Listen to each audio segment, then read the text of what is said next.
All right, hello, hello. Big McLarge huge. Wow, what a sub to start the day off. Big McLarge huge 92. Thanks for the 14 months with Prime. I'm looking for a big McLarge performance today.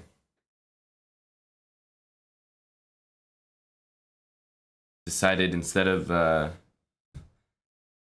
getting my coffee in the break or forgetting to do so, I would get it right now to start things off.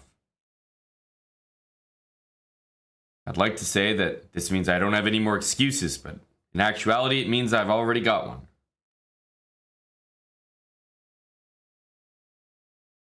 Tasmaniac, thank you for the 10 subs.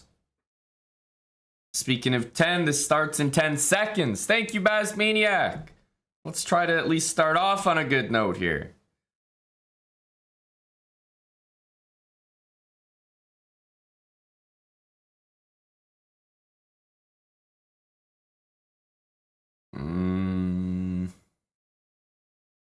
The French. A top opening, as we all know. One of the best.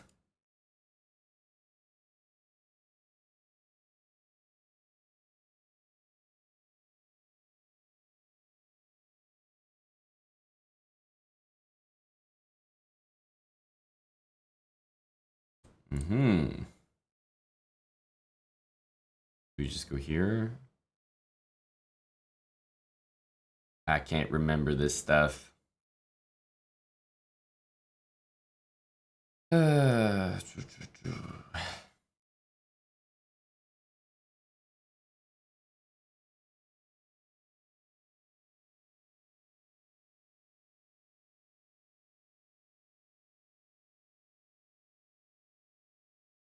Bishop c2 is the move. Okay, so you're letting me take this, and then I guess we play this whole stuff.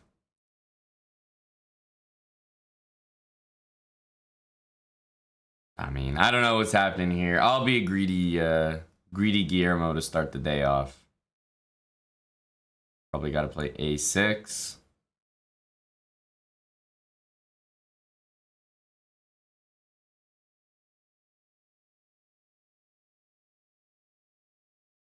All I know is that stopping knight b5 is mandatory. Maybe queen here.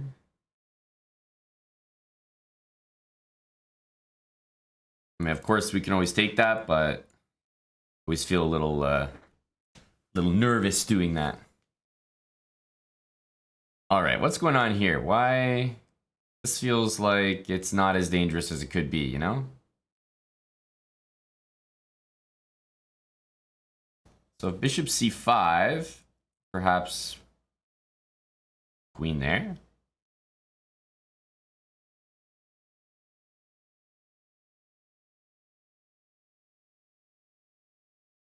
Like at some point I feel like I have to go rook g8, right? Unless I'm going bishop g7 and castle, but am I though?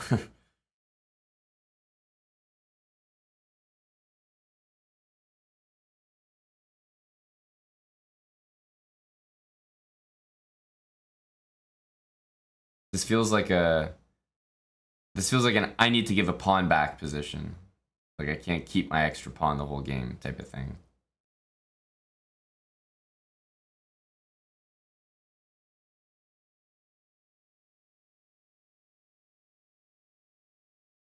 Oh, only to e2. Interesting.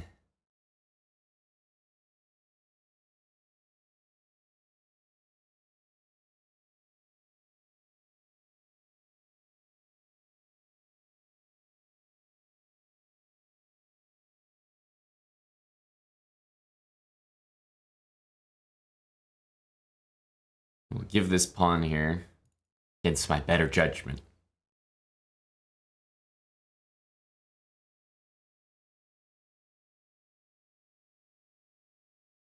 Okay, there's queen g4.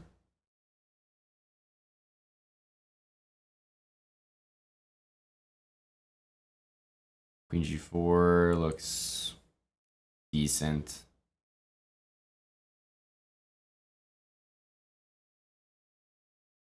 We'll give the pawn back. It was never about the pawn anyway. Wow, not even taking it. Okay. I suppose I find that a little bit surprising. Bishop c6, something. King e7.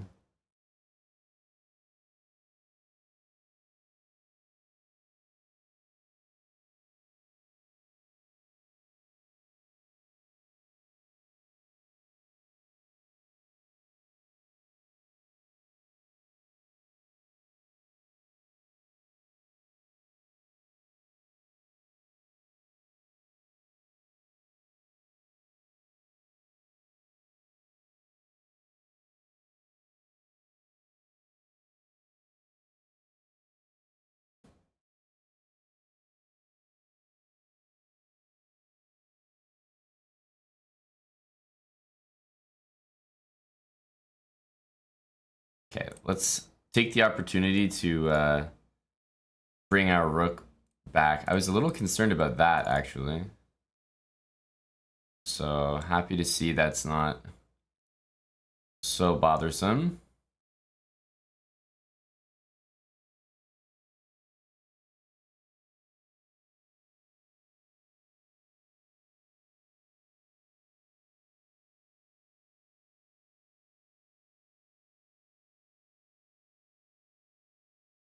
Okay, bishop c3 or something.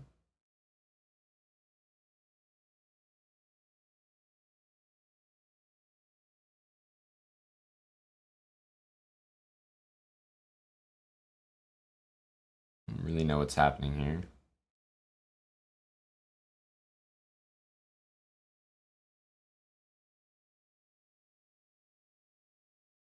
Suppose we need to bring this around.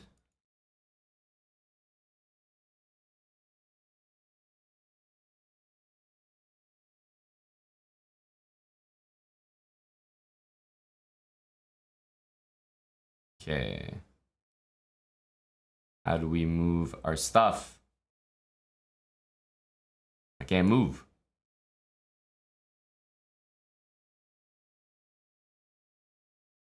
I can't move. Okay, I have rook h4.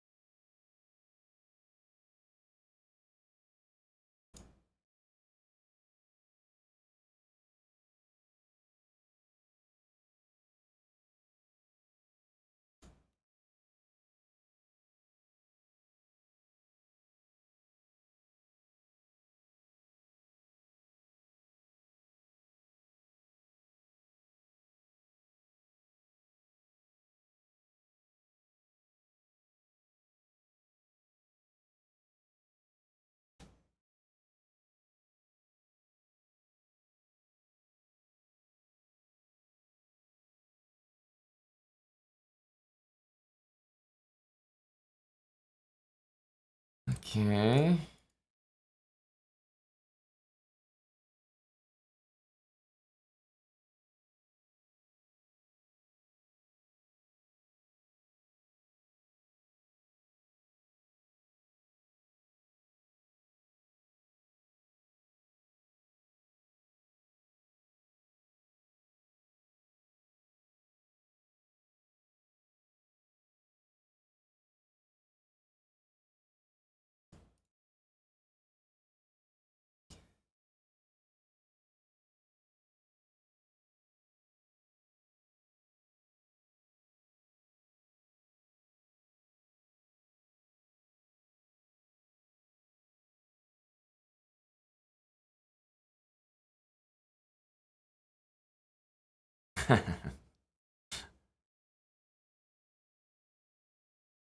A great round one game. Just as we drew it up in the locker room.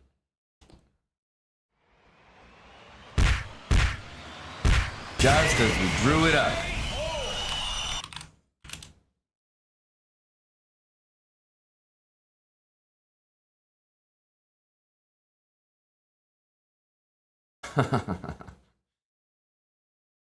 That's it. You know what? That's why Baz Maniac's an early investor in this stream. He knew. He had a good feeling. Huge round 1 victory. Go us. Big Snarf, thanks for 22 months with Prime. Mr. Countergambit, 26 months with Twitch Prime. The Saints, welcome back for 74 long months. Thank you, The Saint. Always good to see you, buddy.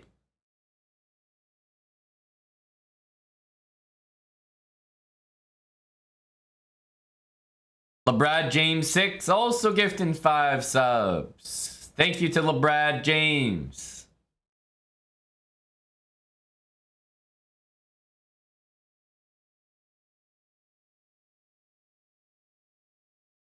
There's like a couple games still going or something? No, they just finished.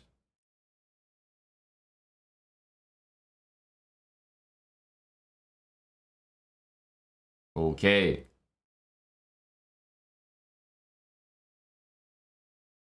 Round 2.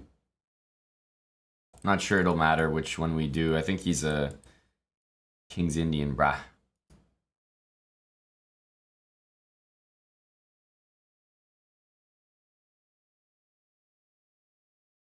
I'll play this.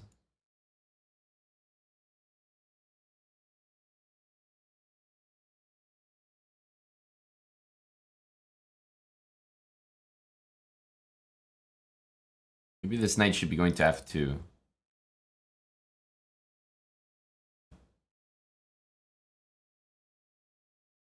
Instead of just e2, lazy.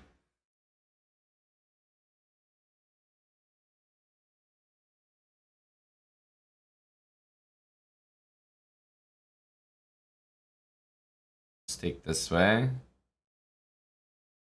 Put this knight here.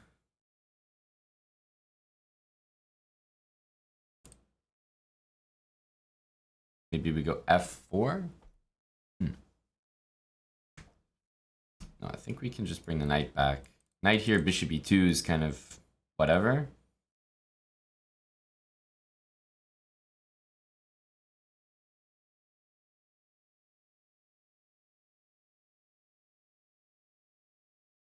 I do want to play f4. It's kind of a nice thing. My knight is on the g4 square, covers e4. Okay, I'll take the tempo for sure against the king. Why not? Make the king move. I mean, f4 feels so natural here. Just take control of that square. Swing this rook over. I feel like if knight there, I might play g4.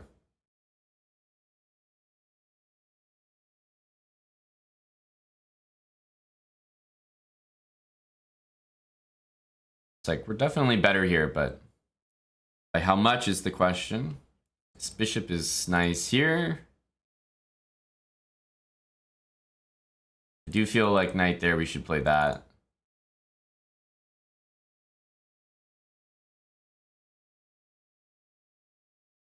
Like his break over here is kind of stymied for the moment.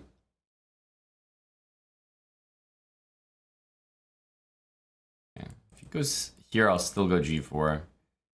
But for now, I'll just try to make some slow moves. f5, he plays g5. Yeah, I had a feeling he was going to go for something because it's like, just doesn't have any threats otherwise. Now b3.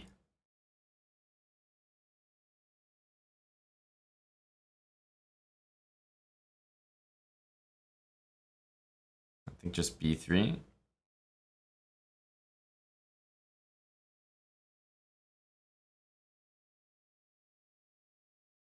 I mean, I guess he can sack here, but I don't know. Can't really do much about that. Yeah, I don't want to let him take, so I'm going to retreat the knight. This is very solid. Pawn on b3 is like perfect against this guy.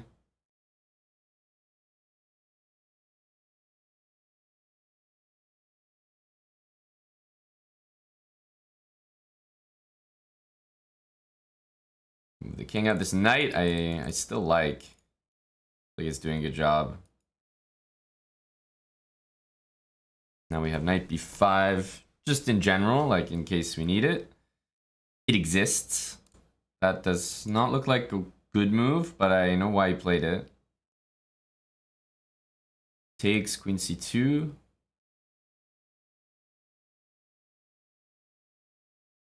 Guard this, hit that. So queen d7. I do have knight b5. Also bishop c1 though I like. Gets a trade here, boots the rook out momentarily. His knight's really bad on b6. And any endgame is obviously completely winning. That's a weakness. That's a weakness. So I think I'm just interested in trading things here. Yeah. I mean, it makes sense, I guess. I think I can throw in bishop c1 here, which might be a nice move. So yeah, maybe take this first with one of the knights. Which one is the question? Maybe like this. And then take this pawn. I'll be up 2 pawns there. I've got a gorgeous pawn structure on both sides of the board.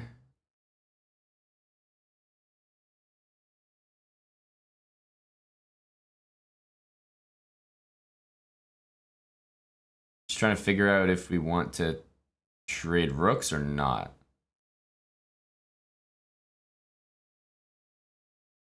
It's kind of hard to tell. Just take with a knight.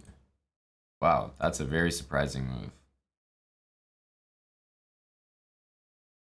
Let's go here, actually. I want to go like that.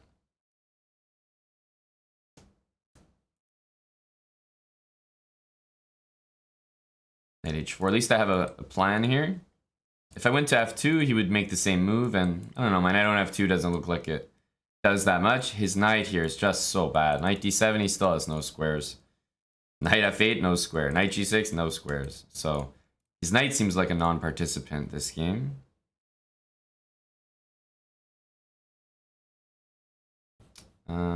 I guess here. Rook e4, knight takes f5 I can do.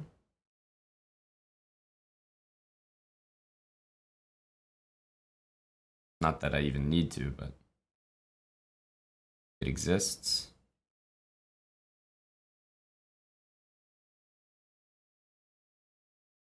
Ooh. That trade seems very favorable.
Here we go.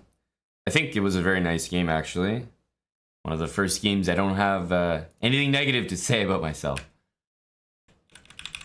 We were in control the whole game. f4, and then like every piece of his is just really bad. g3 I think wasn't the best move, but I honestly wasn't sure how to proceed here. It's either very aggressive with f5, but some positional concessions there. But that's not really my style. I like this a lot more. Just the slow position was just getting better the whole game. And then knight d2 I think was a really good decision to go to h4, and now it's just lost. We're up way too many pawns here. GG.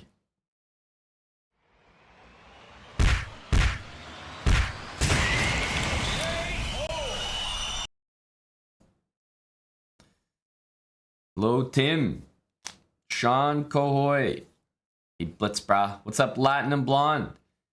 Thank you for the 500 blitz.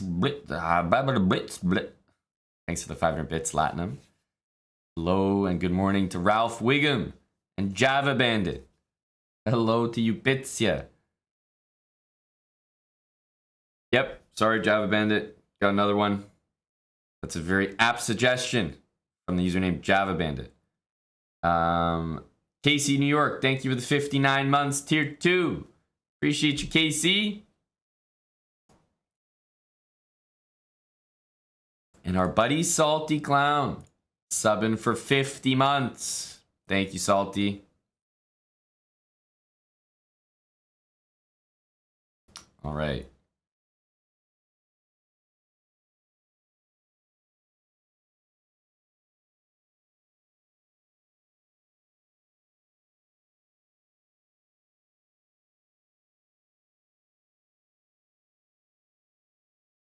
Oh, we have some warriors here.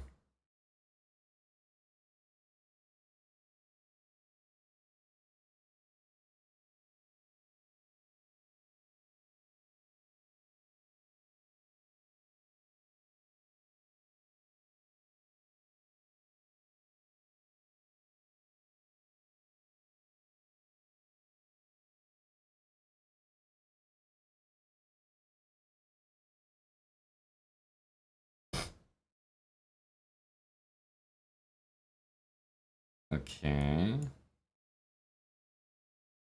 Queen here. I feel like white almost has to go like that. Ah, but then we just play that.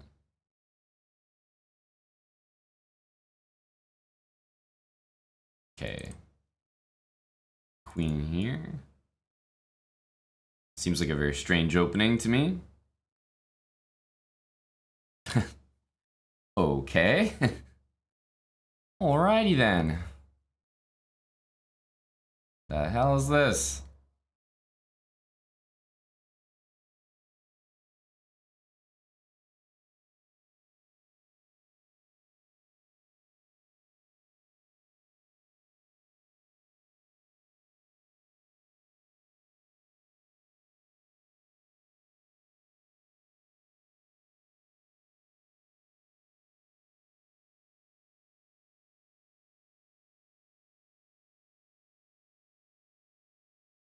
We can always play e5, but e5, e4 is not, you know, d4, knight d5. I feel like that's not so so obvious what to do. So I'm just gonna play this. h6 and e5 are both moves that I want to get in here.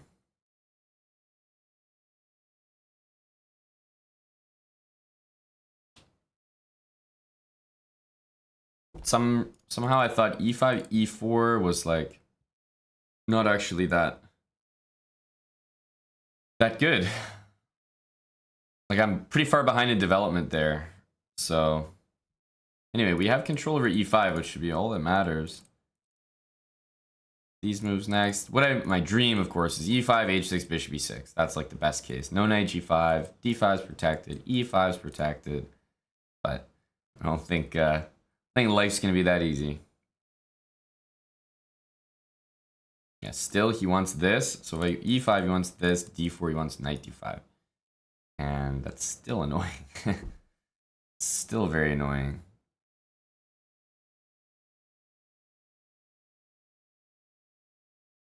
Also looks like he's playing a castle long.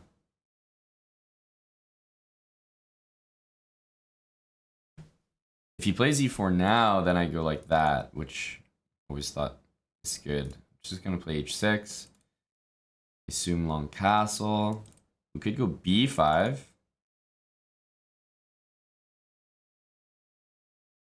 Or bishop d7. I really don't think e5 is the move because of that.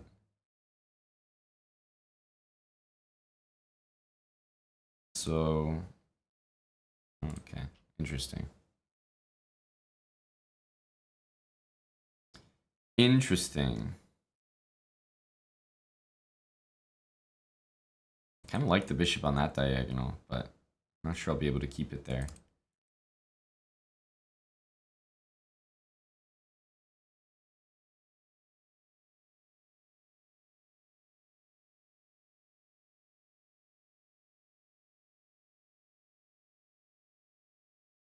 This might be a king in the center type of game. Okay, so I was thinking e5 now that there's no e4. Seemed to make sense to me. Queen a5 also forces b3. Even after all that, it's like, I'm still not convinced.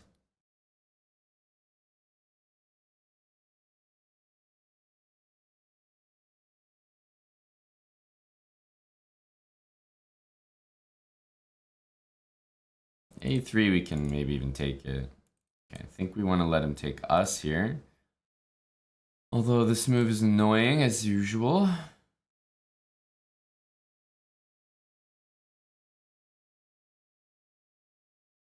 Knight g6 I think is irrelevant. At least I'm hoping it is. Let's move the rook, bring the king next. I have knight e4 as an idea.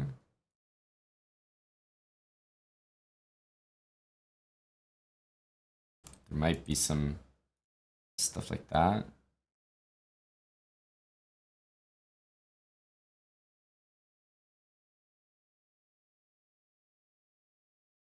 I don't think I can take knight e5 seriously. I shouldn't have taken that. I should have just left it. He has a3 now.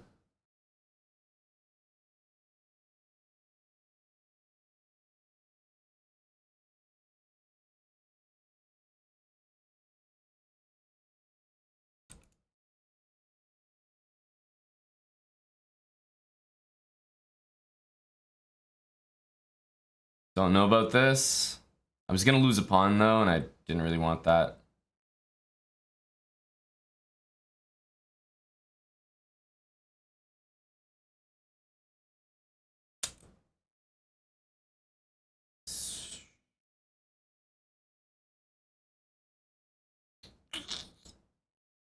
Don't know if I like that trade. He gets an outside pass pawn here.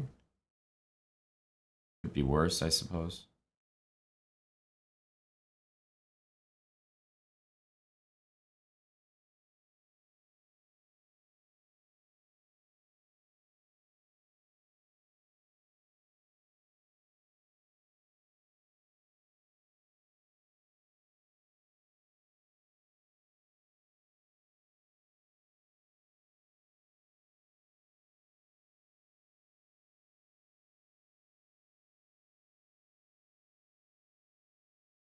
Shouldn't have a mate here.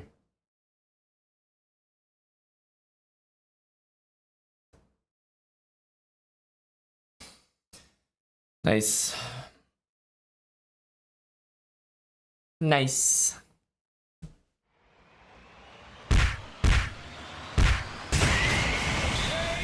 It looks scary.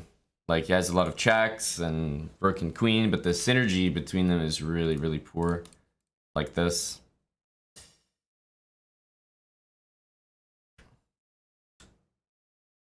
I mean, I think knight c3 is okay here, but problem is, like, I'd almost rather lose the pawn, have this amazing knight, and just go like king g8, queen c7, and take that pawn. But I don't think this position is good for me, knight c3, because he can go king a2, and I'm just not doing anything.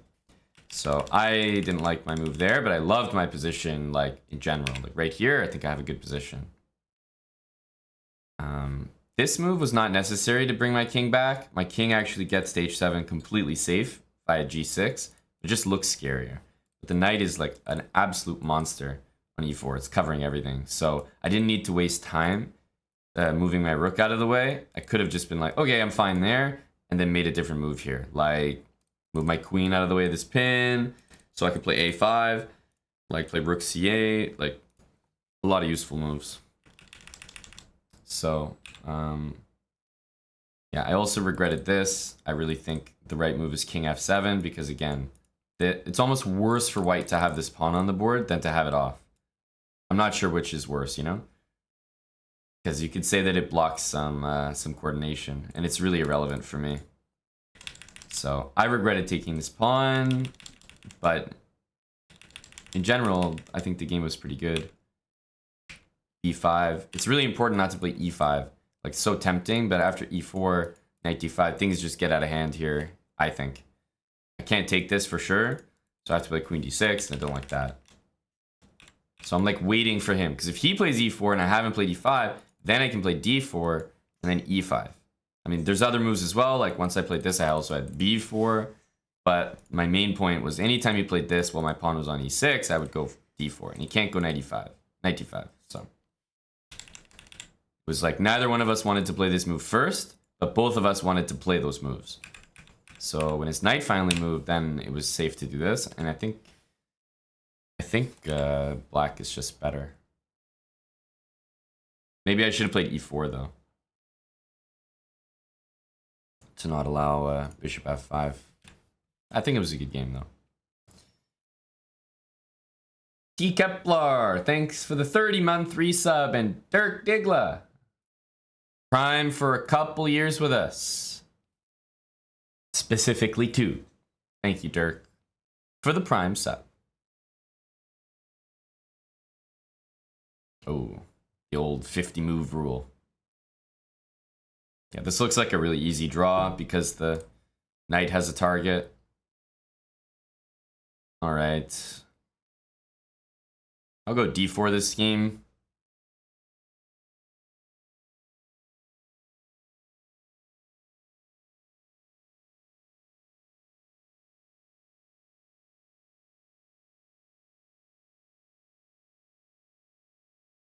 Free rook at some point. Yeah, I think you're right. Rook A4, queen takes A4 last game. But the problem was, like, I was also pretty much pre-moving queen C7, so regrettably I didn't really have time to, like, sit there and expect his move, but no, that's definitely right.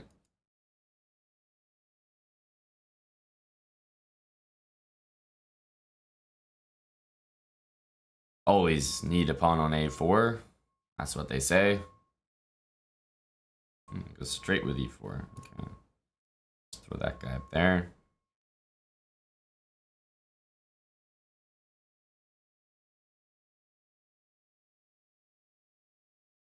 Bishop here, knight here. He goes knight C6. Clearly wants to go like that. It's fine. That's fine.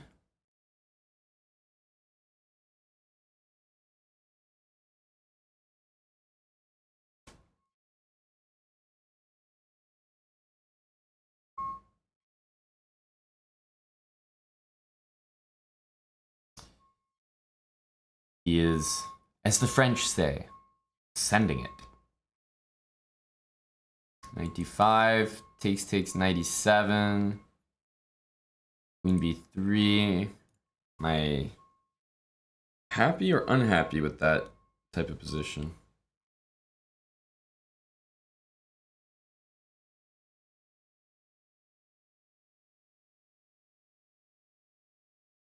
Maybe happy?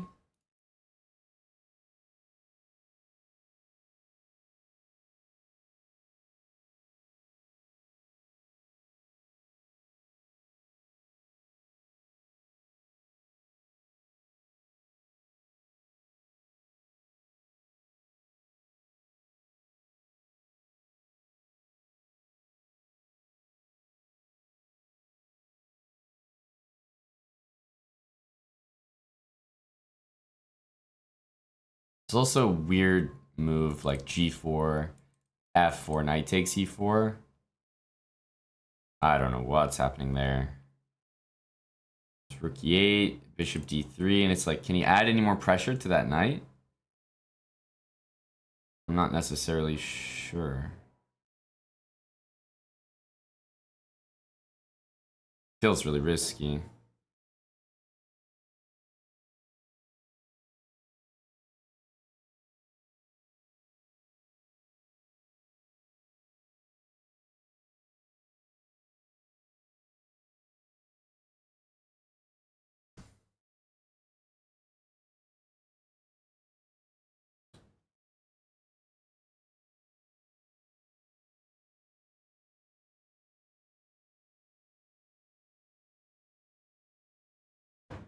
I don't know about this.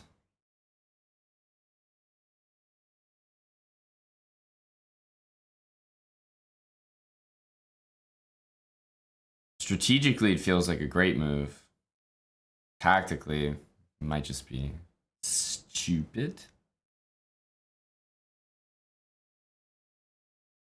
I definitely think we want to take that, though. Okay, this pawn is loose. I'm not sure we go take it right away. Bishop here.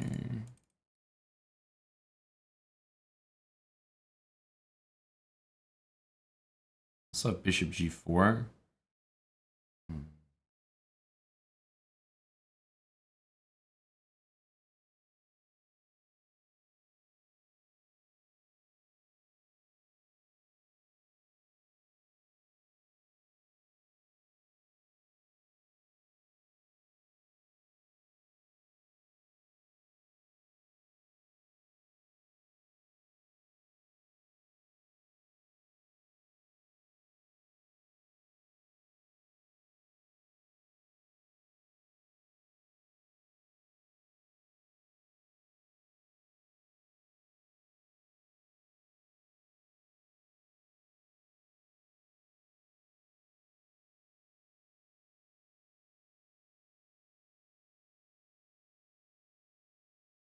He'll get something going on the king side here. Like some knight f4, you know, like just some move is coming for me.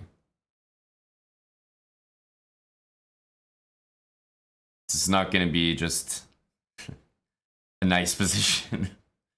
This is about to be very uncomfortable somehow.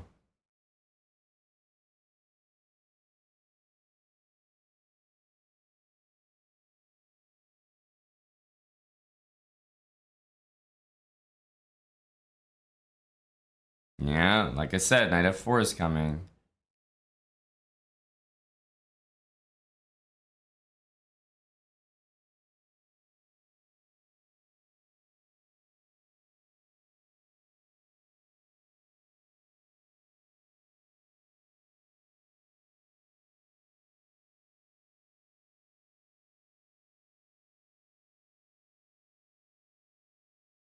Need my king here, like yesterday.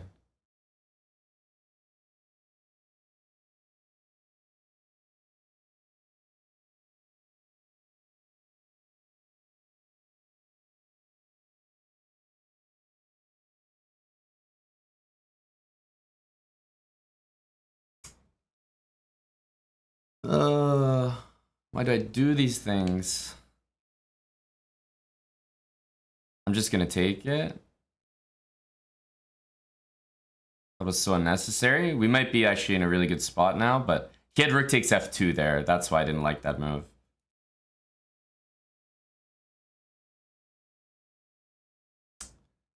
It's crazy. All these blunder. I didn't see this move at all.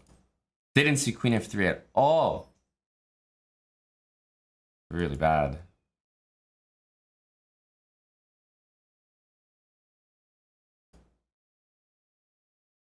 His rook's not in the game yet, so.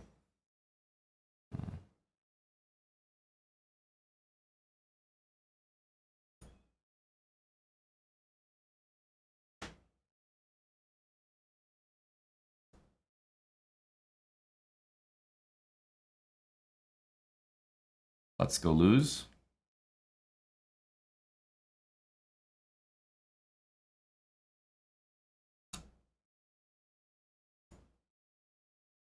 Yeah.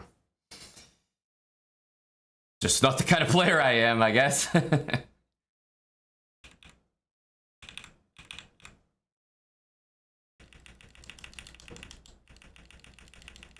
Bishop d4 was just some like insane move, by the way. Insane move. No, but like here I'm better. I don't even need to. I know I'm like much better here. Taking this pawn was probably bad, but look, he's got no threats. The bishop is nothing. Rook is nothing.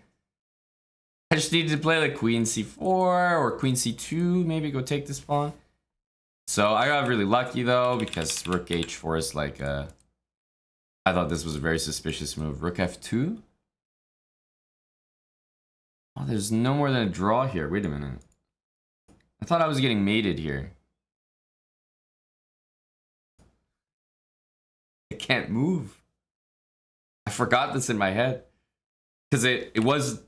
I mean, I was attacking it before, but it wasn't pinned to the king. So I thought that I was getting mated with bishop g4 at the end of that line.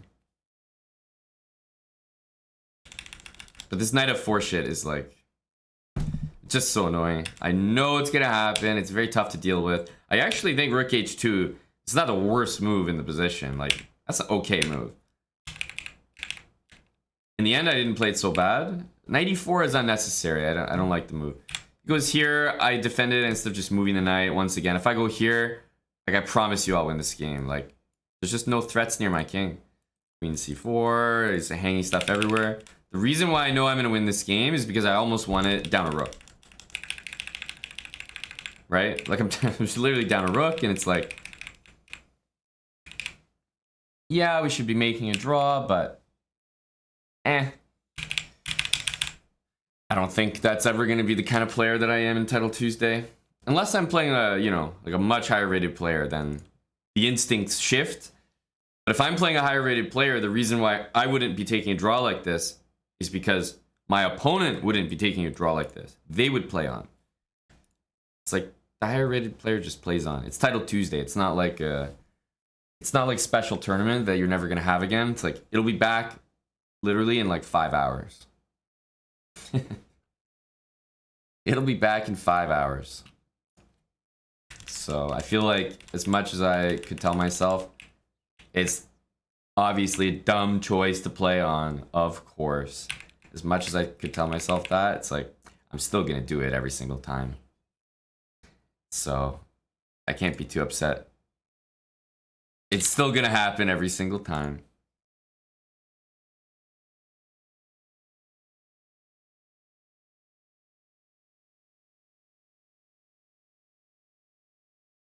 But obviously not a smart decision here. And when I play on, I'm not playing on because I think I'm better, of course. I'm playing on because he's lower rated and because we have 3 out of 3. 3.5 versus 4 to start with is pretty significant.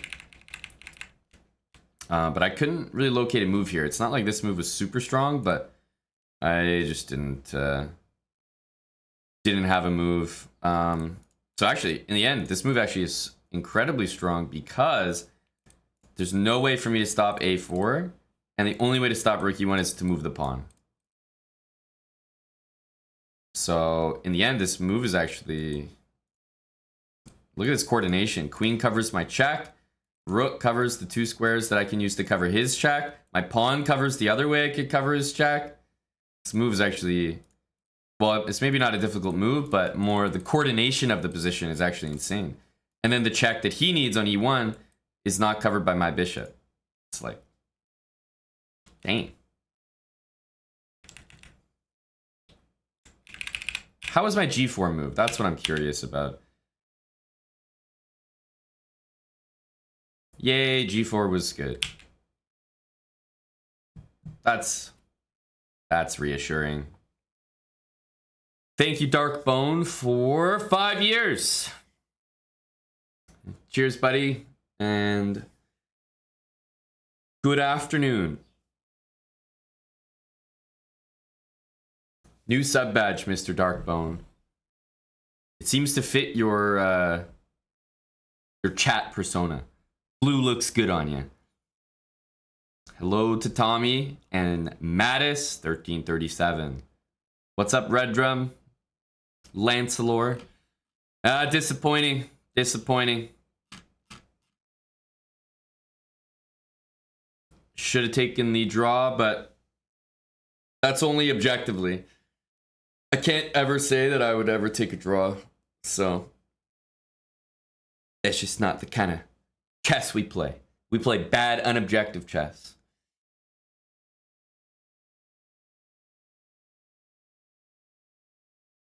Don't support these guys. Yes, definitely not.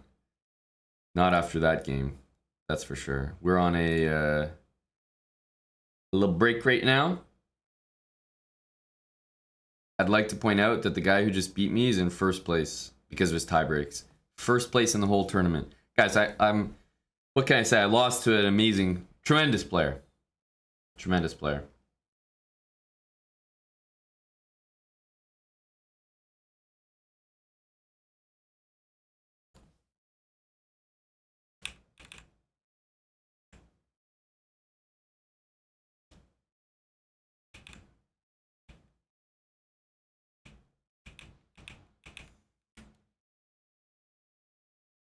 Interesting. So this pawn endgame is winning, right? Like, how could it not be winning? So how do you win it?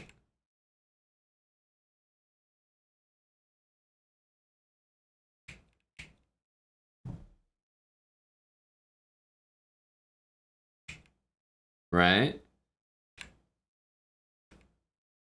Okay, this is irrelevant.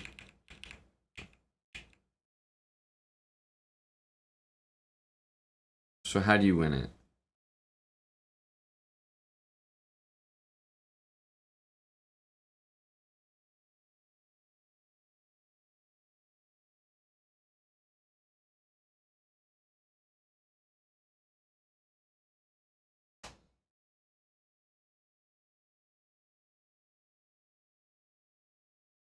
King c4 and king b3? Come on, red room. You think I'm just gonna let you do it? You think you're playing someone blind and deaf or something like?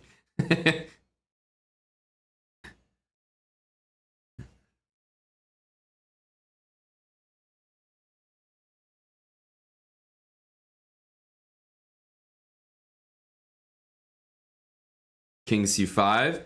Well, you see what I'm wondering, right? Which is like, anytime you touch the c4 square, I'll play king c2, and anytime I'm not touching the c4 square, I'll shuffle my king. So how do you actually win it?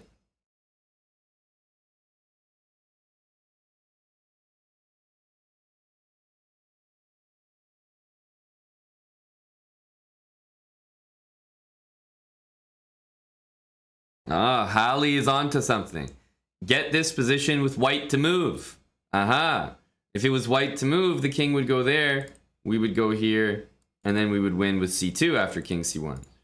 If white played this, then we would play this. So how do we get this position with white to move? We know that if white plays king c2 and we play king c4, then we win. So these are the squares that can't be touched. If white goes there, we know we win with king c4.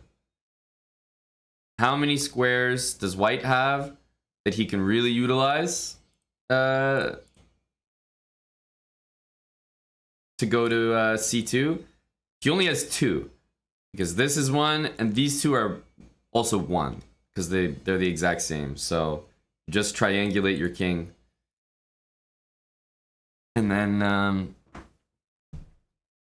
win the position the exact same way.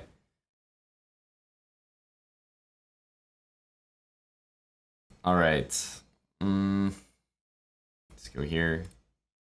G3, I guess I would play B5 there.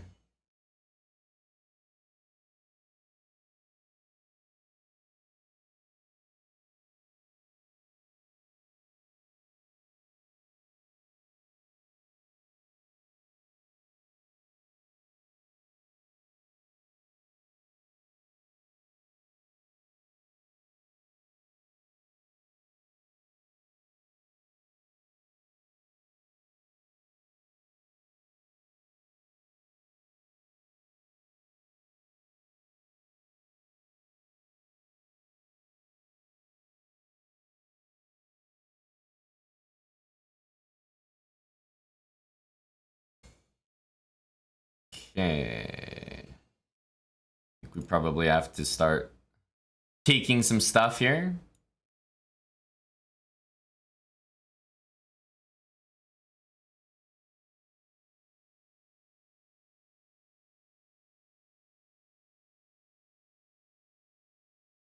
If knight e4, sometimes there's this weird thing where like you take your d5 and knight f6. But a6 will be loose in that line, which is a little annoying. Queen a8's the idea, I think. So I think the line would be take everything, go rook takes c4, and then go d5. That'll work out a bit better. All I know is you definitely can't use this square as easily as you might think.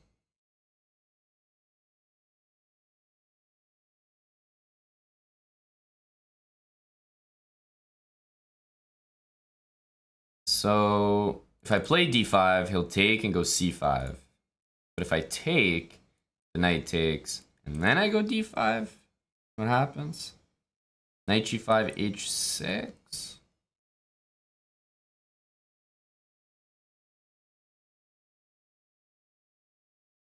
It's a messy one.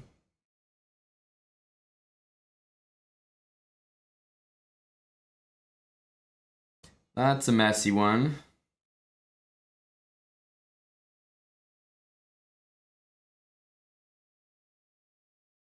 Oh. Never mind. We're happy to see that. Very happy. Like, I mean, can't even describe. Okay, takes. If knight takes, we're just go d5 right away. d5 if he takes, we take with the pawn. So he cannot even take it. So I think d5 first should be the move.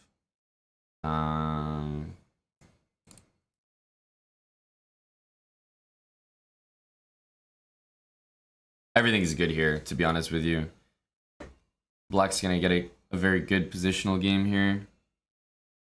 No matter what. It's just choosing which line.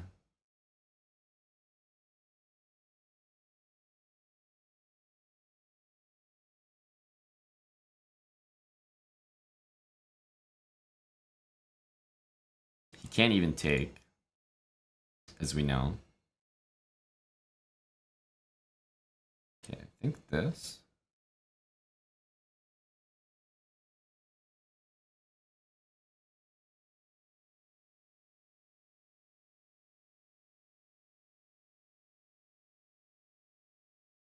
Okay. Take the C file, and then knight here covers D5. So he can go 95, but we get this, and we should be comfortable here.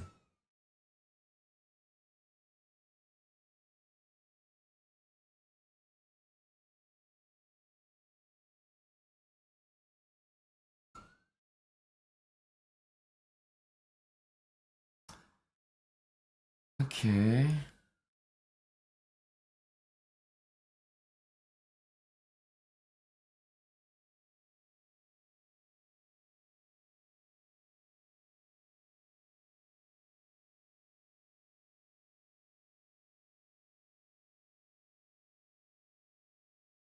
Don't like letting the queen in.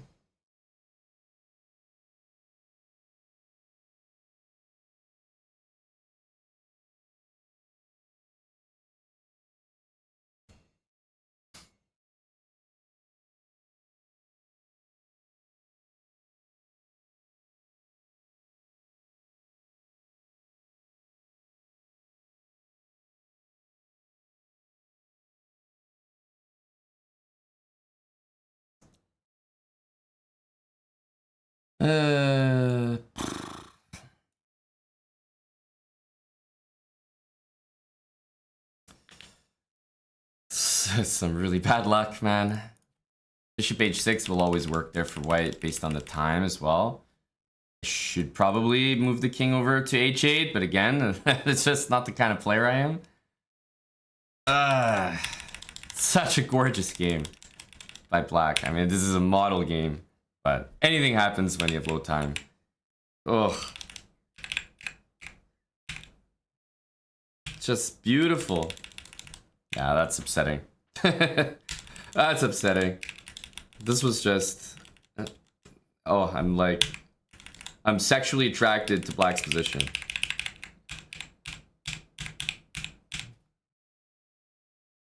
And this is how it ends up. This is how it ends up.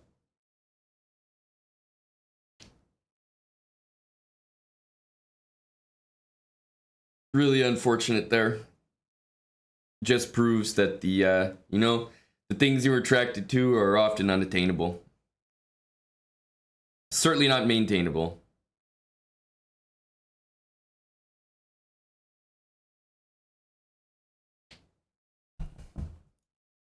I don't know what to say. I mean, this is just gorgeous. The pawns on dark squares. That we have the blockade. We're coming with f6. Game could not have been executed any better. Yeah, 94 should never be a good move.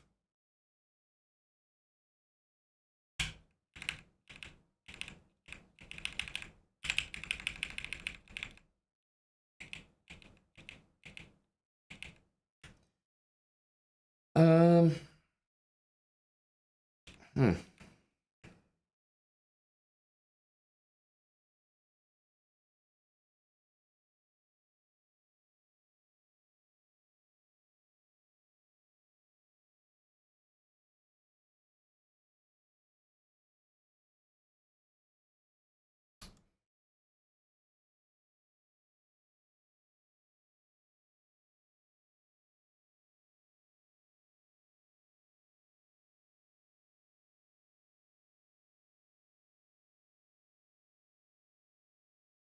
Thanks, Botaflaka. That's a, what is that, exactly 7 years? 84 months. Thanks, Botaflaka. Tier 3. Some very specific resubs. Look at that. Darkbone, 5 years exactly. I think Dirk Diglett was 2 years exactly earlier. Casey's almost at 5 years. Botaflaka, 7 years. Sukire, a couple months shy of 2 years. Thanks for the prime. 22 months. Is this what they call old man chess? I think so. But I've been playing old man chess for a while. Now at least it makes more sense because I'm old. Thanks for the 29 months, Mordekaiser. 18 from Lost Moose and 11 from Sorwu.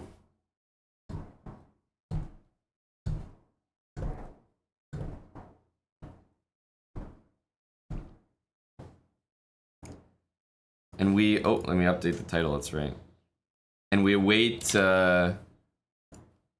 next round, even though we should be like... This happens in every Title Tuesday. It's like, every game I've played today has been really, really good.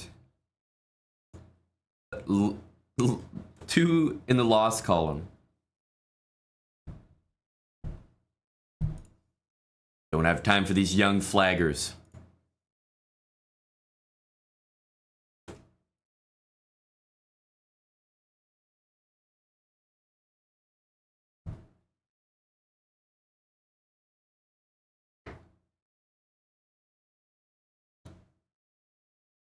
Yeah, if only this was classical.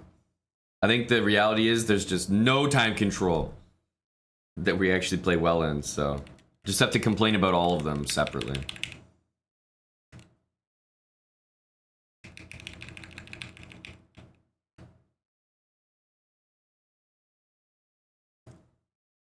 Squirrels. Man, we haven't really played, I think we played like 2500s every game. This has been a very weird Title Tuesday. Every game at 2500.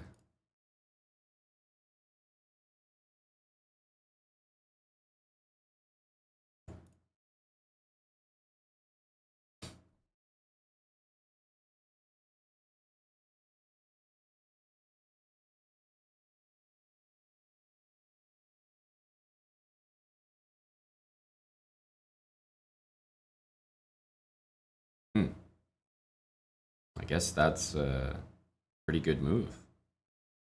That looks annoying. Because now he can even tell. I didn't even see this move. I didn't even see that. But we've approached our mid-title Tuesday like mini tilt where we stopped really we stopped playing the good chess we've been playing the whole time because we're now tilted that we've played good chess the whole time but don't have a good score.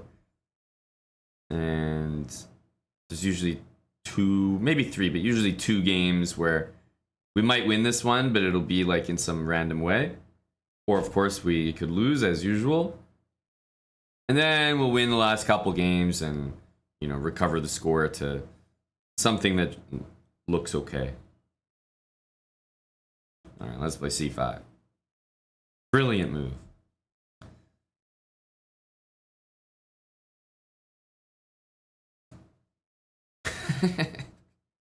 You're telling me that worked? What?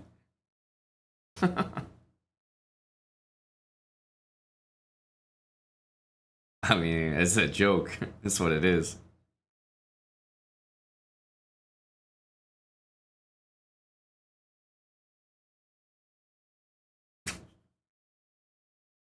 I have no comments. I have no comments. I'm still gonna be like worse after winning a piece. Yeah.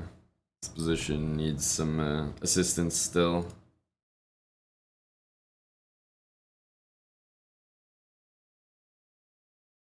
Gotta take this way. I want to get like queen takes is ridiculous.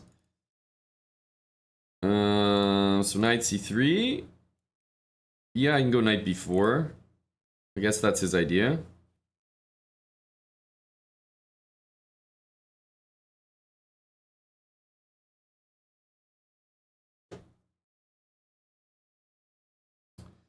Yeah, that makes some sense.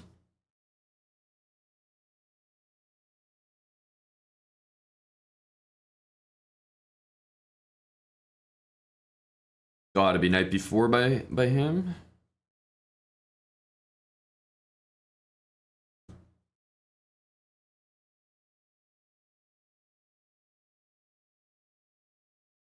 I just realized, like, this move's actually unnecessary. I could just play bishop e2 and castle. Whoa. This guy.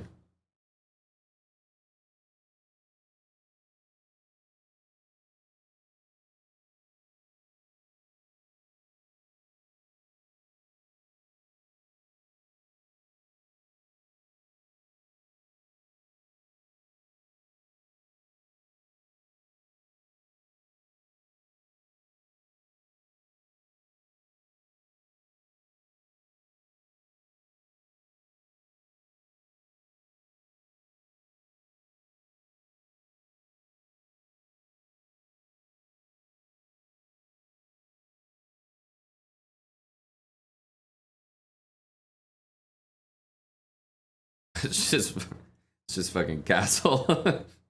I had enough of these games.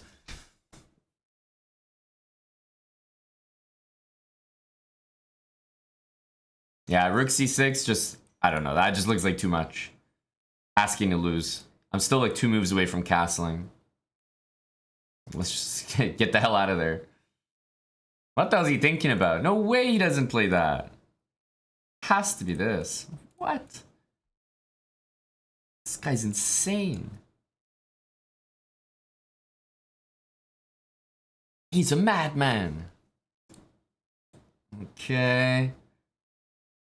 I guess we just take. There's no way there's a better position than pawn takes pawn. That's not possible.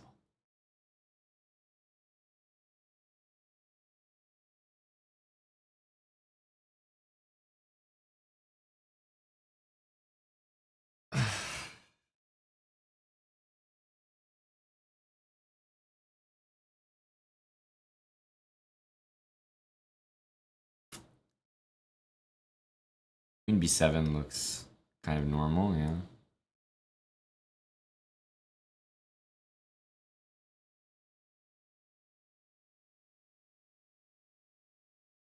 No.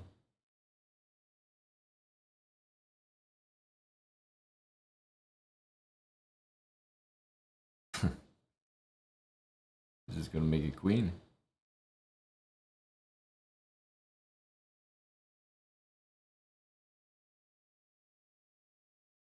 He's a beast. Queen a3 or something. I mean, yeah, I can also take, but I should want to win this on normally.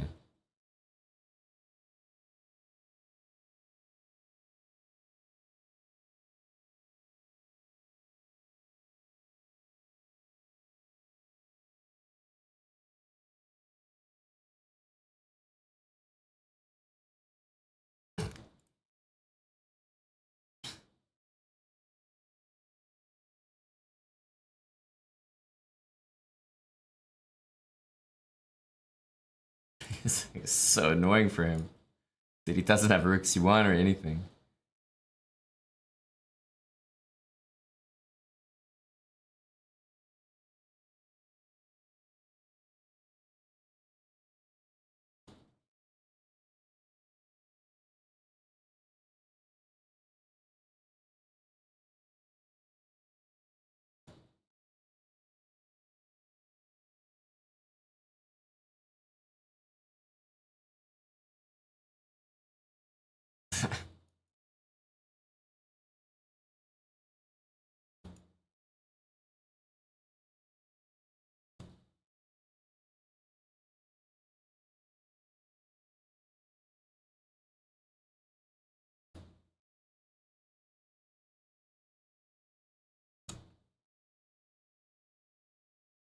Should really still be a nice little loss here. I think we managed.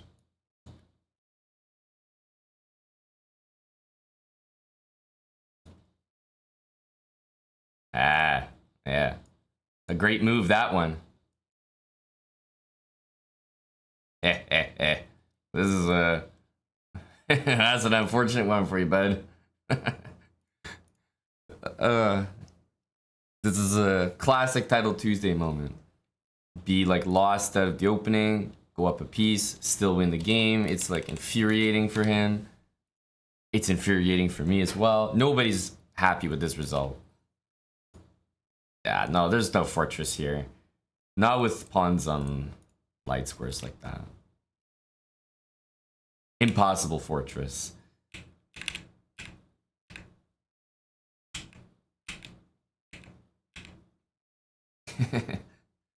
So here, it's like, what do you do? I'm about to play this. You have to move something. Maybe you give up this. Nah, I don't know.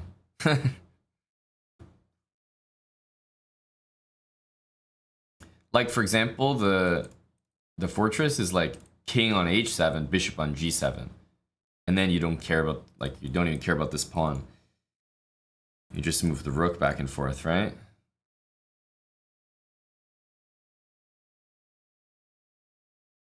So it's actually maybe more annoying that he has all his pieces out here.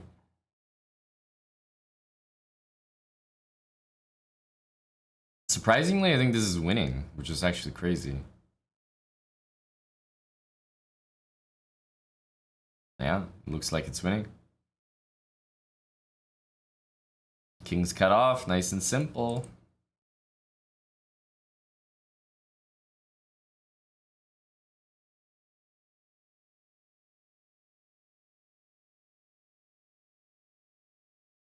Wow. Rook endgames galore.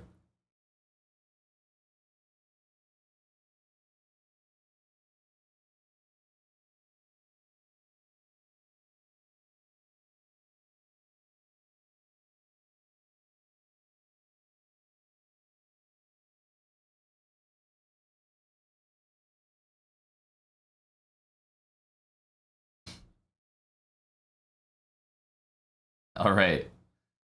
Here we go. Thanks, Henry K. Daniel, for the 11 months as well. Dude. My games is titled Tuesday. Also weird. This is going to be another low quality game. This is part of the Title Tuesday arc. Start off with like 4 or 5 tremendous games. Play 2 really bad games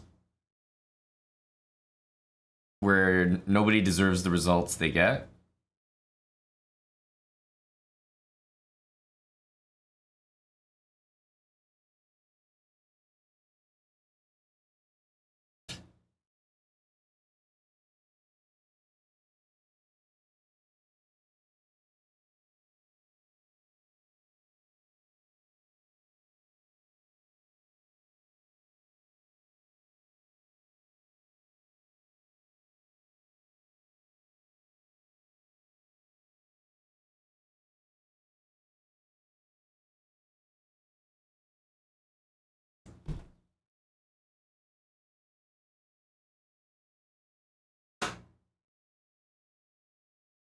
Okay, we got a C4 guy.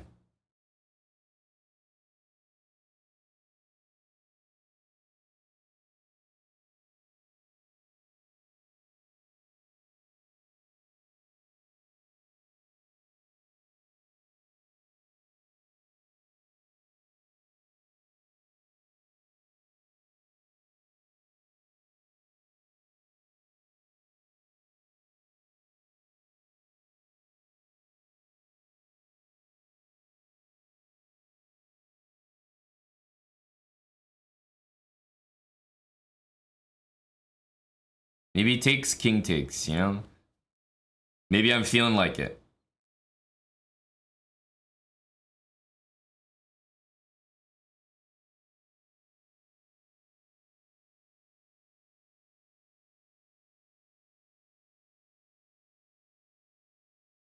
Wants to put the knight here, so probably our knight should match.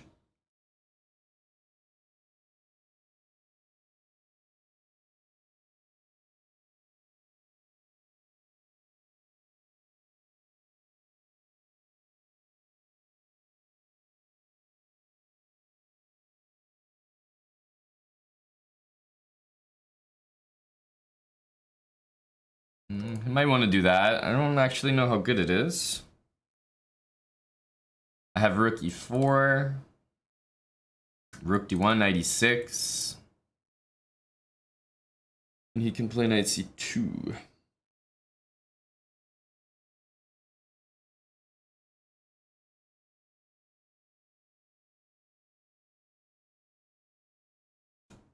I don't think this move is very good. I'll die on that hill regardless.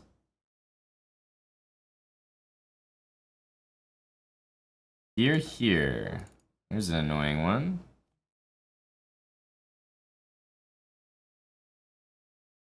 Might be time for rook a6 here. Or knight e6, of course.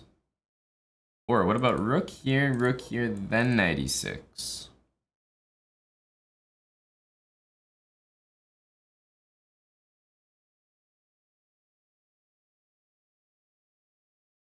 Nah, it's too weird.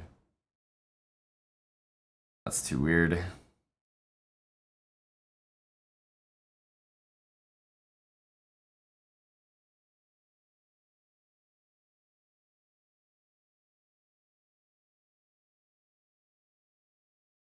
That's too weird. Play a4 next.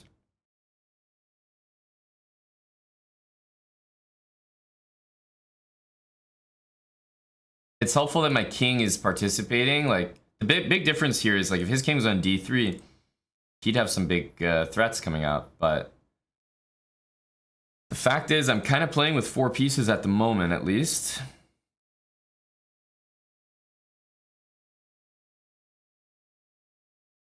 b4, I think a3. Knight g4, probably have to play rook f8. If he ever moves the rook, then I was thinking knight d4.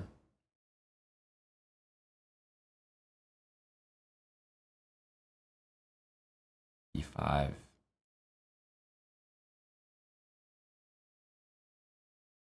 Yuck. Wonder what we do. Ooh. There's not a lot of good moves here. Take on b5, take on d5 with the knight, I guess he's gonna do. I don't have a lot of good moves there.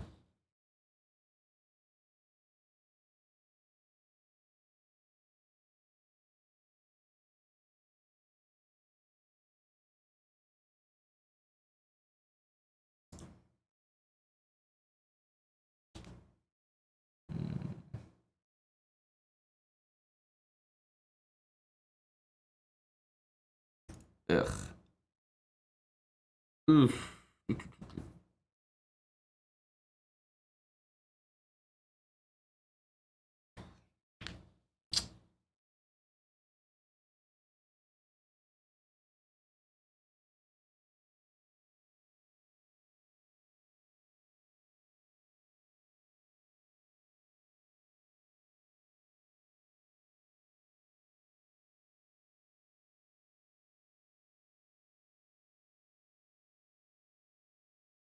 It's an unfortunate move to allow.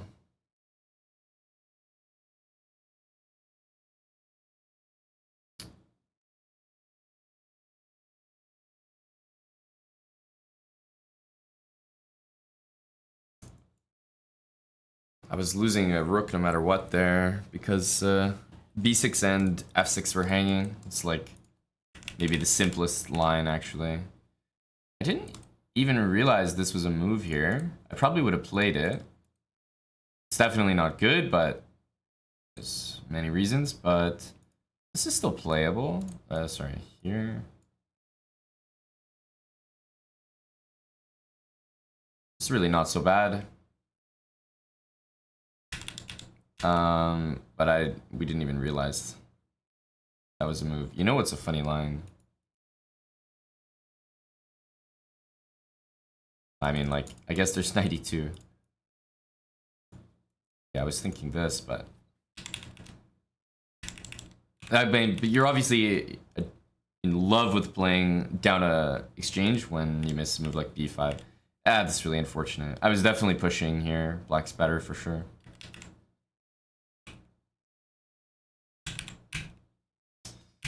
A4, B4, we're still pushing, I think. I just need to play B5 because I can't let him play it. And yeah, of course I saw this, but I was like, I'm not sure I want to allow him to play A3. But black is pushing here. I just didn't see B5. I mean, after B5 it's lost, so not really upset to lose after blundering that.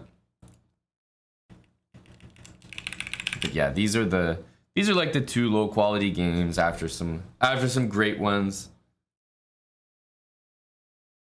It fucking always happens. Thanks Wonka Bar for the 30 months.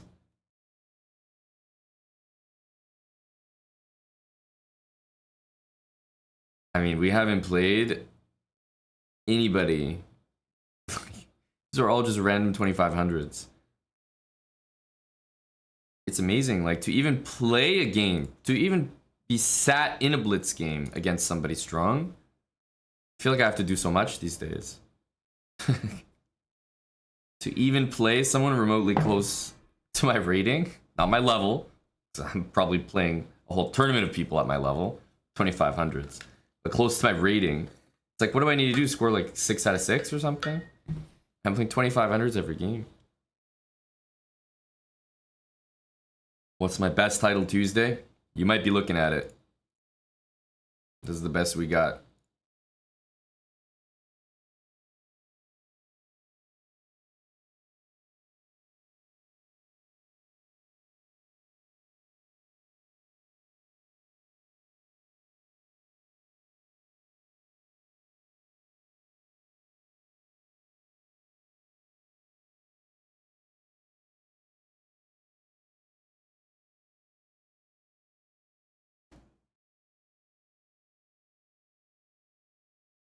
I defended this endgame in the World Blitz Championships.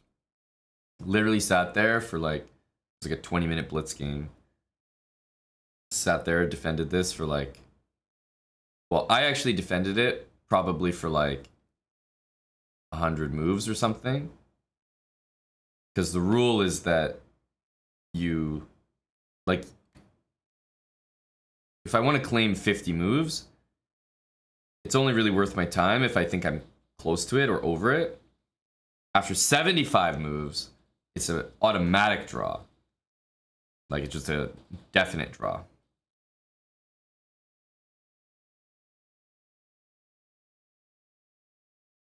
So what I did was I just played and played and played. And the second that I thought that if I blundered, I was just going to be like, okay.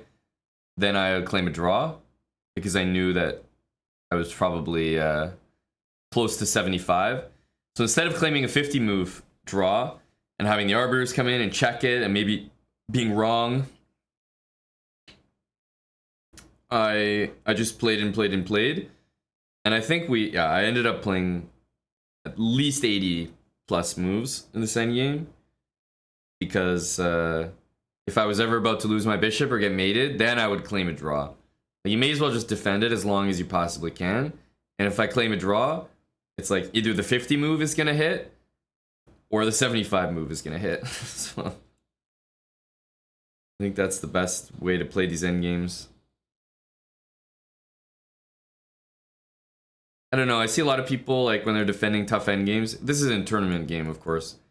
They'll, like, mark on the score sheet where the 50 moves are, and yeah, that helps, but it can also make you more nervous, like, suddenly you really don't want to fuck up, and you know exactly where 50 is, and you're a little bit nervous. Whereas best practice is you, I think best practice is you just defend it properly or as best you can. And just take it.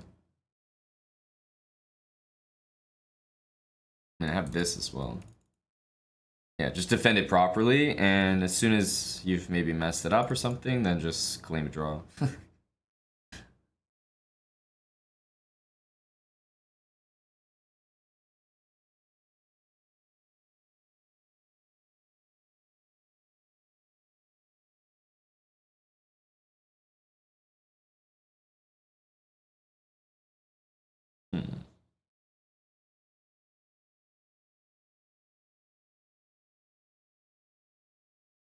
Hmm.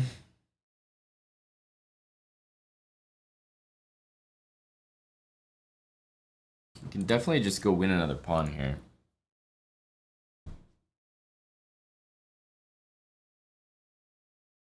I guess I'll just do that. Not really sure if I should throw that move in. I think it actually helps him to have that bishop back there, so I'm not going to do it.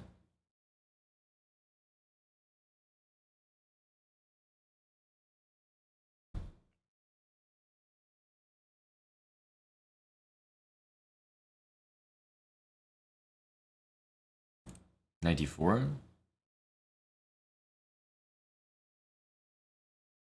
And just like a4, a5, and basically leave the bishop there. It's probably good enough.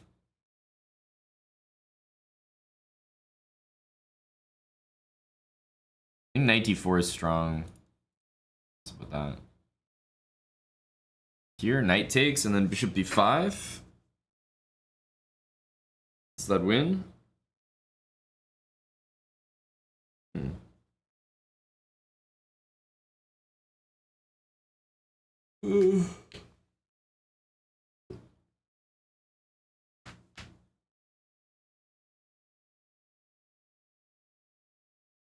It's crazy, like, how this position could somehow not be winning.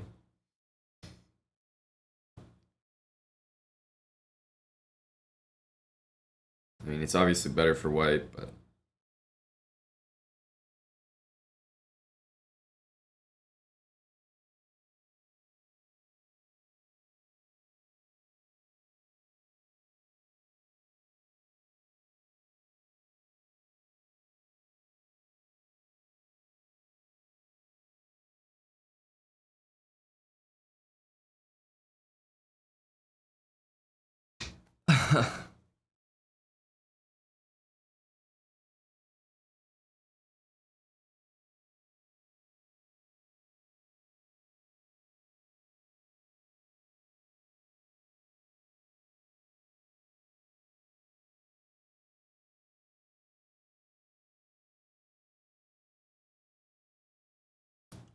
I don't know if he can move this bishop or not. There's some nasty checks coming. He might have to, yeah.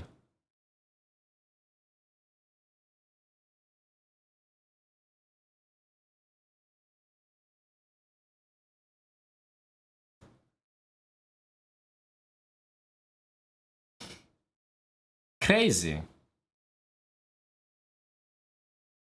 Oh my goodness, his pawn is hanging. It's unbelievable.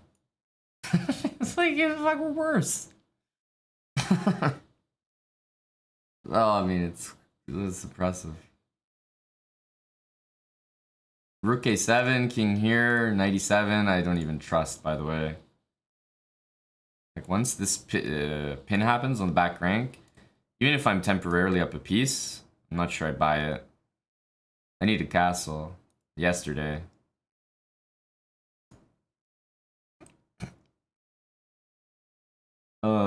Hey, 4 against 3 pawn or rook and pawn endgame. That's exactly what. That's what we saw. That's what we calculated.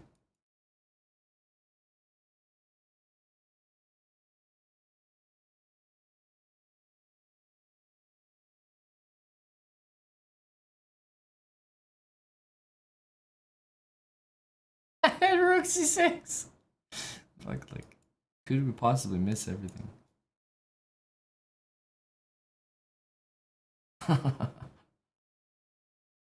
Oh my god.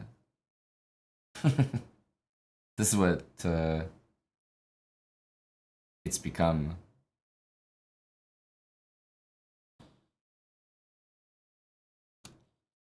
It's amazing. My knight's getting trapped. My knight is actually getting trapped there. It's nuts.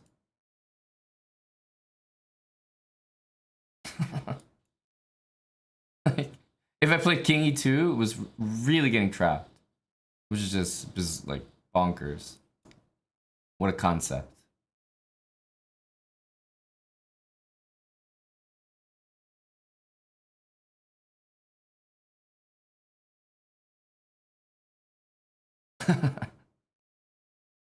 I mean...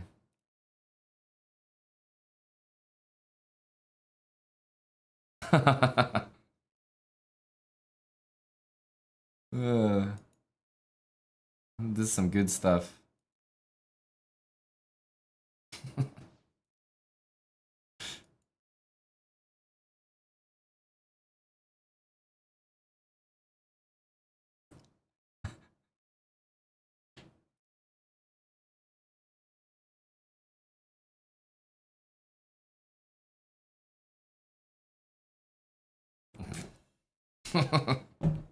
Highest quality game. But like, shit happens every time. This position, of course, should it be lost?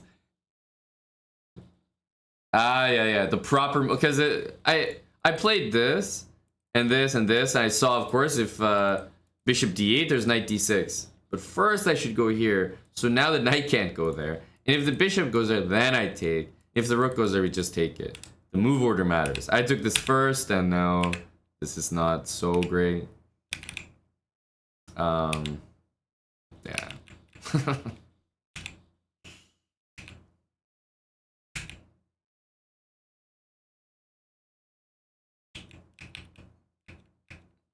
I actually didn't play it that poorly. And this was like basic, but we were basically pre-moving.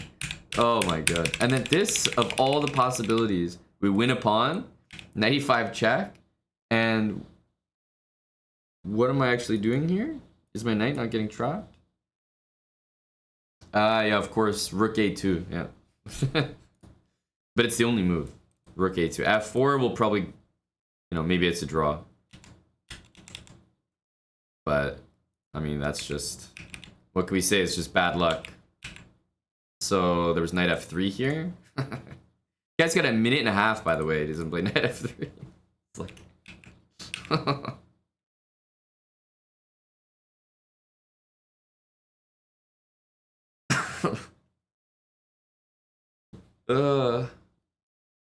What on earth?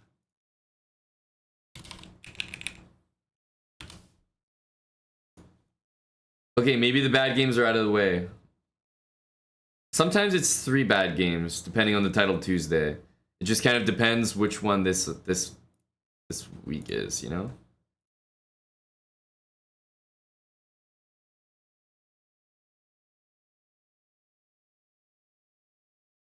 Like, I've looked at my chess.com insights before. They have to be the exact same insights. We can check how I play chess on Tuesday. Can't you, like, select, like, day of the week or something? Calendar. Day of week.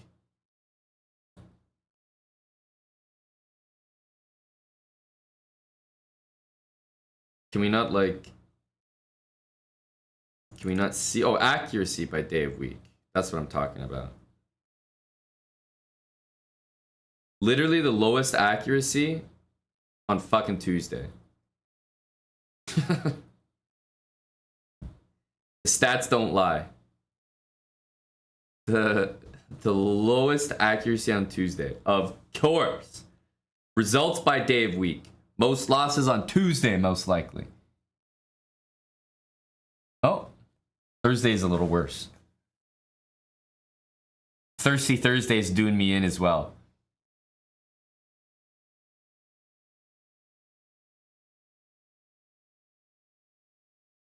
This is bullet result? Oh, is it really?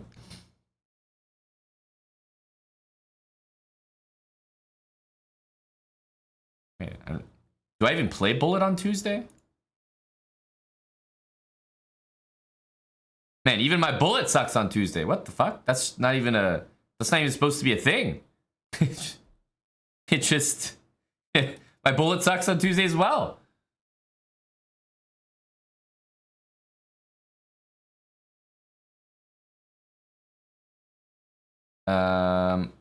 Well, surprisingly, Thursday and Friday accuracy are very low. I have no idea why that is. That's completely random.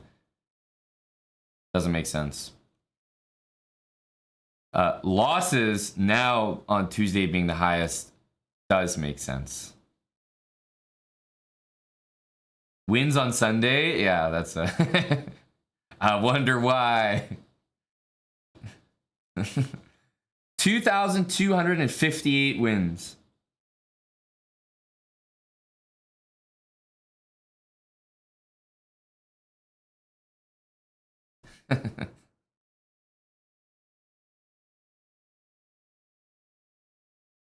How do I perform in the global chess community?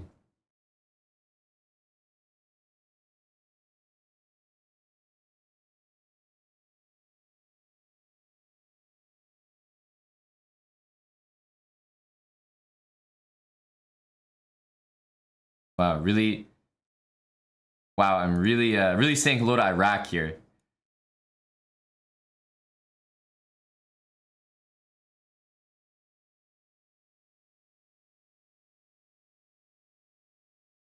Seychelles?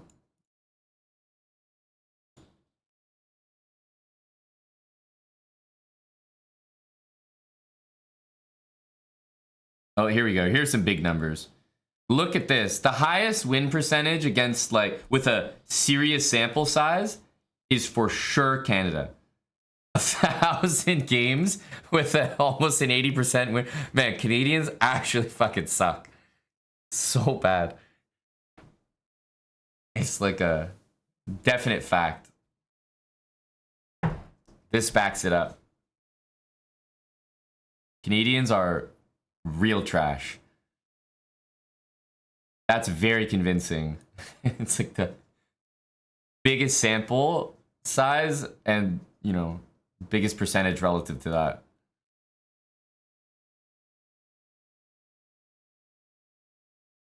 Wait a minute. How is United States here? Didn't we just see United States? Oh, there's United Kingdom. Oh, the UK are also not very good. Oh, UK and Canada. Yeah, it makes sense, actually. I've got your number, UK. I've got your number, Canada. You have to keep clicking back, right? Because the game will obviously start while I'm, like, using a chess.com feature, and then I'll lose time.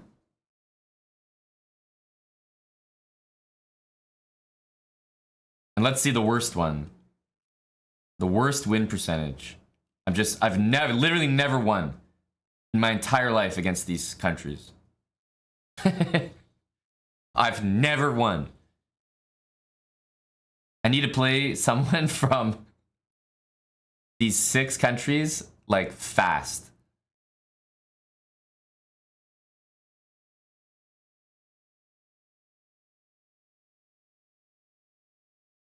And Peru is just dominating me because it's Yaspam. It's Yaspam right there and Terry Renato. And those guys are fucking up my percentages. I swear, it's just 2 people. It's like unfair. What's like the highest number with the worst win rate? China. Pretty fair. China, Ukraine. Armenia, Cuba, Azerbaijan, Georgia. Why are these all chess countries? Are you guys noticing an actual trend? I have the worst record win percentage against people from actual chess countries. Azerbaijan, Cuba, Armenia, Georgia, China, Ukraine. And then when it comes to Canada, 80%.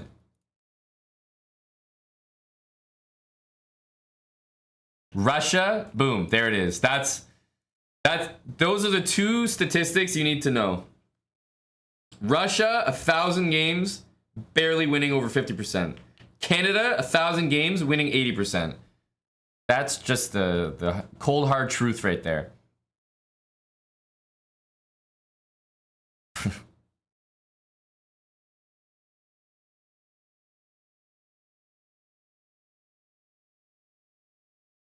But this is something, eh? I've never won against 6 countries. And Samoa just dominates me for some reason. Now, you guys might say, oh, I'm going to change my flag to Samoa because Amon always loses to Samoans. Well, guess what? Joke's on you. If you do that, then I will drastically improve my win rate against Samoans. It won't work. Ha ha, I'm going to change my flag to Samoa. Ha ha. It ain't going to work.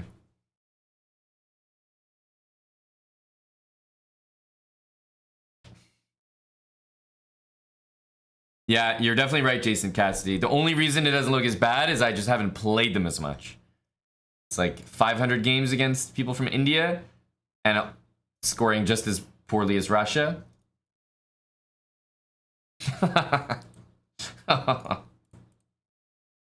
Oh my god, I mean, you gotta be kidding me. Hey, this is gonna improve my Ukraine. Hey, there we go. Let's get that stat up there. That's what I'm talking about. I need to play this guy some more. It's gonna help my Ukraine stats.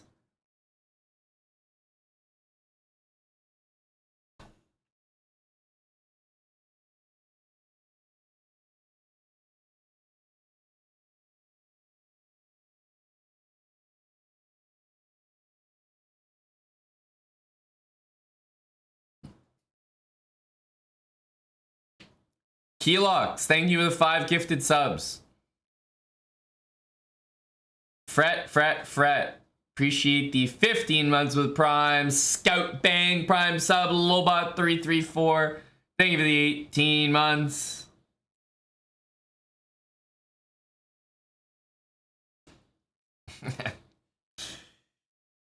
I mean, what, mate?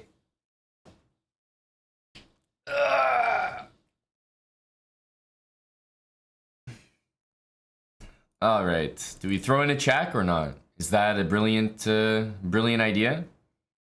If we go here, I imagine Queen D2 is the move. If we go here, he has to play Knight D2.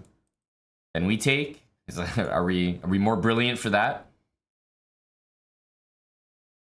What would the computer do here? You know? What would the computer do? Probably wouldn't take so long to move.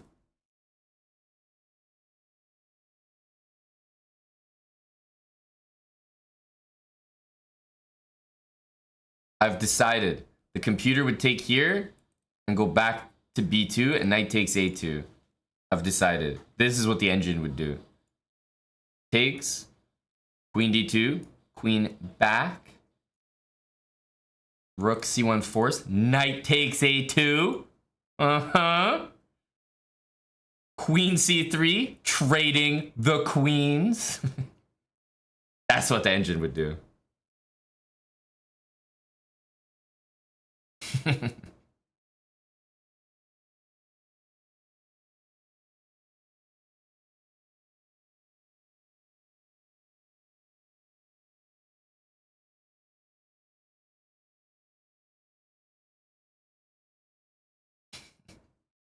Oh, that's a rough spot for you, my guy.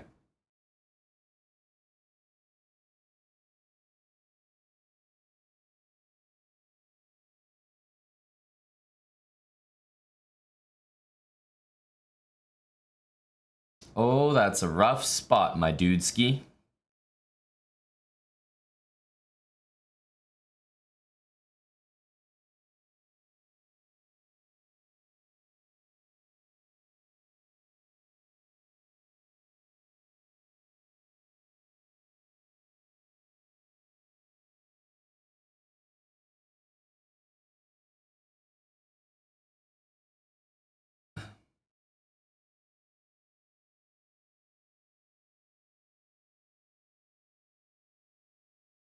This is a move that we can play maybe knight takes b4. Fancy for the boys.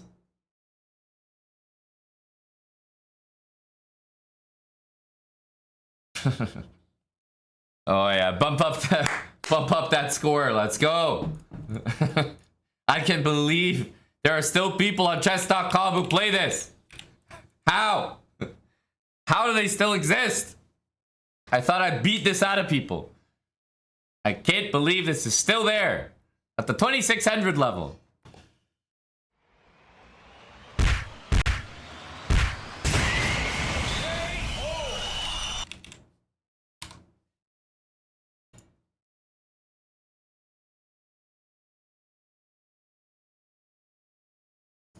Let's check our engine approved line. The engine, yes, queen takes a3 preferred. Barely, but preferred. A close second, by the way, is knight e7, which is just sadistic. Takes, queen there. Yes, queen back to b2, yes. Knight takes a2. And I know it won't like queen c3 here. This is a, that's a Hambleton special. We throw that in there for the boys. It's a good move. It's the best move, I'm telling you. Walk it 251, thanks for 21 months there. Walk it with Prime.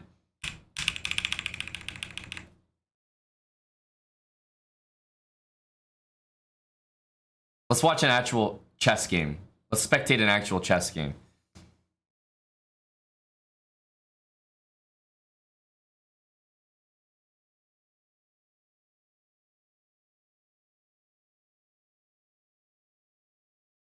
Queen d8, rook there.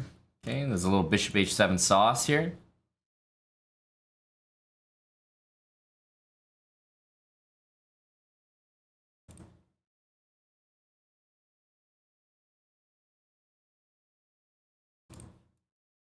Wow, that's filthy.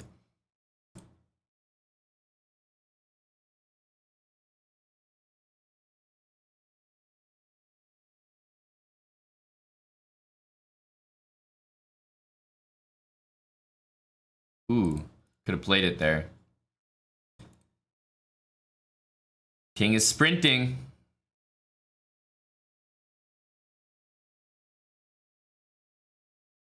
White's gonna flip this.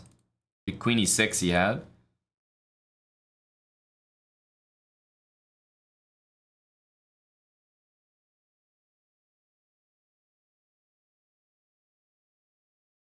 Takes knight d7. Oh my god, what the hell is happening?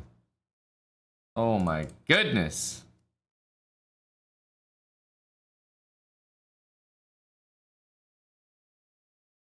Crazy, what a flip. By the way, I would have lost with no matter what color, like, just guaranteed loss. Oh, he's not gonna do the bishop knight. I would have promoted and done the bishop knight. I wouldn't have left you guys hanging like this. Imagine playing this. Try hard. Imagine. Ruining it for the fans. Oh, this guy's up a rook. Never mind.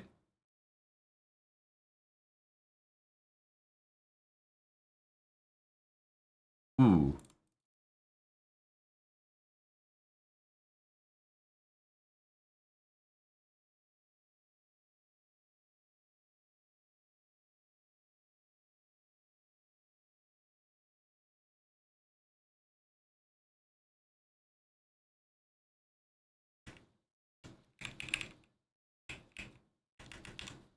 Wait, what? Oh my god, did you see this line? Okay, so this is really bad. This guy pre-moved. Knight d5, knight takes knight, king takes pawn, for a draw.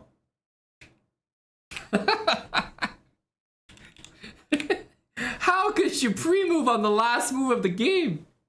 Just wait and see. How are you gonna pre-move? Oh. No, but that's really bad. Oh my god. That's as bad as it gets. Oh. That's just sickening. Because it's like, obviously white should play b6. It's going to be a draw anyway. May as well try. And as black, what should you do? You should probably pre-move king b6. That way if white does something, you know, whatever, and if he takes or goes there, it'll cancel the move anyway. That's a move, all right. By the way, yeah, I was going to say take that.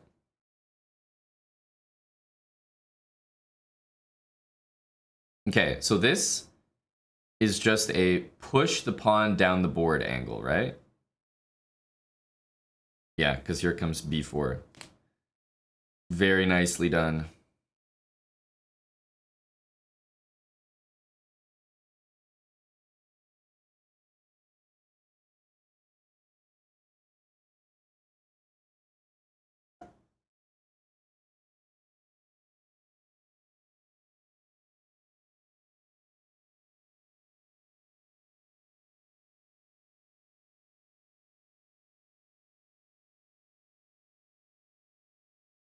All right. Well, our last game might have been so easy that we aren't even prepared for this one properly. You know, like the Florida Panthers or the Denver Nuggets. You know, Jokic has just been like sleeping he's been hibernating for like a week and a half.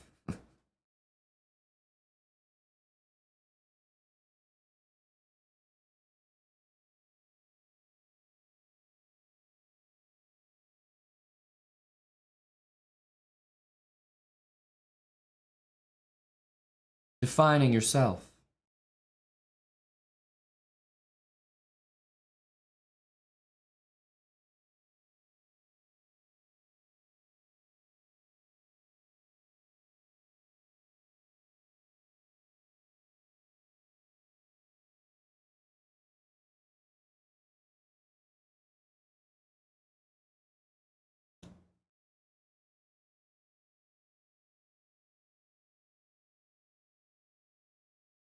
Wow, you must define you.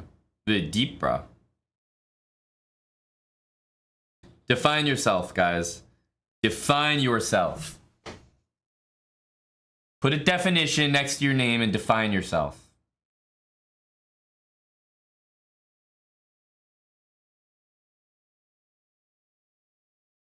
Wow.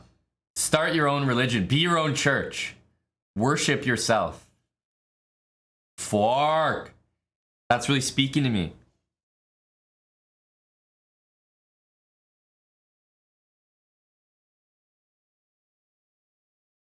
That's what we should all be doing. Worshipping ourselves. Being our own church.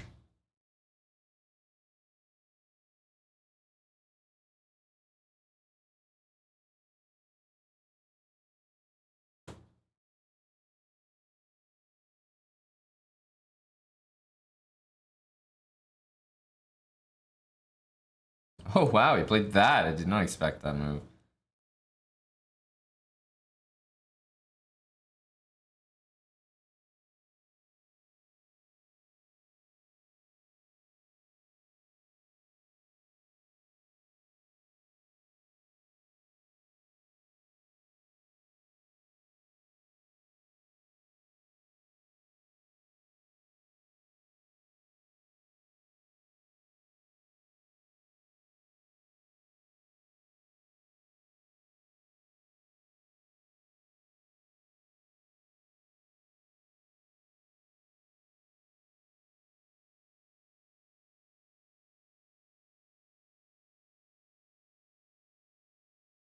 Knight a5, b4. c6, bishop back. c5, bishop back. I think that knight's trapped.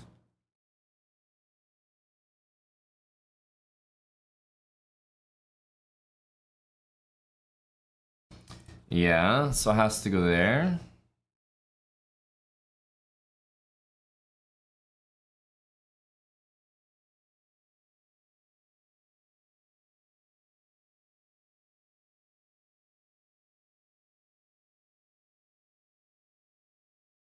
Must be taking on e5.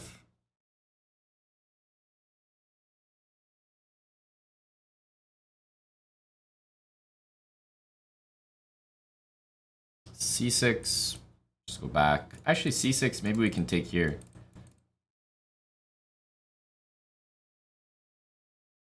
But actually, I don't know if that's worth it.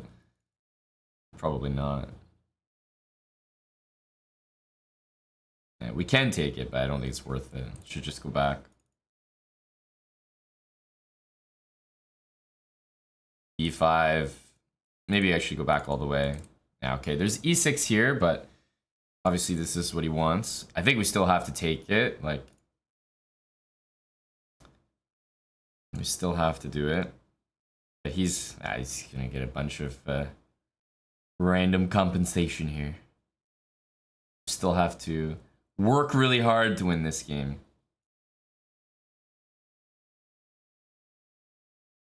I ain't in the business of working hard.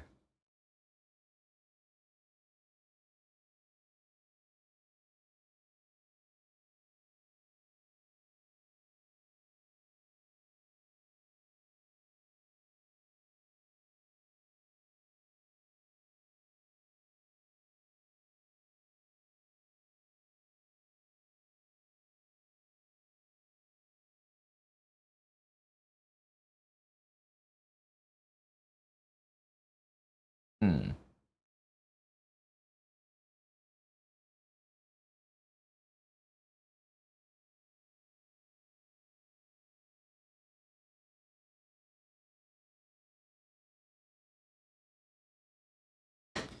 E takes? Knight takes is also fine, but E takes is kind of attractive. Just makes everything nice and symmetrical. C5, just castle.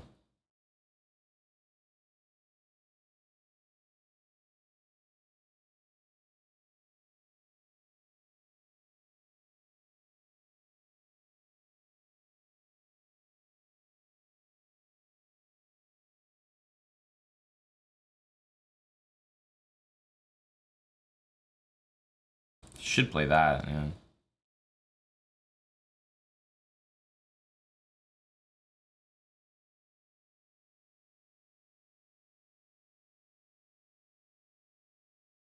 Start with this just for now.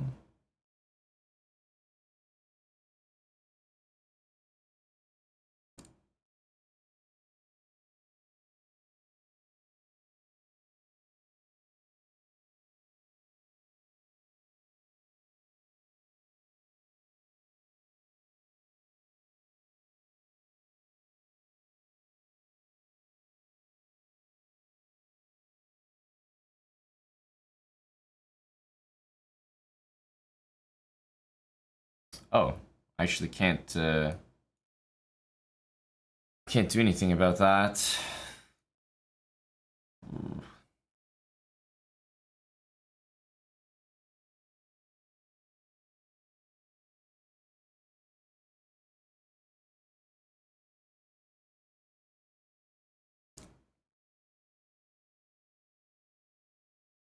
Jeez. Not even winning. It's completely lost.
Fuck it. Fuck it. It's lost.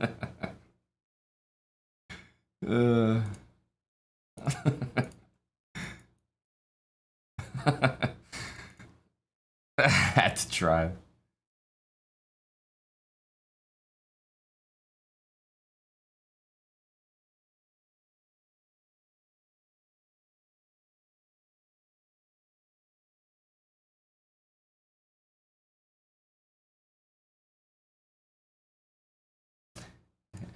This is another case where obviously it's a draw. He doesn't know how to win that. Is it an actual draw? I'm not sure. I think probably yes. But like, obviously he doesn't know how to win it, but I'm always gonna play. I'm always gonna play.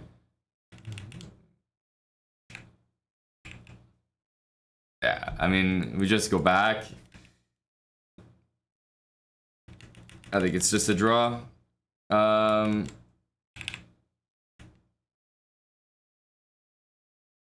wow, that was the last game. Or close to it. We're always gonna play.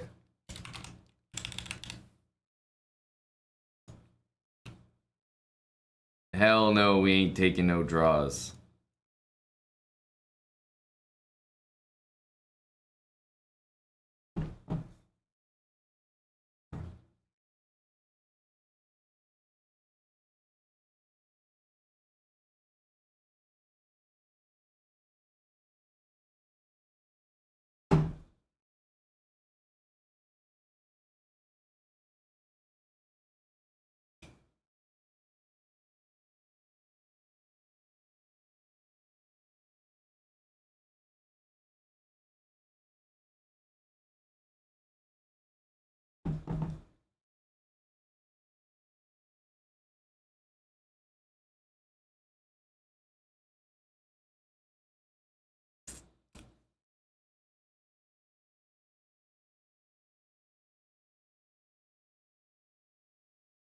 Okay. Suppose knight a5 is kind of annoying.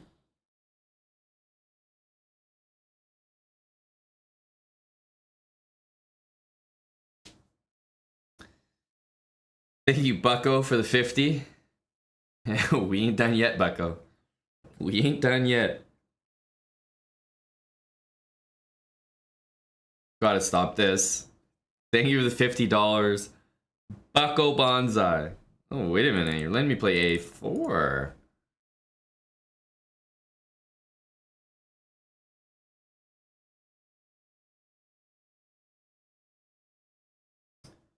Ooh.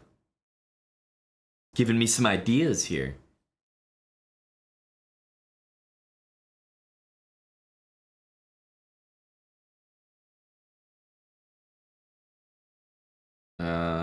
This one is coming.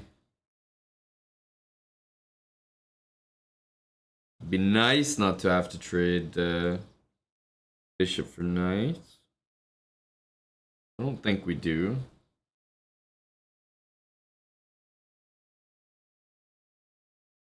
Bishop here for k6 is fine.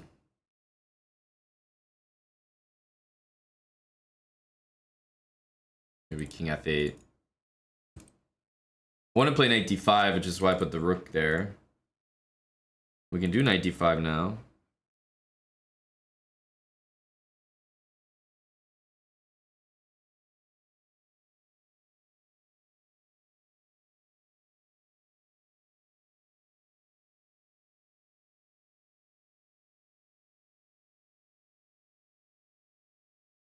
Bishop d5.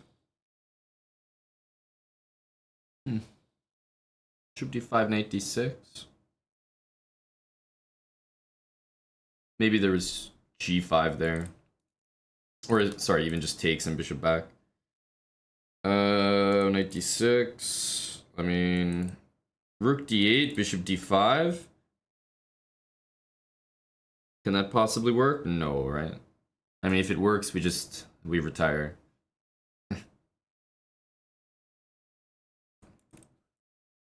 Knight b5.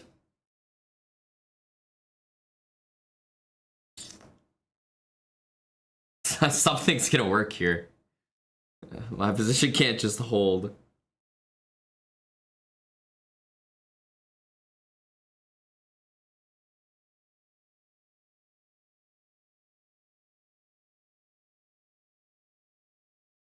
Knight b5.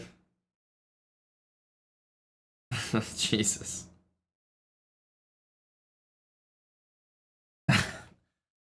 I mean...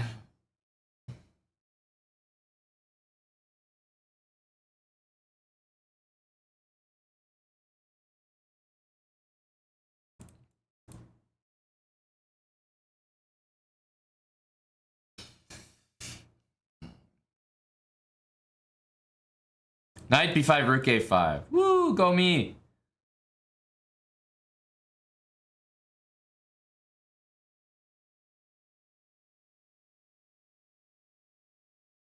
There's no way this works.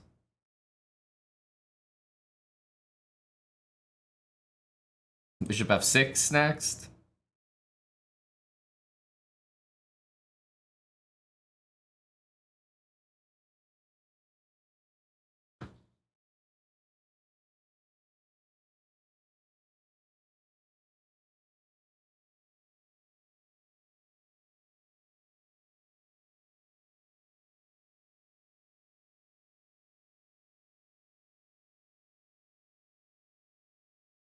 Probably should have stopped that, honestly.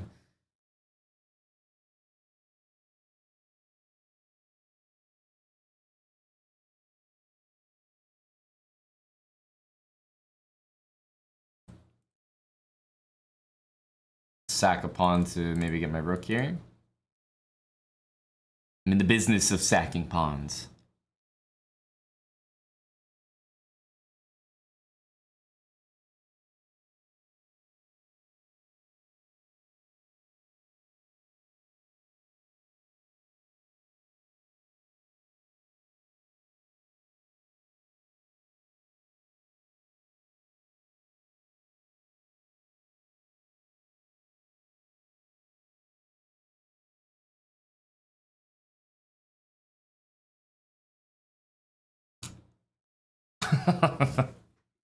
I couldn't even move.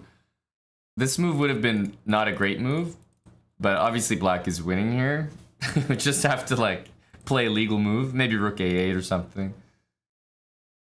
I mean, this title Tuesday just became like all the others, hysterical. At least I enjoyed the hysterics this time. I think that's the title Tuesday stance. Like, fucking what are these games? Every game is so similar. My first half of Title Tuesday is always full of masterpieces.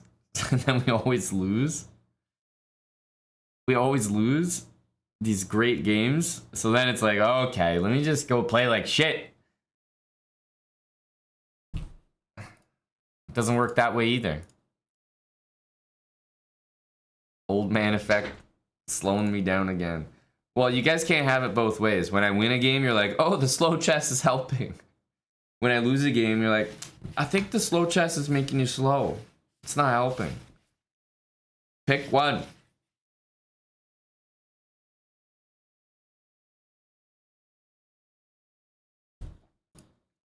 We didn't play a single good player this tournament. Everyone we played was just complete no-name, like 2500, 2500, 25, 26, 25, 25, 26, 26, like.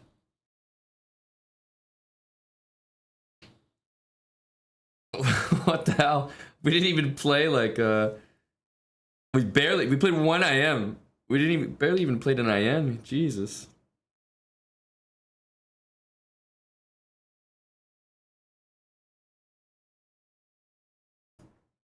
Thank God it's over.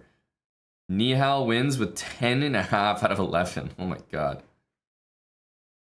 Now, I don't really know if this is true, but I'm willing to say that it probably is. this might have been like the weakest title Tuesday. I didn't play a single person that was like over 2,600. This might be the weakest title Tuesday I've ever seen. There's like FMs climbing in with 8 points. 8 points almost gets you top 10. Sometimes it barely gets you top 20. Free Fly Skydiver. I see you there.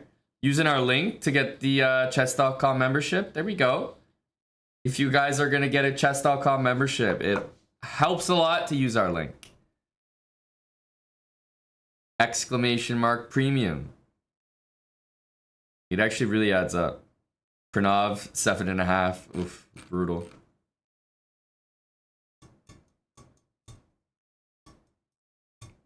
It's this exact same as I am, Thyrandal, exactly. Yeah, a few of the big names were missing here. Obviously because they're all playing actual chess. So the morning title Tuesday is our one chance, right? Because Norway Chess is on right now. So there's some notable absences.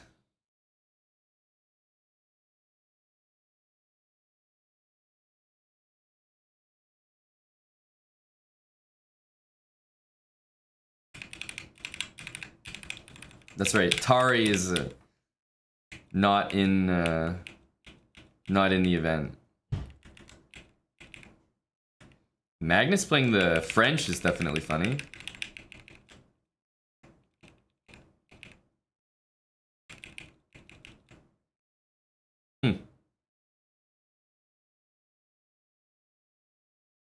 Go Magnus. Go Fabi.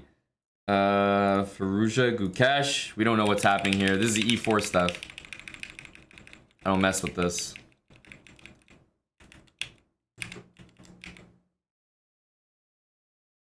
Wow.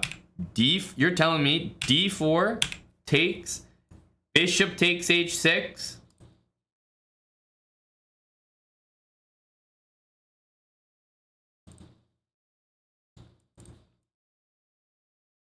Okay.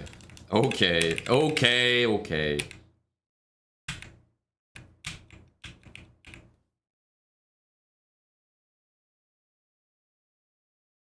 Mr. Tari playing Mamedyarov.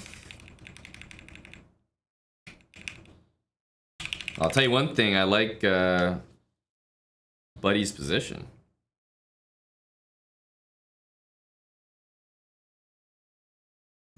I like Tari's position. Note your back.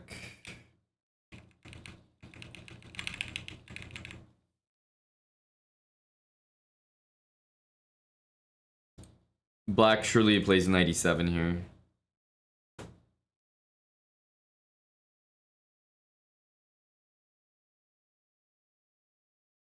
And this. Wesley and Hickey.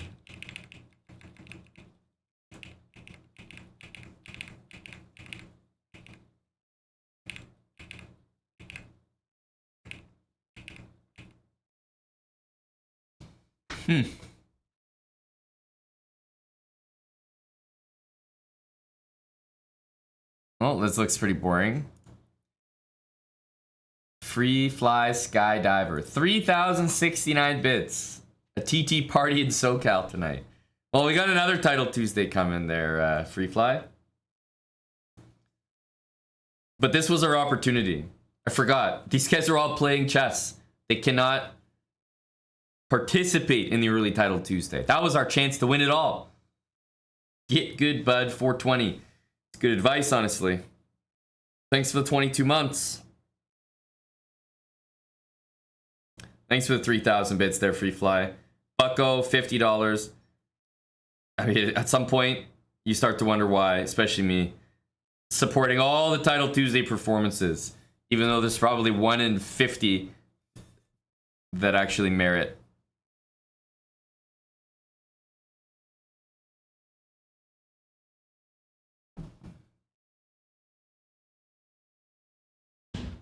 Are you talking about me, or are you at work there, Mr. Skydiver? You've used that line before. Now hang on. This is our insights. Let's find the Ukraine win percentage 55.8. But hang on a sec. Let's refresh this.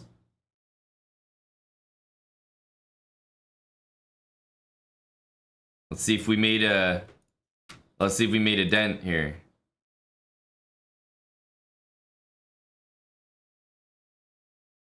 $55.7? Wait, what? What happened? Wait. What the hell happened here? Why did it go down? Did I play another Ukrainian? I didn't even pay attention. No! In the last round! No, I trolled! He was from Ukraine. Oh, god damn it. Fuck me. I forgot. Man, I was all hyped to check my score against the Ukrainians now.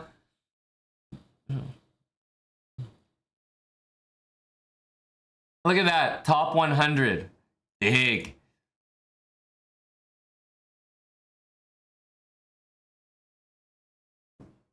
I didn't realize these guys were all like Ukrainians this title Tuesday. These guys were these guys old old Ruskies coming for me. Okay. I played at least 2. Oh, Lost Moose is challenging from Samoa. Well, hang on a sec. That's not gonna count, is it? Do these count unrated games? This is rated. What about all? That's what we should check. Surely I've beaten every country. Okay, I've still never beaten Samoa even in an unrated game. Oh, now I have more countries.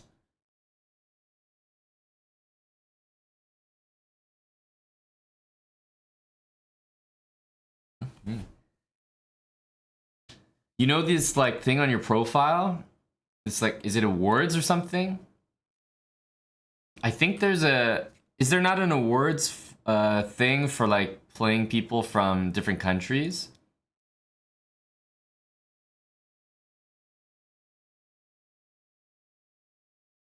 It's like World Traveler or something. Passports? Oh, is it in a different section? Or is it in achievement? Oh yeah, sorry. Passport. Wow, I'm still missing like a good amount. You're telling me I've never played people from these countries? Crazy. I'm missing all these? What?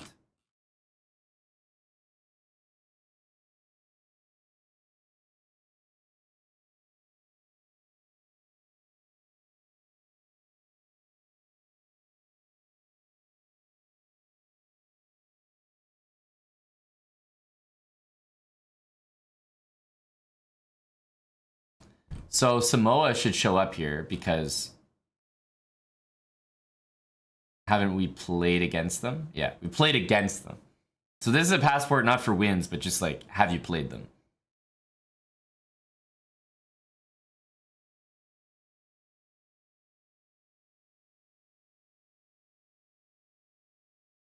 We have 194. What about GM Joey? That's the guy.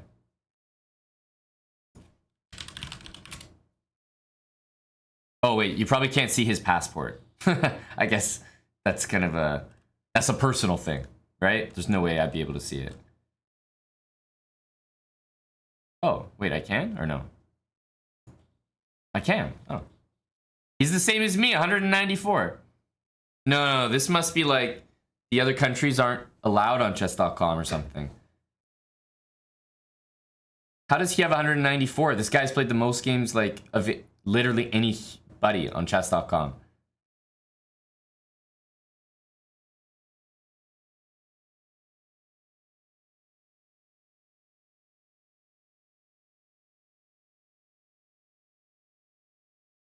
$70,000 games, Blitz. 475 rapid. 97,000 bullet games. 97,000 bullet games, 70,000 blitz games, and he's only got 194 in the old passport.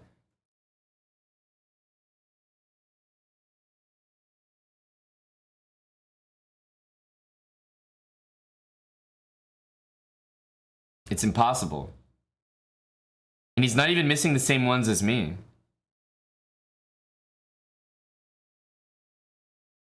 What the hell?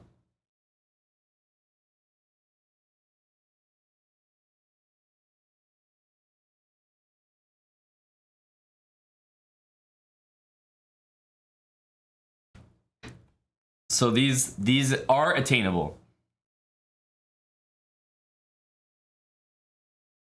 GM Joey's had his account forever. Like,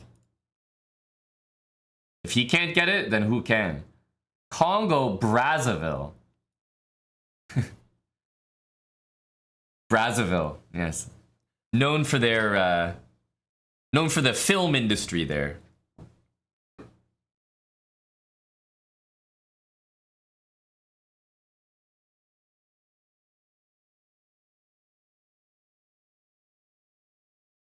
Play with me, you will get one more flag.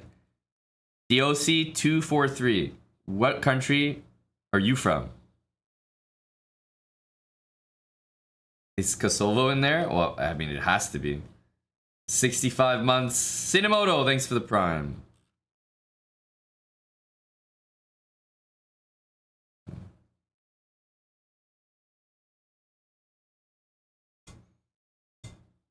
Well, that's where you're from, DOC. Well, sorry, buddy. I've already played. Eric, that's what the stream will be. I'm looking for people from these countries. How have I not played anyone from Laos? Like, what?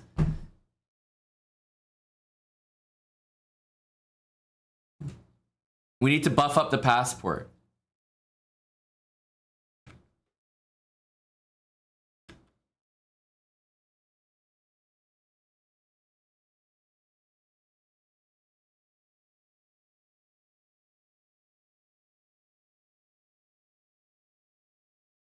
You tried the luck? Yeah, honestly, fair play. Fair play.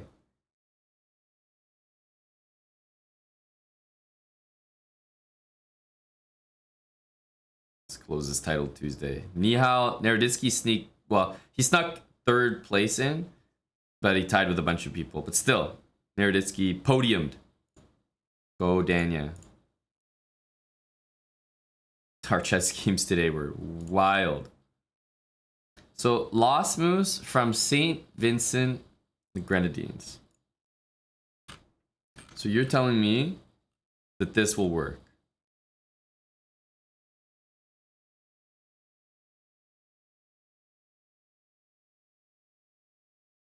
Are they typing it out? Is it going to be SA?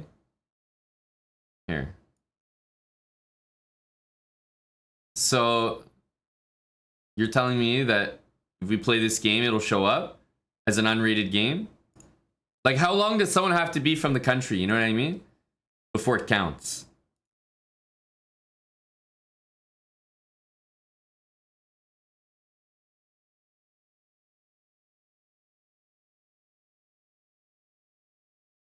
Is it like 5 minutes? Is it 5 years?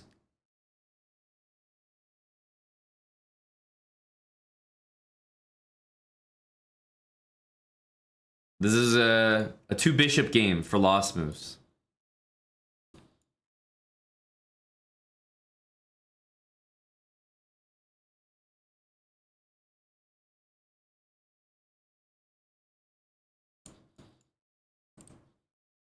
You never want to trade that bishop.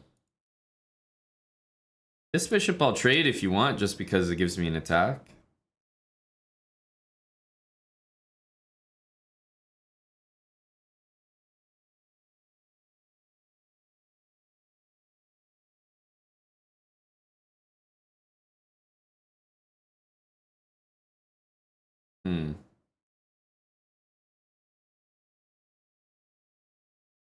I think I can finally trade bishops now.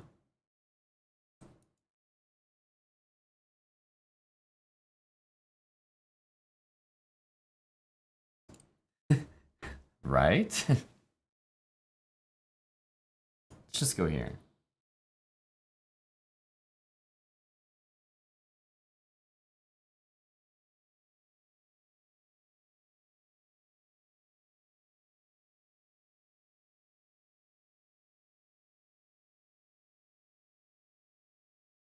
That I think I can take.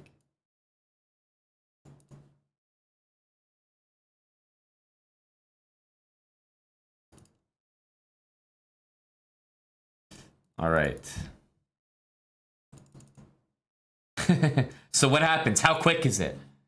Do I already get my passport?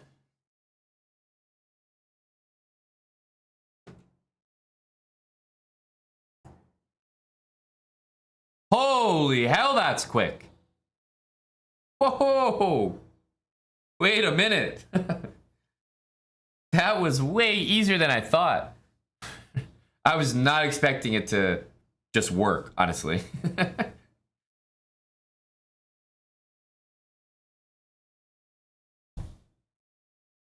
You didn't know about this, Tim? I think it's cool. But there's definitely no way to ever fully complete it without some assistance. Passport 195. Okay, who has more passports than me? I mean, obviously, I've played a lot, but the one thing is that the pool at the higher ratings is very saturated. So I'm not seeing a lot of new flags. Whereas, like, people who are 800 or 1000, if you've really played a ton of games, you will probably see a higher variety. LeBrad James has 216. Yeah, well, Bandeezy, they have stuff on here that are for sure not countries, but they don't want to exclude anything. Like Congo Brazzaville, like what? They have something called Mayotte here. I was like, what the hell is this? Never heard of this in my life. You have 231? What the hell? Good old Tesh, 231 is actually, that's ridiculous.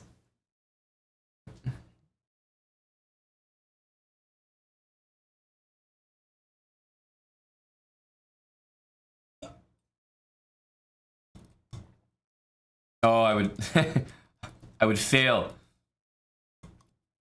Realty money, I would fail. You have 231, Red Thorn? 231? Or you're just repeating what good old Tesh said? This is Updog. 231 in the passport. Is that all of them? You're missing, like... How do you have so many? It's crazy. How many are there? Okay, so how many are you missing? 1, 2, 3, 4, 5, 6, 7, 8, 9, 10. Literally 10. So they have 241 possible.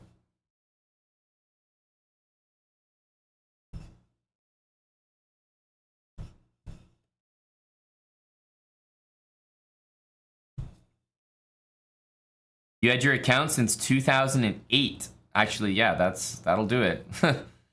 That'll do it. How do you like just go to the profile? There we go. 2008. Damn. I don't even think my account is that old.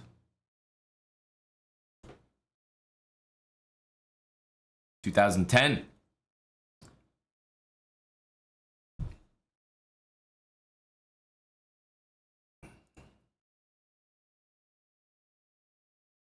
That's impressive, 231.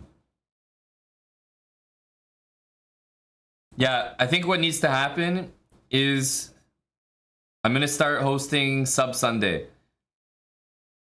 Sub Sunday for people only from Madagascar, Mali, Mayotte, Montserrat, Namibia. That's what it's gonna be from now on. I'm only playing you if you're from these countries.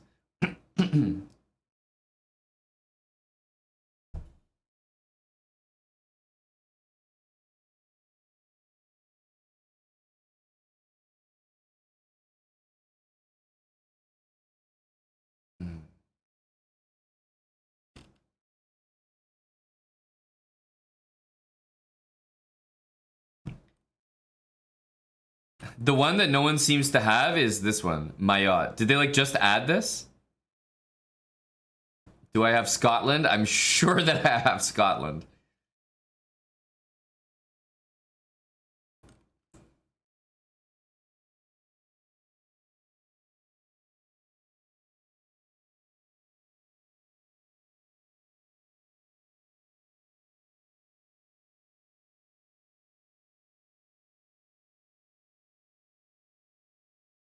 Wait a minute, there's Samoa and then there's American Samoa.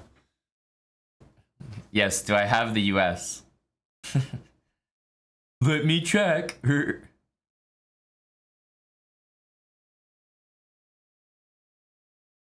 Okay, here's another question.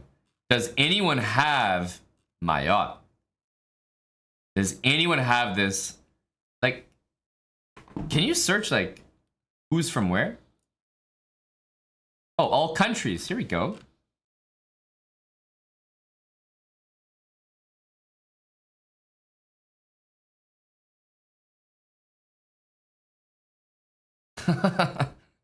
There's literally like 2 people from this place. These are the only members from this place. The only members. That's it?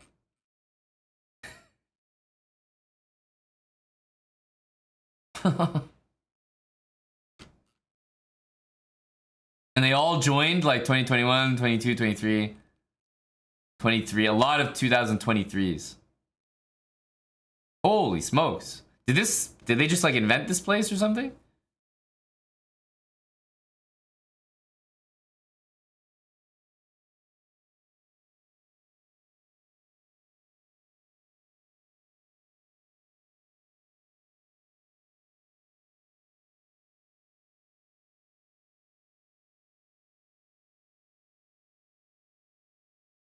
And send him a challenge, you know?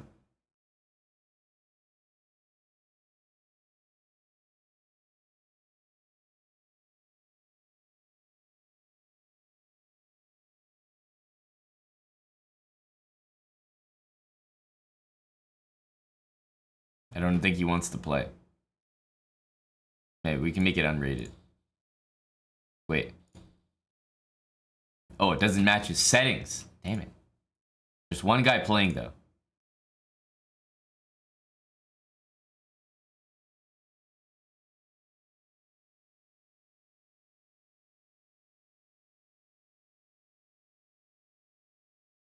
I need to hunt. He's playing a long game though. It's a serious opponent. But that's crazy. We just looked at like there's not that many people.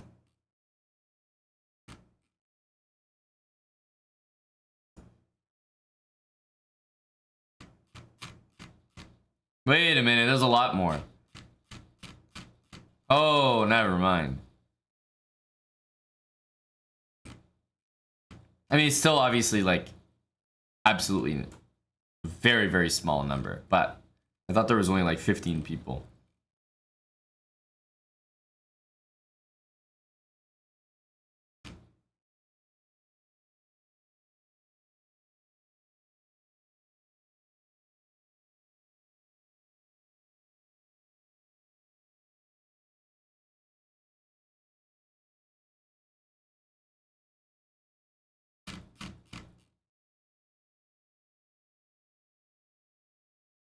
Huh.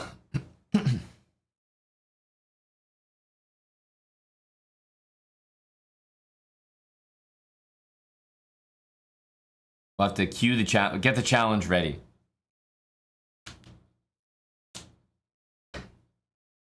Yeah, I might be actually salty. I might be too low rated to challenge that guy. Yeah, I can change my...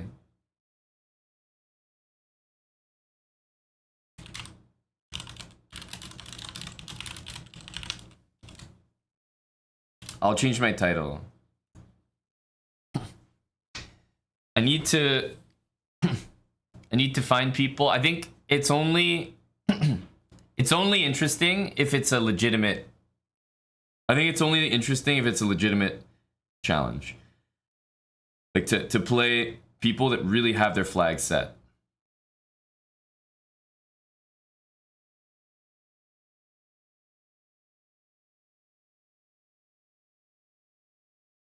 Like Zambia. Why don't we have Zambia? You know? Thanks, Bergen3, for the 7 months. Go Maya.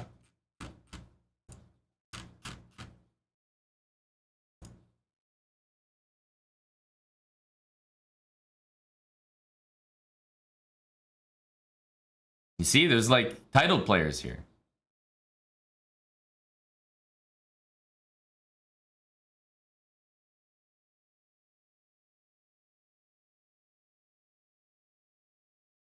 Hey, at least it's pending. It's better than we've done so far.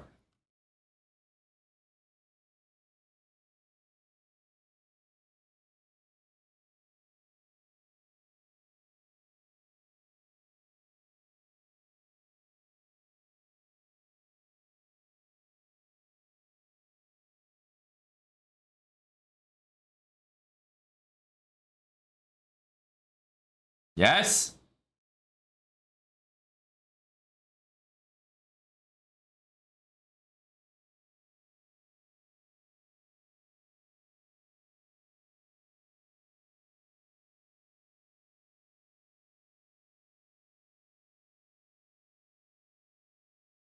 Yes. This is what I'm talking about. This is what I'm talking about. A great game.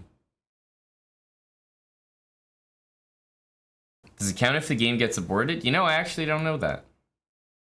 I actually don't know that. I'm a noob here as well.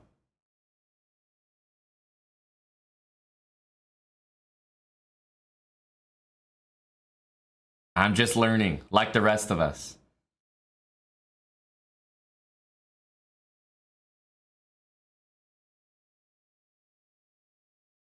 He's putting together a pretty good game, isn't he? God damn, this is why I haven't played anyone from Zambia. They're fucking good, is what they are.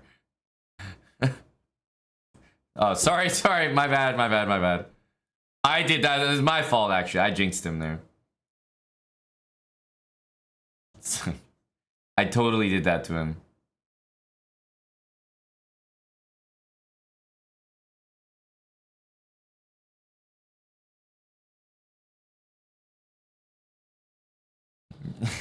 If I didn't say anything, he would have been fine.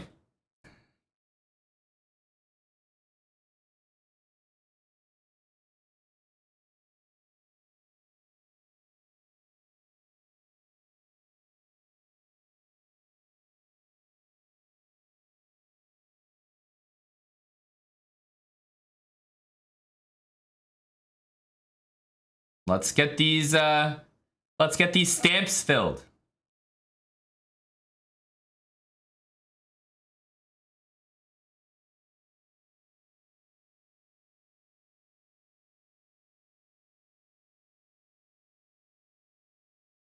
Go my passport.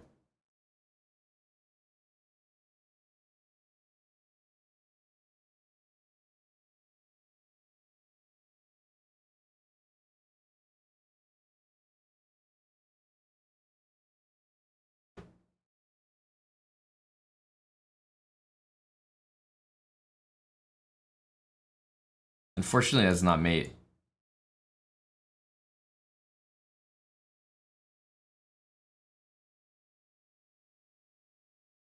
This is wholesome. We're playing a full game here. He really didn't play poorly until the peace hang, which I manifested.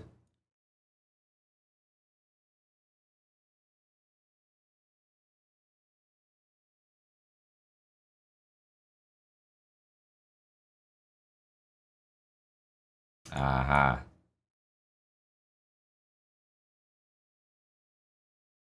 Oof.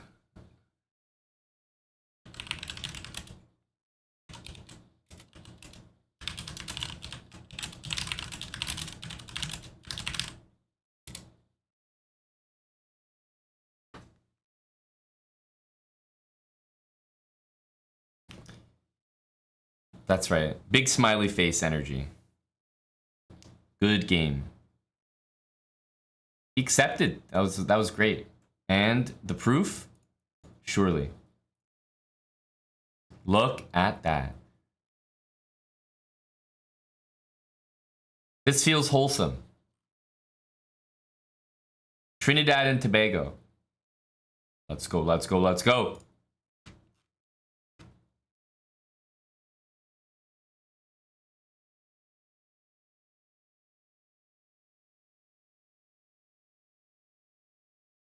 Go Trinidad. I gotta be careful, you know? I'm gonna like... I don't know if I should be taking all the title players. Maybe I should take the lower rated guys.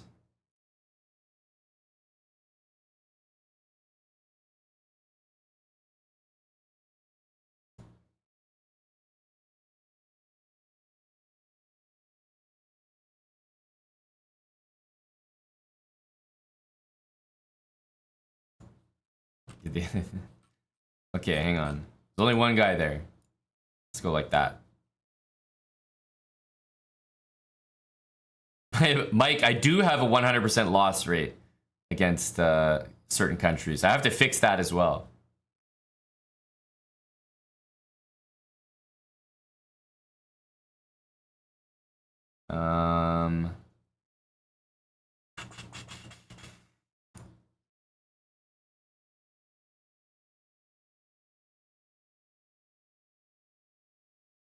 That guy accepted pretty quickly. That was friendly. There's some people playing here. Just not against me.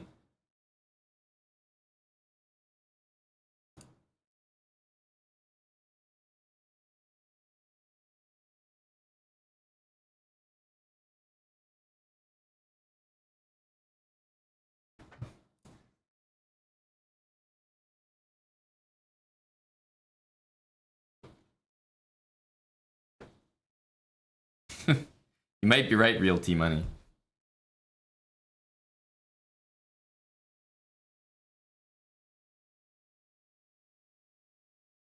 Yeah, you guys can see your own passport. It's literally like just on your profile. And then if you scroll down, it'll be like an awards section.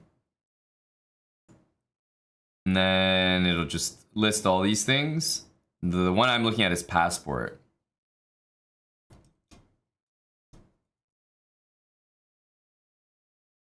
I wonder what happens when you max everything out.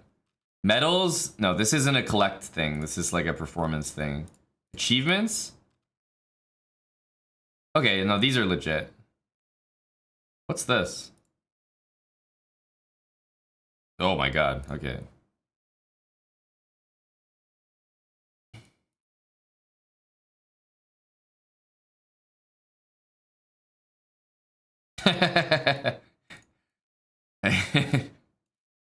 Understandable, understandable.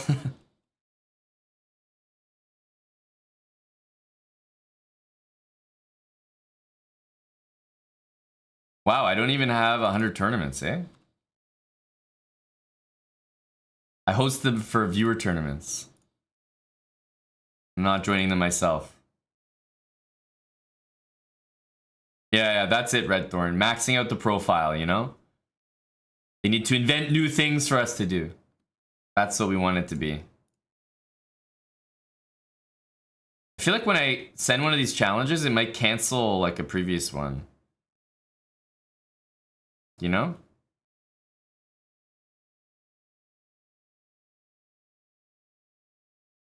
That's what I'm saying, Adam, our lover. It's like, have I not joined 100 Title Tuesdays? I can probably see that. Oh, competitor. I joined 10 tournaments. I got that April 2020. Like, what? They probably only introduced it then. But April 2020, if I had 10 tournaments, I should really be... All right, who wants to do the math? Who wants to do the math?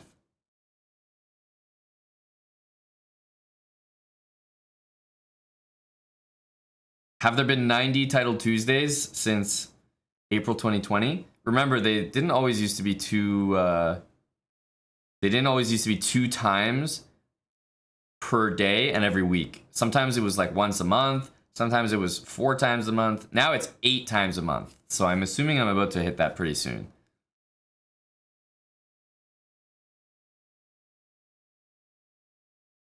Trinidad is proving to be a tough country to get a game.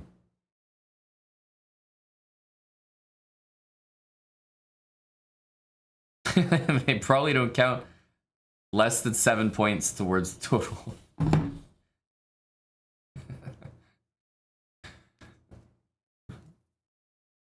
Today's wouldn't have counted, that's for sure.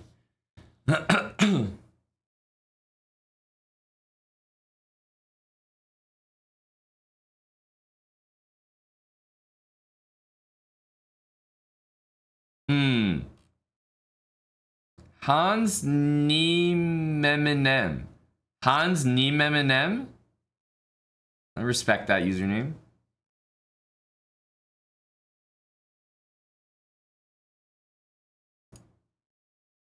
Oh my god, he accepted immediately. Oh, fuck. I'm not even kidding. I'm challenging all rated so people will accept, but I was a little bit afraid that this one would be accepted. He was like, he's right on the button. Oh, frightening.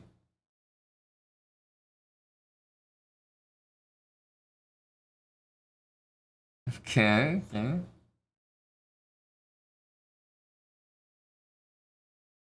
Hans Niememinem. And then what's this stuff at the end? It's like child of Elon Musk. I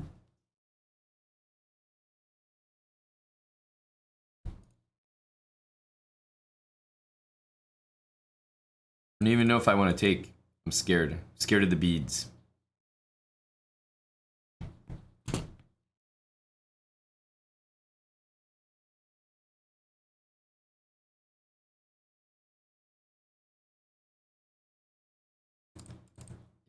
B5, C4.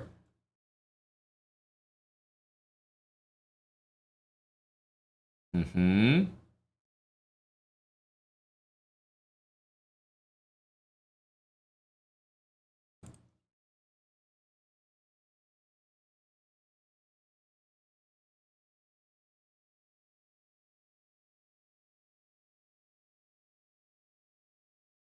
Cheers, Red Espen. You got 216. That's pretty impressive. 241 bits. That's right, we're going for 241. What are we at right now? 196?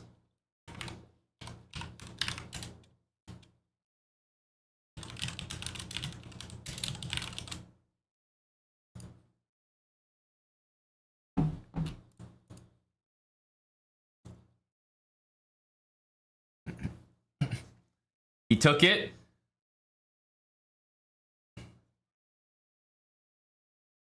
If these guys really were out to get me, he would probably change his flag right before he resigned or something.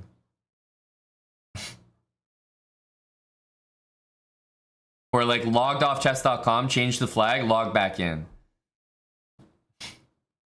So when the game ends, like, hey, congrats, you beat someone from the USA.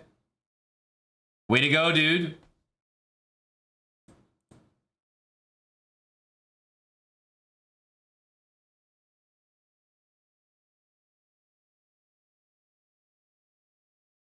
Surely he takes that.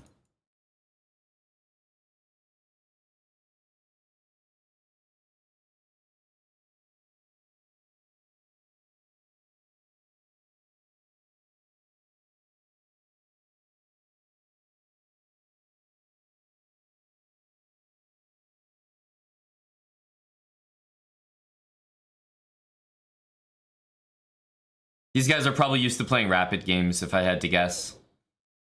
But I would be the same way. Like, if I remember being a lot lower rated online, and if I got a challenge from a GM, it was immediate accept.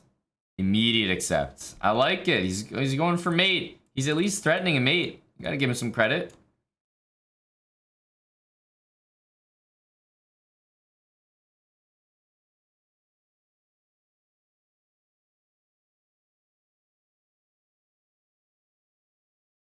Hello to Wild Hacks. Yes, we were talking about how usually the higher your passport count, the lower rated player you are. So the fact that you have a high passport count, Wild Hacks, does make a lot of sense. Like Hikaru, for example, unless he's doing Sub Sunday every day or something, like he's just not gonna have a high passport count because what does he play? Like the same 5 people who are rated 3,300, like you're just not gonna be able to collect very many countries that way.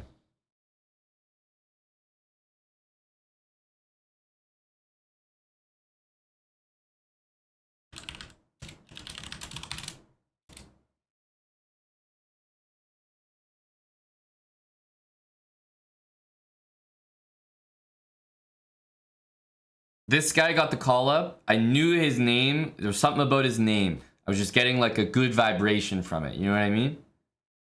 Somehow I knew he would accept.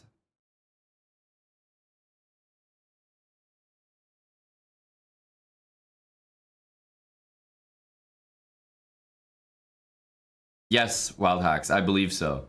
Although in Salty's case, it's sort of an acceptable change, you know? It is an acceptable change. Tim Cannon, $200. Hey, did you like that joke, Legolas? Thank you to Big Tim. Tim, are you trying to, like, you know, do you have early UTT energy? Syndro44, thanks for 21 months with Prime.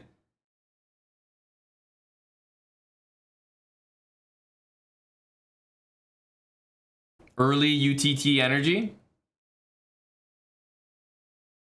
That's right, Adam Hart Lover.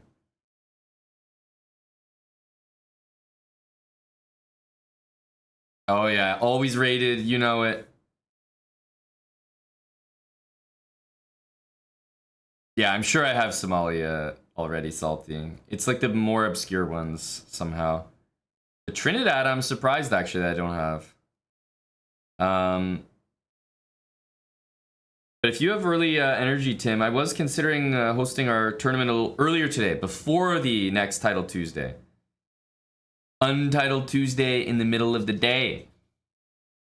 So, you know, little switch up. A little switch up. Maybe we put the tournament so that people can join now, but have it start in like a little bit. We could do that.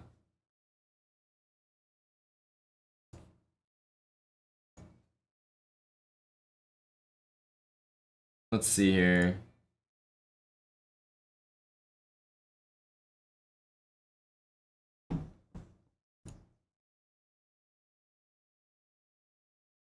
No, I haven't, Wild Hacks, but I could guess.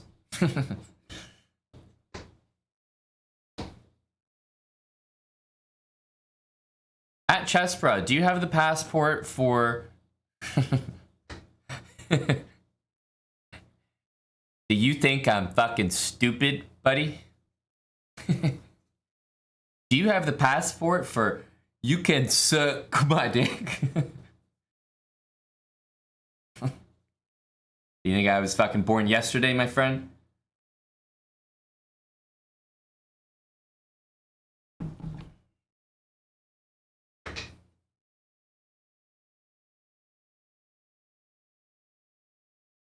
Auto B, holla at me.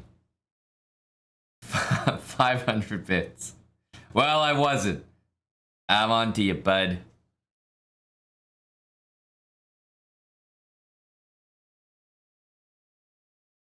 Nice try. Nice try. All I can say is that would have worked. Who was it? G-Man? Whoa, what did G-Man read out loud? It was like a very basic. Oh, it was Candace. Like, I mean, it was like low elo trap. It's like so easy, and he fell for it like a cartoon falls off a cliff, like walking right out, and then like there's no floor underneath him, and he turns around, and then he looks at the camera, and then he falls like all of a sudden. It was that kind of fell for it. He fell hard.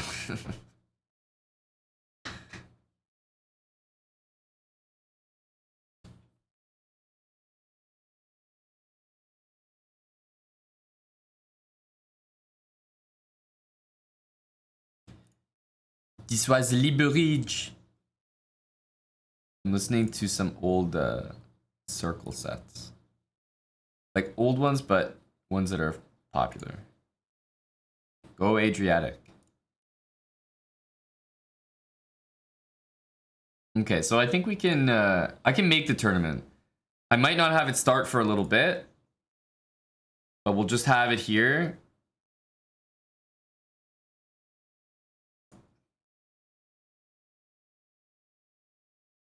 So that you guys can join and know when it's gonna happen. Yes, that's right. Our Underdog Title Tuesday, Dongmi. We're gonna have it early.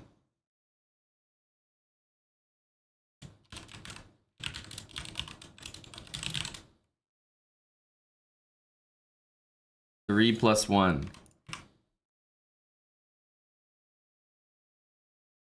So we'll have it start. What do we think?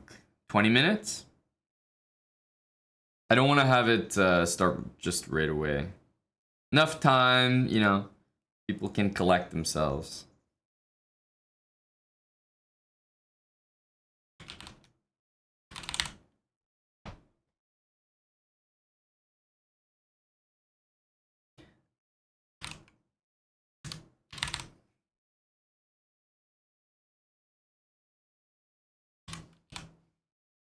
All right, that all looks right.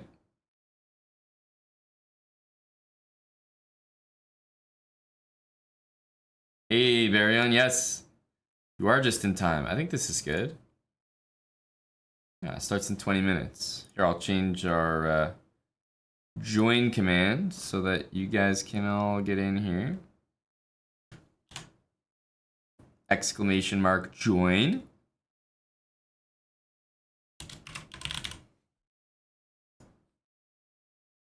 Yeah, it starts in 20 minutes. Enough time to have some food, grab a drink, go to the bathroom, take a shower, prepare yourself mentally.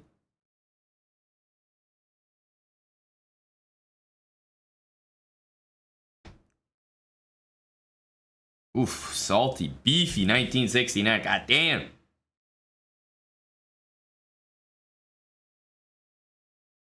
Oh, it's got to be quick, Bob Rick Digital. It's got to be. Apple 14, thanks for the 9 months. I might have to go for username change soon. All right, I'm going to take a short break, couple minutes. We'll be back. Our viewer tournament is going to start in 20 minutes. So, like I said, be back for that if you're going to take a short break yourself. I'll announce on Discord as well. BRB.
Hello.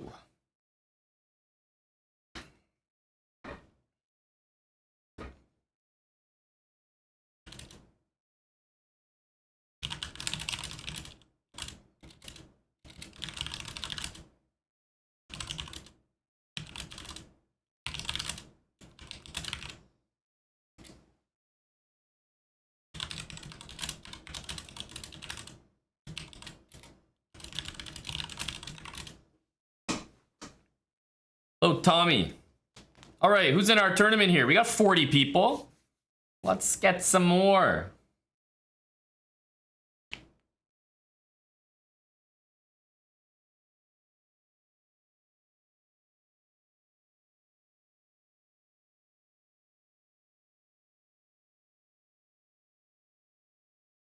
What is that, Tommy? Is that Chat GPT or is that a Tommy GPT?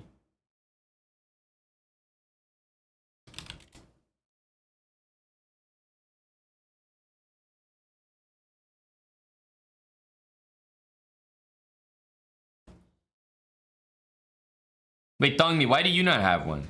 Didn't you have like 50? X-Wizard 25, thanks for the 2 months, bud. Here we go. This is our tournament here. It's gonna start in, now it's 10 minutes. Get on in here. Tim had some energy today. Big 200 from Tim.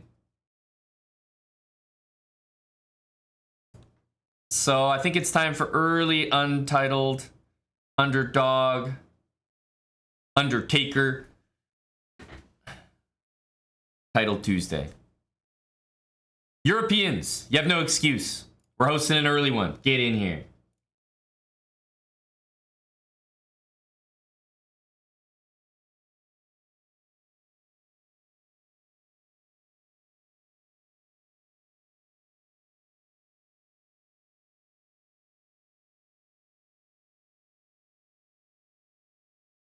We love an EU-friendly streamer, don't we, DT?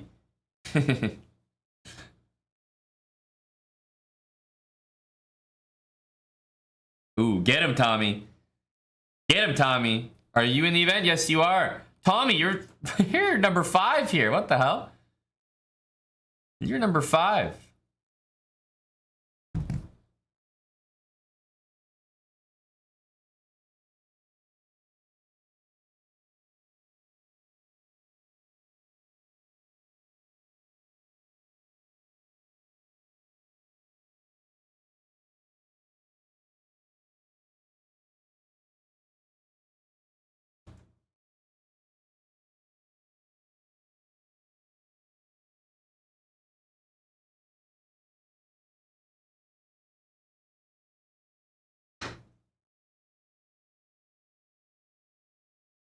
Spartones, 71 months with Twitch Prime.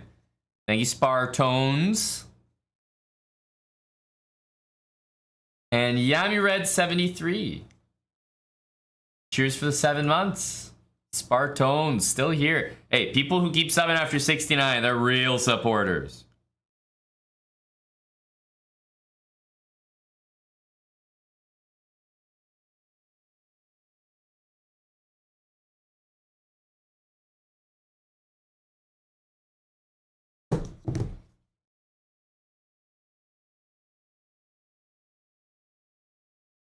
Did you tilt down, Wild Hacks? I see you there, 1500. The Deezy's got you. Man, speaking of Deezy, has anyone seen the Netflix series Mike Tyson Mysteries? First of all, it's fucking hilarious, so you should go see it if you haven't. But they have a guy on the show called Deezy. It's like easily the funniest character. Deezy is great. I mean, the whole show is great. Every character is kind of funny in its own way, but Deezy is hilarious. Have you not seen it, Tommy? You would find it very funny. You would really enjoy it, Tommy.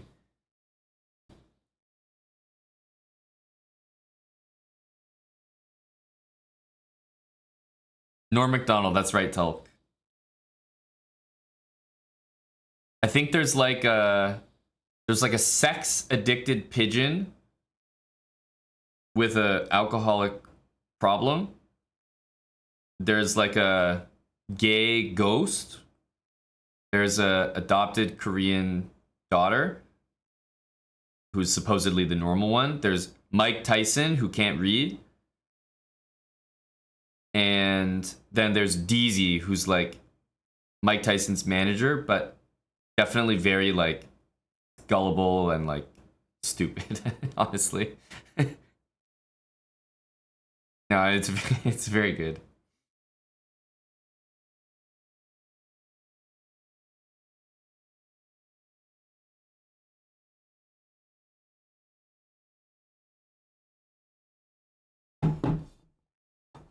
I think so salty. No, you guys would really like it, that's for sure, in the sauna.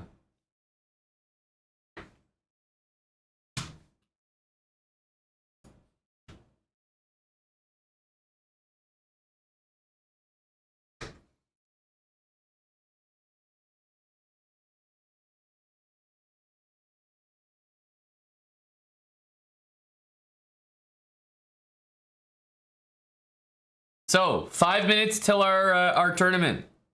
Hey, TB Lightning. Exclamation mark join. Got a couple links there.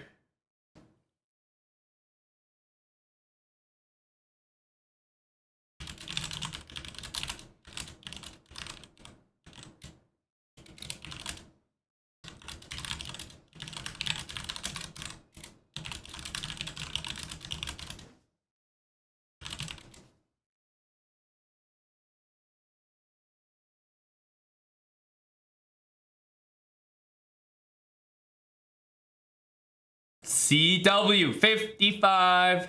CW, a quick Cinco. Onitsid Prime. Getting in. Hello, Askena. Are you in the tournament? I know we don't host many EU friendly ones, so.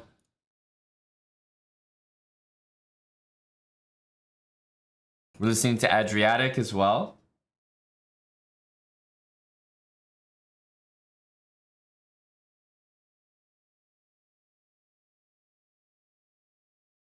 Three plus one. Yes, we are. It is 3+1. It's 11 rounds. It's a Swiss tournament. Can we get 100 people in here? Midday? I thought the Europeans were higher energy than this. Get in this tournament. Who do we have here? I see some familiar names.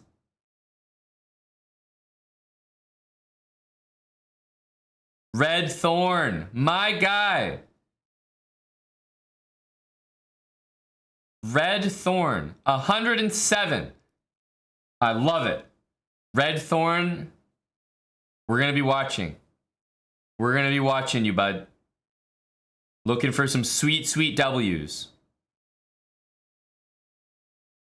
The thing about Red Thorn's rating is quite literally he cannot lose more than 7 points. So he can only gain. Like, it will literally go up from here. Red Thorn, you might be saying, you know what, don't draw attention to it. Shh, be quiet, be quiet. But you know what? Every single 100 that has ever been in our tournaments, Red Thorn, has collected a dub. Somehow, some way, you're going to have 11 rounds.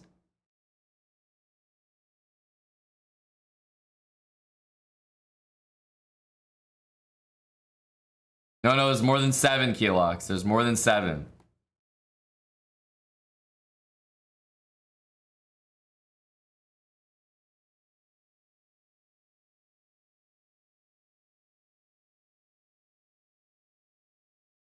$78 people. 2.5 minutes.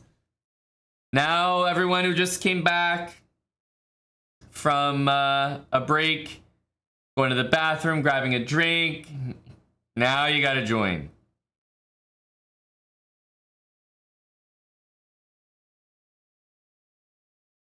I'm still gonna be playing in our late title Tuesday event, but that's not for 2 hours, 45 minutes or so.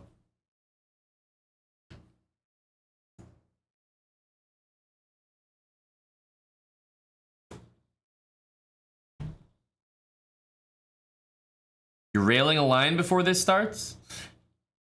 Wow, I'll definitely be watching you now. Be paying attention to your games. Thanks again for the subs there, CW. Appreciate the midday support, buddy. 30 thong me. Blitz games as well. 30 blitz.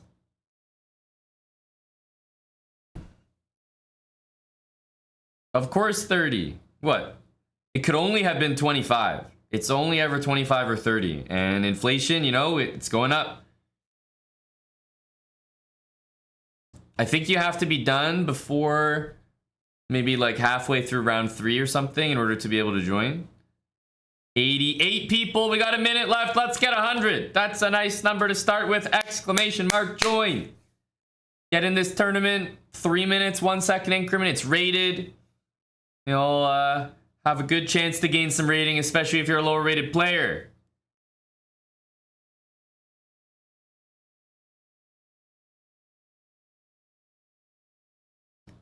$89, less than a minute. Maybe next time you're scared. You think you're gonna be less scared next time? That doesn't make any sense. You gotta jump in right now. Indecisive confusion. Buddy, your username is checking out way too much right now.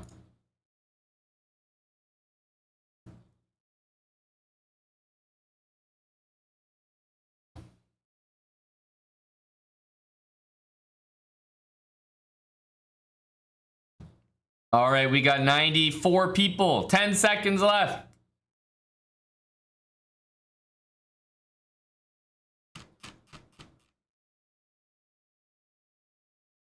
The 107 left the tournament. I still see him there. He's in there. He's in there.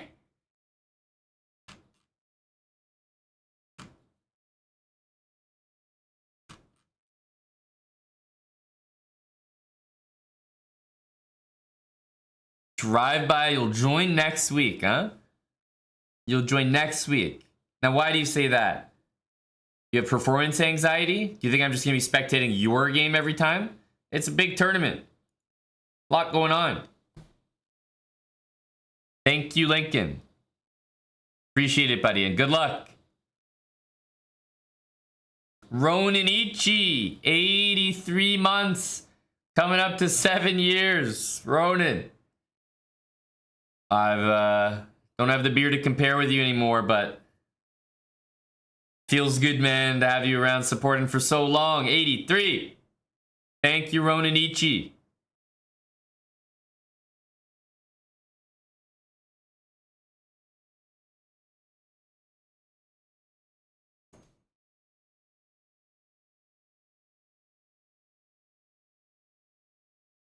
That's a good movie, right, Ralph?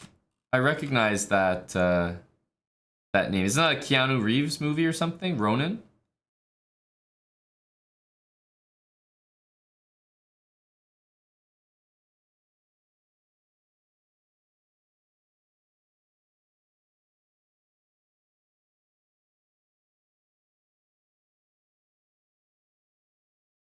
Movement. You mean Detroit, right? Yeah, someone told me about it. It didn't work out at all, because you know what, Roninichi? We're going to Europe. We're probably going to see some people perform there, like Solomon in, I think, France. So we'll be in France, we'll be in London, we'll be in... ooh, interesting move. We'll be France, we'll be London, we'll be in Barcelona, we'll be in Berlin. So just... it didn't line up very well to go and take a trip ahead of that.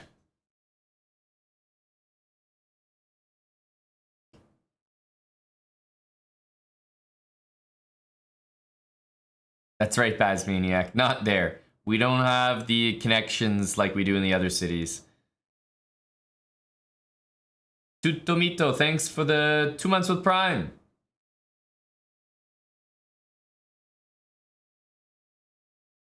How should you mix the things that you learn there with the habits?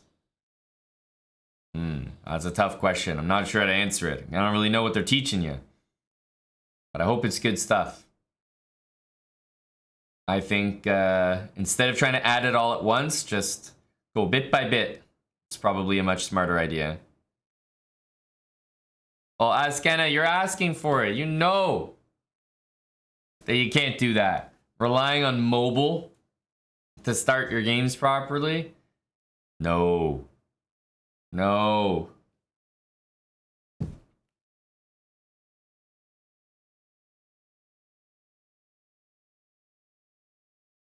Mountain Dew is great. Isn't that the gamer drink for 90s kids? I love Mountain Dew. Definitely have had it like recently. I went out of my way to have it, but it's been a while since I had it properly. Tommy making it look more difficult than it needed to be here. 95, and instead of Tommy taking that knight, he blunders upon Andorra. Oops. But something tells me Tommy's gonna be just fine here. He's against the 1000, but he is starting to say hello. That's right, it is Mr. Valentinian. We're hosting it a little early today. There was some early UTT energy.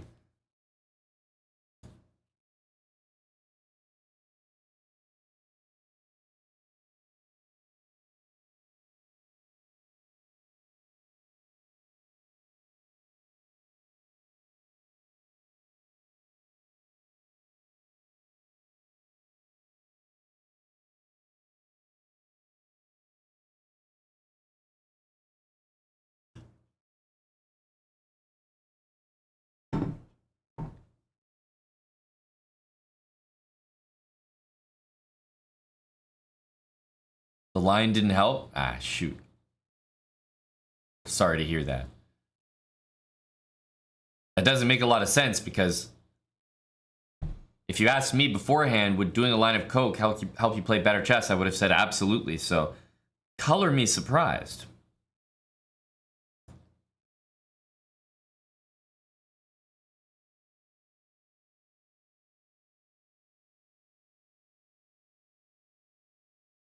Any upsets to look out for?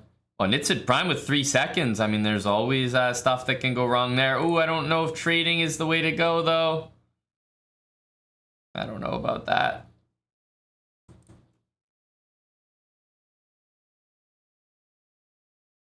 Lots of pre-moves from Black.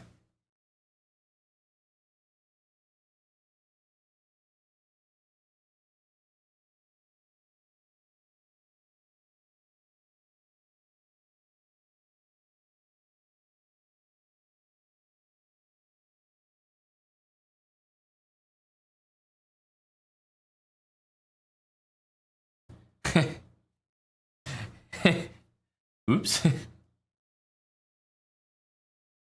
There we go. Go, Dustin.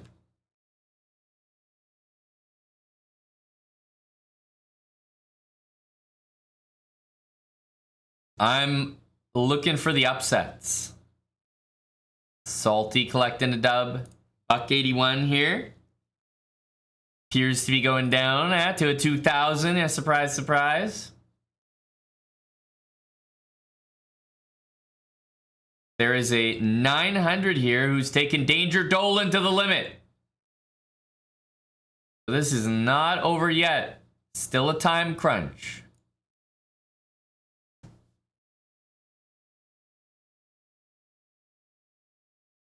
Oops.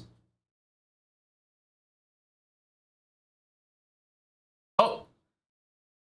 That's a big blunder. Oh my goodness. Oh my god.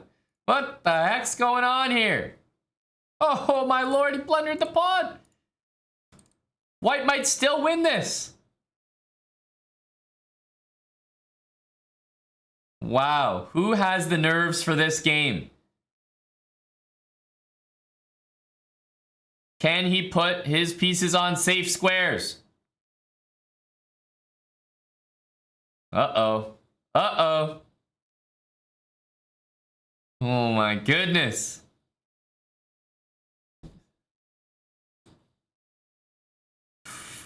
He's He's gonna flag. Oh no! He flagged in a completely winning position, but it was already going a little bit downhill for him.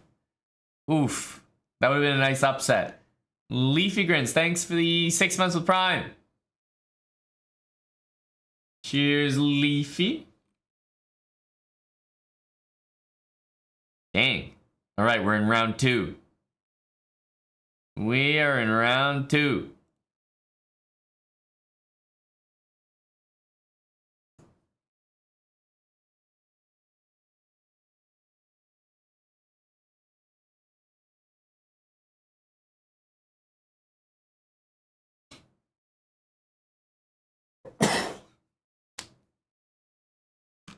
Let's check out our buddy here. Let's see.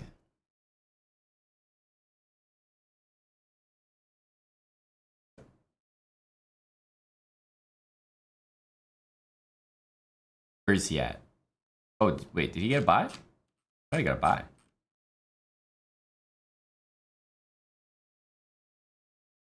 Yes, he did get a buy. Go Red Thorn. You see, Red Thorn, you've already got a point. That's more than some people will get the entire tournament.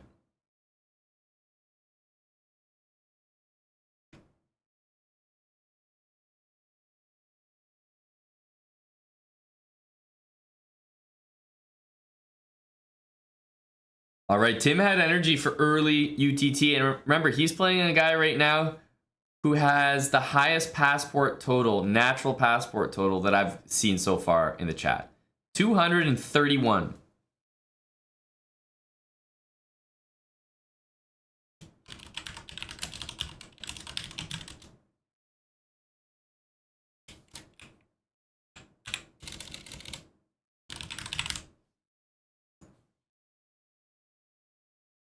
Yeah, you get a chess.com passport stamp every time you play someone from a new country.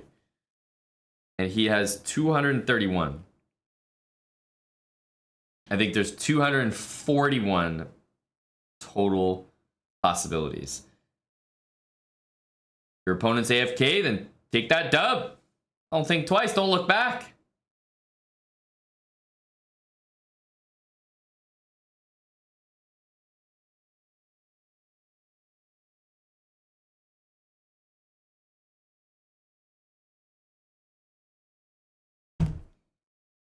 How many do I have? Not even 200. But it's definitely the case that this type of thing, the lower rated you are, the better chance you have to have a lot of different countries. Most high rated players just play the exact same people over and over again. Or it's a much, much smaller pool. So it's like if I don't have a country, I'm probably not gonna get it. Hickey's passport? That's a great question. We didn't check Hickey's passport. I can update everyone.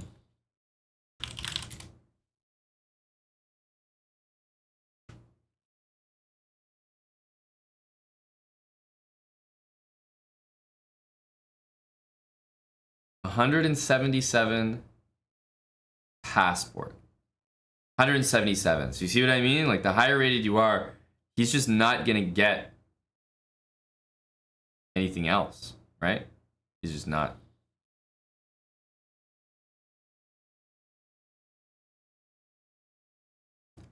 He has 27,000.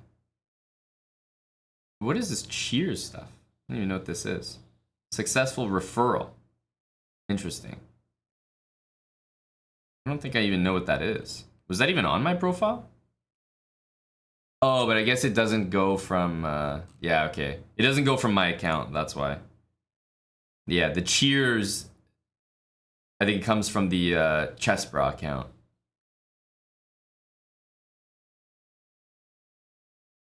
Curious to see that account.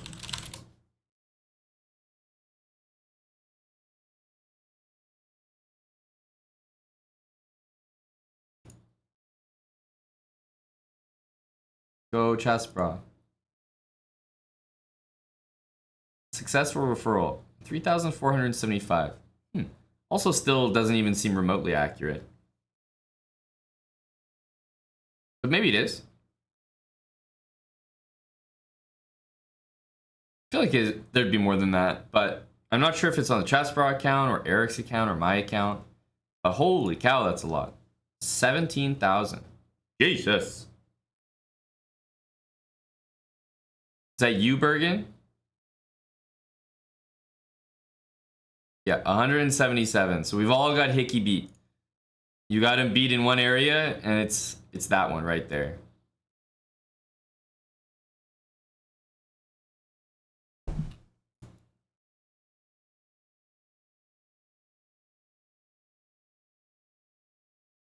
I beat him on Super Person. Hey, we got to take our wins somewhere, right?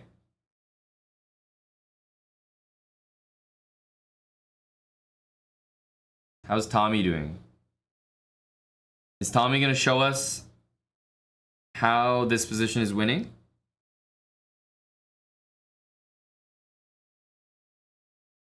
Is Tommy going to show us the way?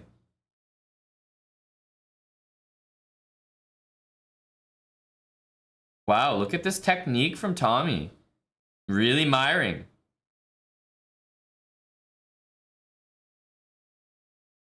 Dang.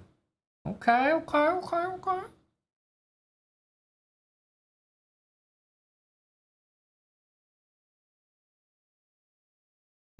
Go, Tommy.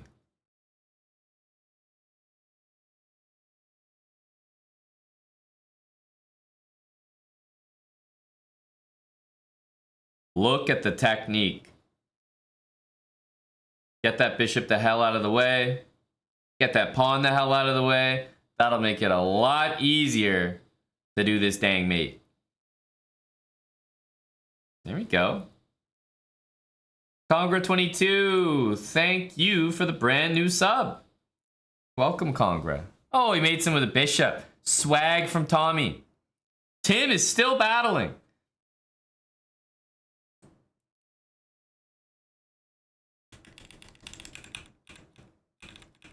Tim, you had a free queen there, bud. You had it. There was a chance, an opportunity. Go, Tim.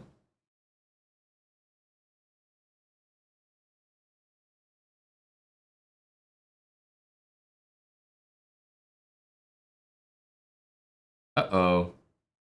This doesn't look good for white.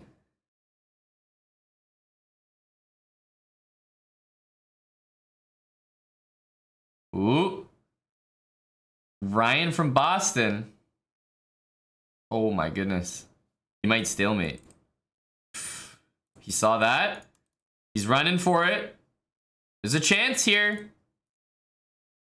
Big stalemate energy. Oh, he thought it was protected. He better run that pawn. Oh boy, we got a game here. We got a game here. Anything can happen. Oh, he focused up and he got that mate. Holy smokes, he thought the pawn protected backwards. Thank you, Nicola. 1,000 bits from Nicola Stojan. Thank you, Nicola, and absolutely go underdogs. We only watch this tournament to watch high-rated players lose. You should all know that by now. If you're a high-rated player, we're not watching you because we want you to win. I'm sure you know that, though.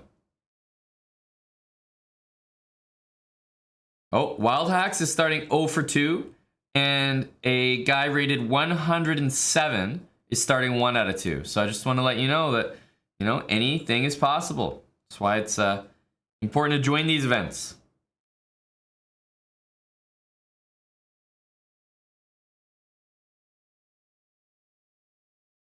You have 154, Val? Well, that's because all you do is play Neil and Bunglet and Chicken Pants. Like, you're not getting any new countries, dude. Oh no, Red Thorn. Ouch, ouch.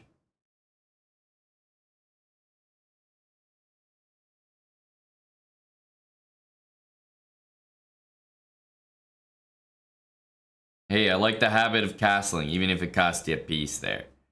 I still like the habit. Okay, what the heck happened here? Center just got annihilated.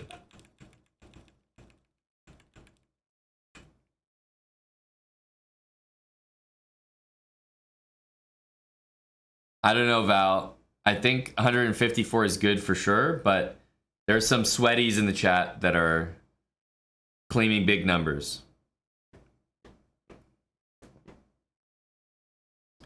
But as I keep saying, I think it is easier for people lower rated to have a higher number. So Hickey has 177. Val has 154. I think Val needs to step his game up.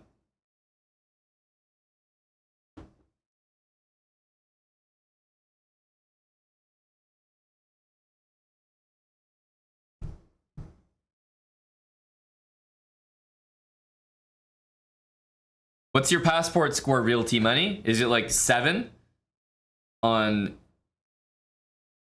Checky Loves BBC?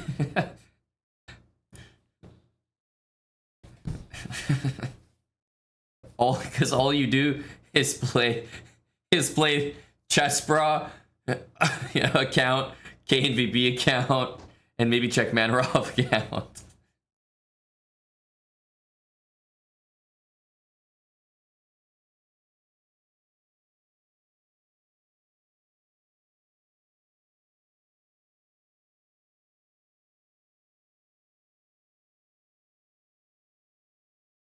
Jake Cass got the quick win against Buddy Thorne. Yeah, the pressure. It gets to you, doesn't it? Let's see who else is going here. Bishop Frank. Is he going to survive this position against an 1100?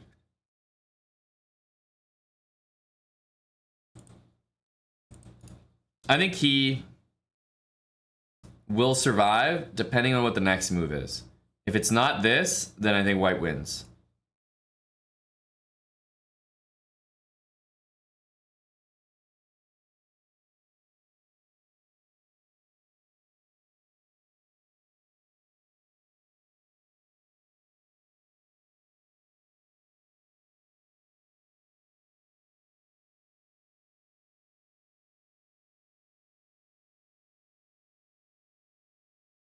Okay.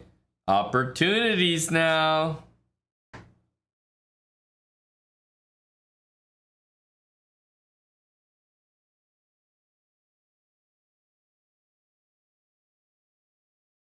I know, TV Lightning. I know. Absolutely awful. Jamie Benn is legitimately just a trash player. Stars looked awful with him on the ice. I don't know how that guy's the captain. For sure he's getting the C strip next season, right? Can't take him seriously.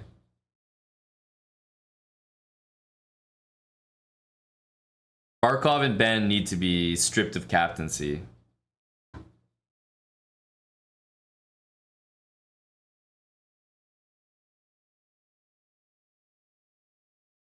Okay, let's see here. I'm gonna jump in and check in on our friend Wild Hacks. He's got a 2 bishop position here that could use a bit of work. Now, there's no way to win a rook here.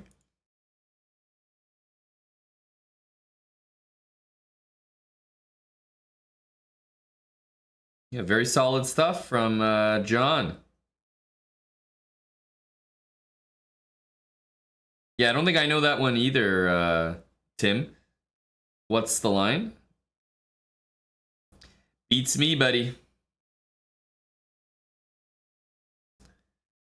Why Barkov? You really think Barkov is the captain of that team? That's Kachuk's team. Say what you want, but Kachuk's the leader of that team, that's for sure. You can just tell.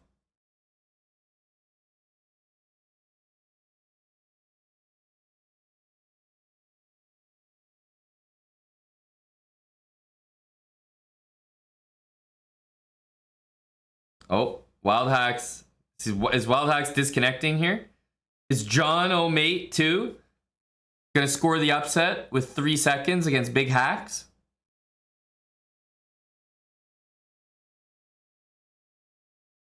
Oh my goodness. Too tough. And John O'Mate, when his position was actually dead even. And I would even say Black's better here. He flags. Feels bad. Wild Hacks is just a dirty flagger. You can tell. Getting his wins the cheap way. Reminds me of myself.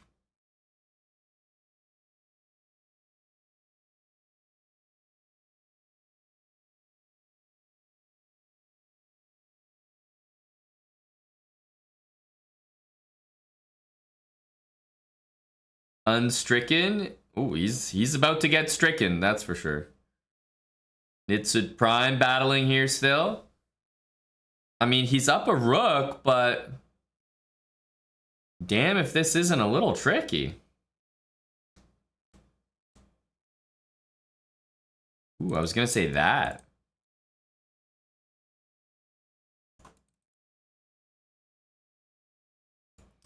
Ooh, he barely got the move off. I like the energy there. Wow, good speed. Holy smokes, good speed. Wow.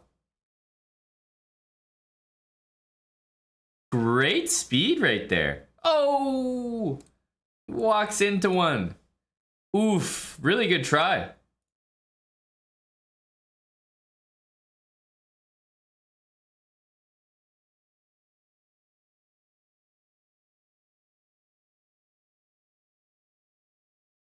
Now everything's under control. Everything's under control. Bishop Frank. He beats the 1100. He makes a comeback win there in the final game. In its final hour. Wow. Getting it done. A tough game against the 1200, but made it happen. It's always shaky, Nitsid Prime. It's always shaky.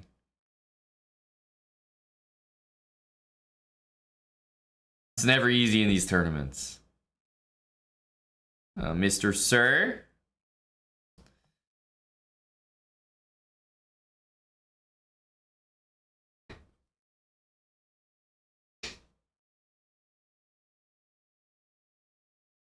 I didn't TB Lightning. That's a cool little factoid.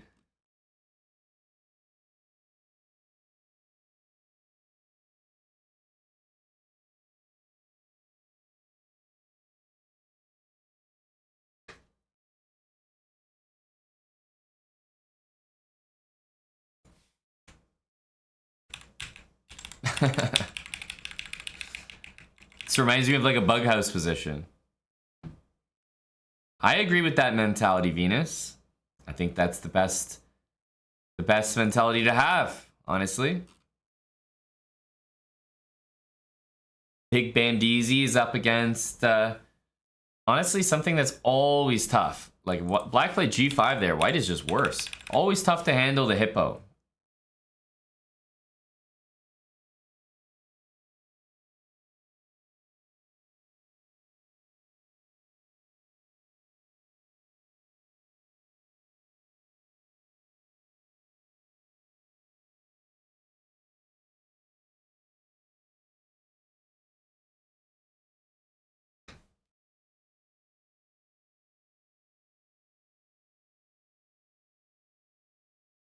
Little trade ski. Black's getting out of this position, though, not in too bad shape, I would say. Little Brad James. What's going on here? Man, people keep falling for this, eh? Oh, wait, why didn't he play G4? Played it now. It's a little different, though.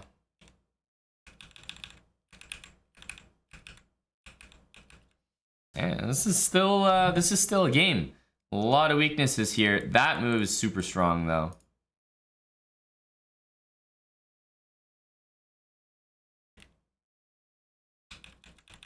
Red Thorn has some good theory here. Ooh, Bishop H2. Keep it simple, Red Thorn. You know, just rooks to the middle, little habits. Really not a bad performance here.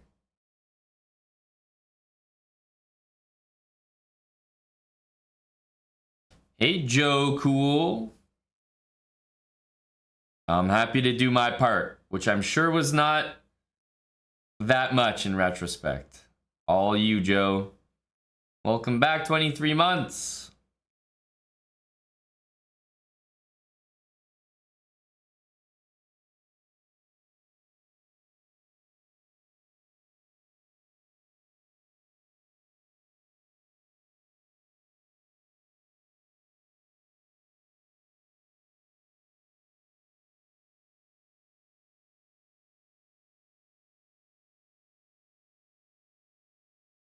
Ouch. Yeah, the most important stuff Red Thorn can do is just really focus on where pieces can move. Like how they can literally move. Like a knight can actually move like that, you know? That would be useful for Red Thorn.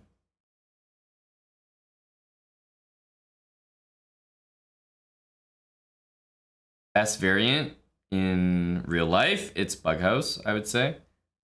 Online, best variant? Ugh. I don't know. They all suck.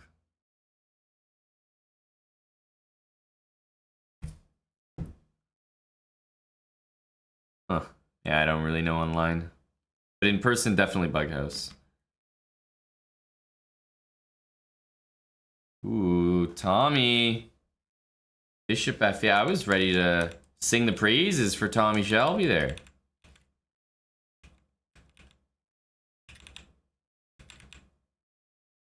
I don't know how that move could not be played. Oof.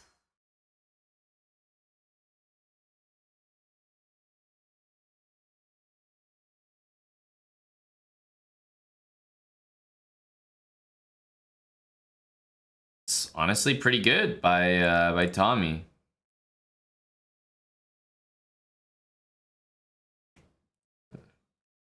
Just unnecessary. After pawn takes, you're dealing with the same issue.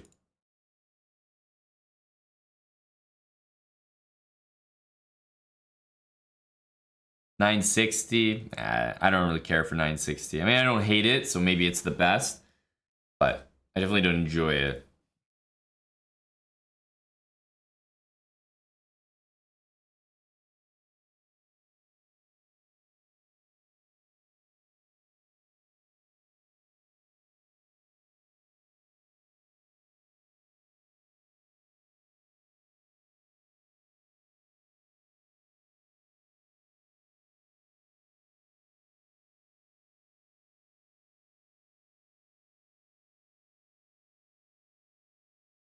He had a glimmer of hope. He was in a stalemate position for a second.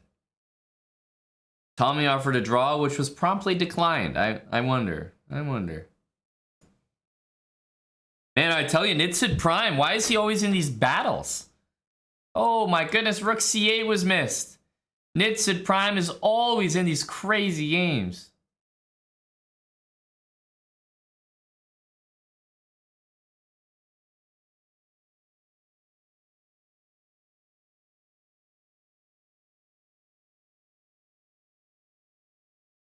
Let's go, Dustin. In my opinion, this is still very tough to convert. I don't precisely know how to do it either.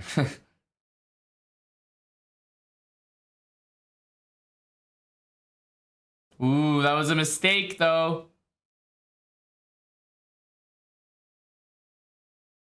There goes that boy. Dustin. Oh, and he flags. Oh, man. Salty with a long game as well. And this is really going down here with Talk.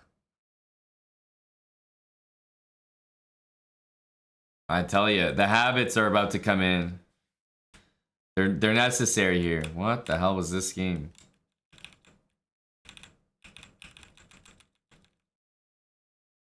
This was madness. Tulk, pretty good shout there, bud.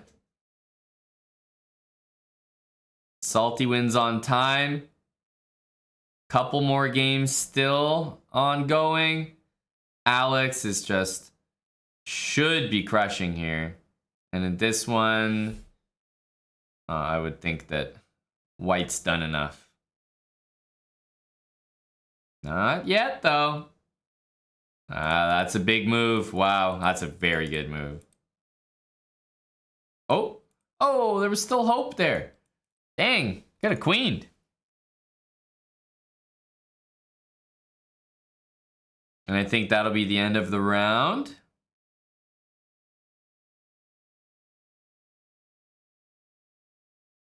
There's only 4 people with a perfect score. They're all around 2,000 elo. Podge Keeley, thanks for the 23 months with Twitch Prime. And Atos Nast, 17 months. Tier 3. Cheers, Atos.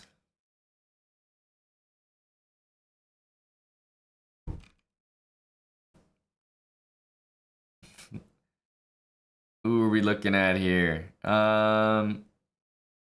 Let's go Thunderbird.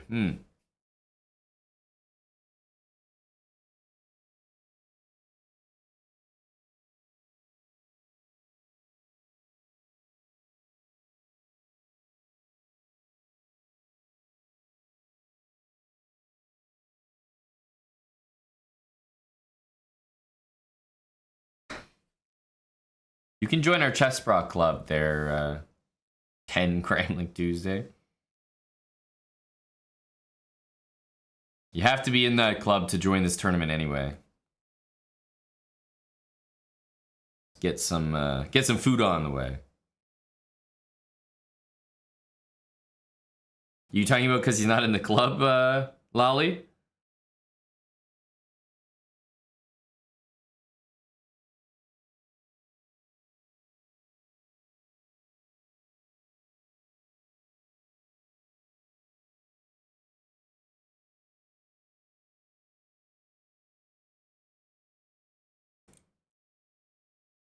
Interesting move. Yeah, normally as black, you really don't want to allow your bishop to get pushed around. I think you want that pawn there, so.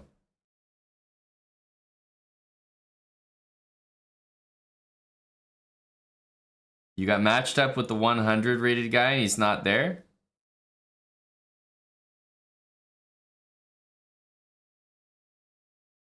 Dang.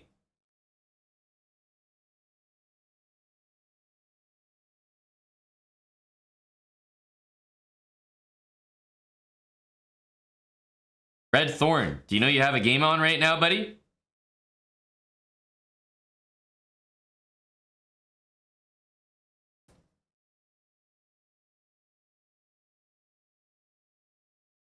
No, Lincoln. This will be the only one for today. He's just thinking. Yeah, that's fair. Let him cook. Let him cook.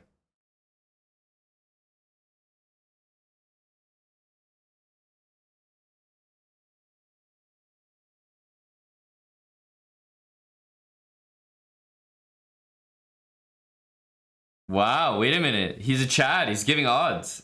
I'm here for this. I am here for this.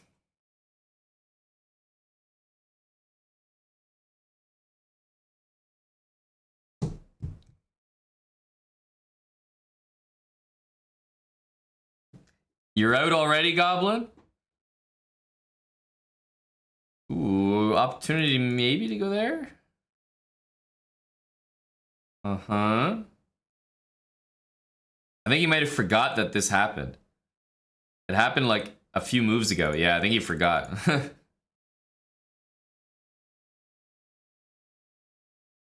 think he forgot as well.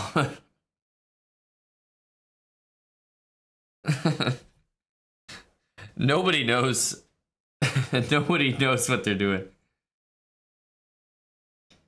Oh, Red Thorn, bud, you gotta get the pieces moving. Keep that stick on the ice. Oh, man. He got wrecked. And Tommy always has some real fascinating struggles.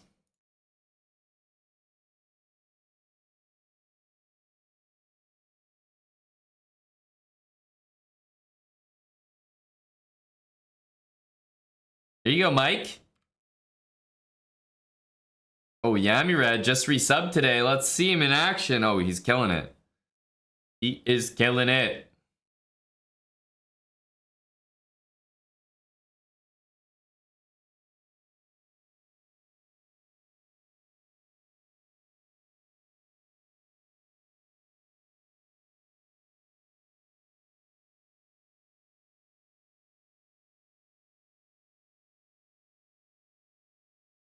So this move is just so strong here because he's stuck.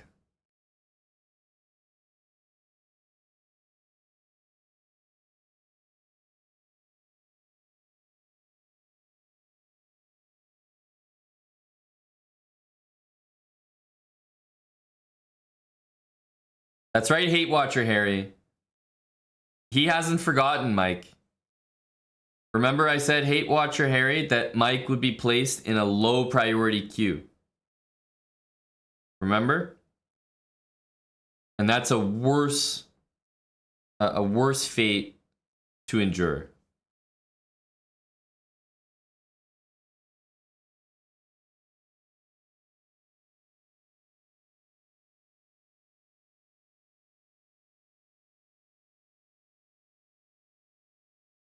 Red Thorn, your internet is costing you, eh?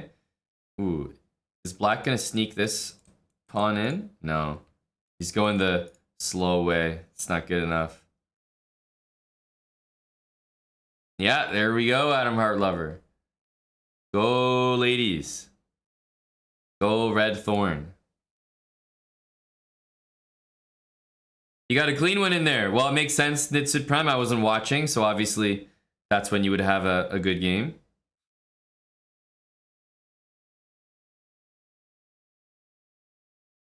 Congrats, Pillow Pants. That's a hyper strong move. Then again, this is a 1600, so.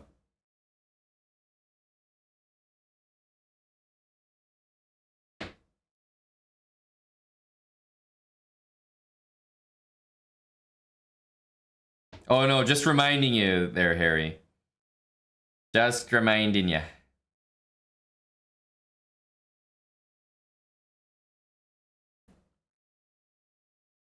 Yeah, it's not gonna work, is it? 27 months from Amanda Law. Go, Amanda. And indeed, go, ladies.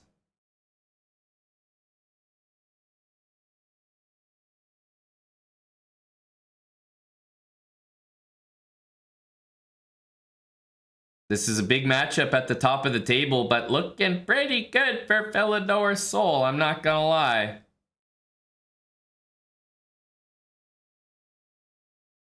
Maybe C4? Not quite. Yeah, that might be close to a draw. Gotta be careful.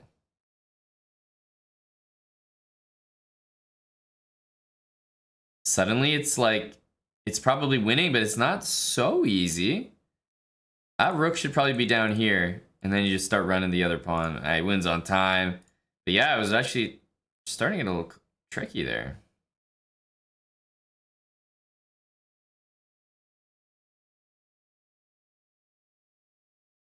Maybe he's gonna go there.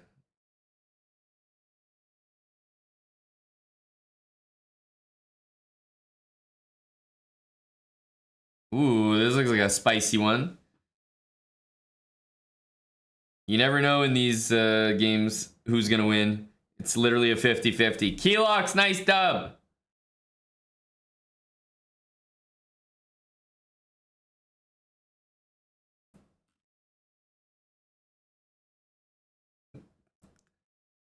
You got stalemated or you did the stalemating, Apple 14?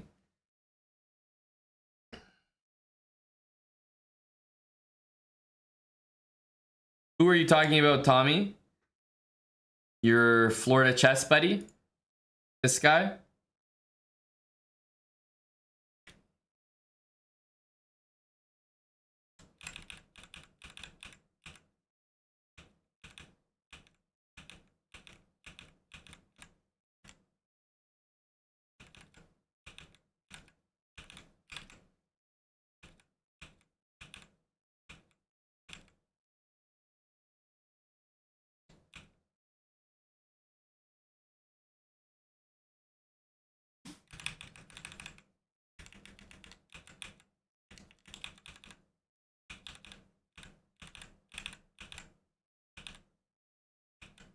He's making you play a complete game. But like so many blunders by Black in this game.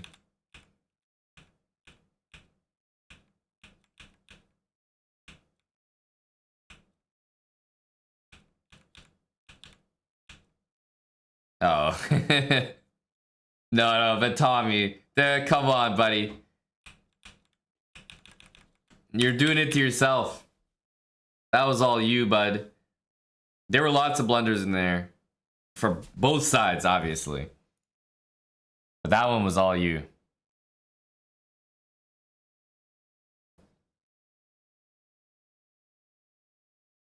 Oh, Aaron P. battling the Stonewall from Mike. That's right. Beating FMs, never forget Tommy Fukin Shelby.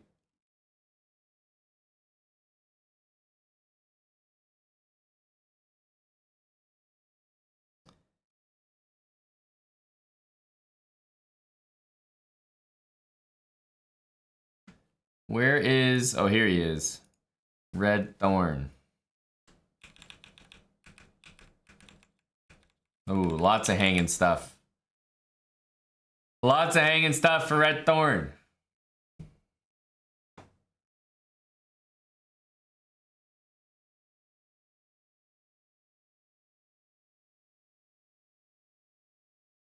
You know what's funny is if queen takes b7, you're actually getting your queen trapped. Yes, 107, that's right. We need to see dubs. That's what we're here for. That's what we're tuned in for. That's why we're all watching. Askena, let's see. How's it going here? Actually, it looks like a very even game. I think simplest is just to trade everything here. And then maybe bring rook to d8.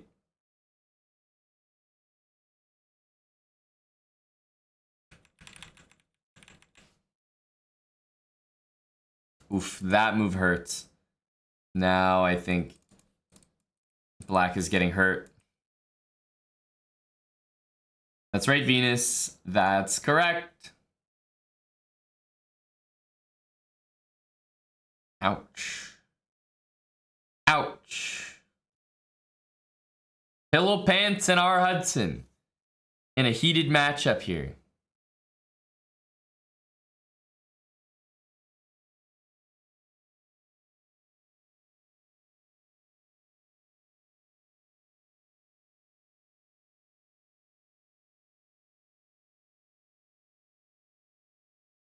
You know, the worst part is that that's not even an escape.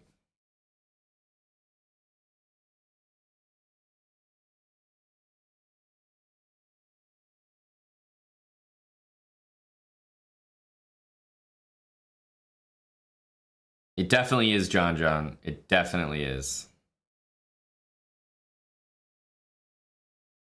Is Pillow Pants gonna close this out? He's got 16 seconds.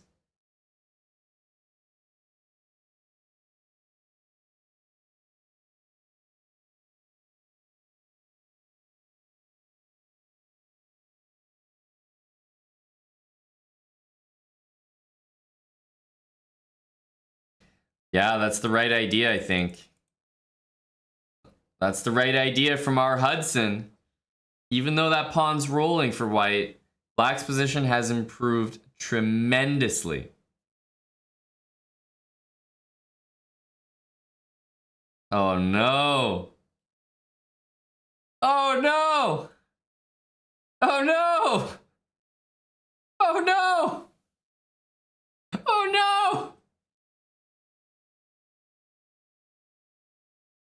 Oh no! Oh no! Oh no! What the fuck is happening? Oh, he finally took it! Oh no! Oh my goodness. White's gonna lose on time. I can feel it. Oh no. Oh no. Oh my god, what is this game? Oh no! Oh no! F5! Oh, rook takes h4 would have been stalemate! Oh no!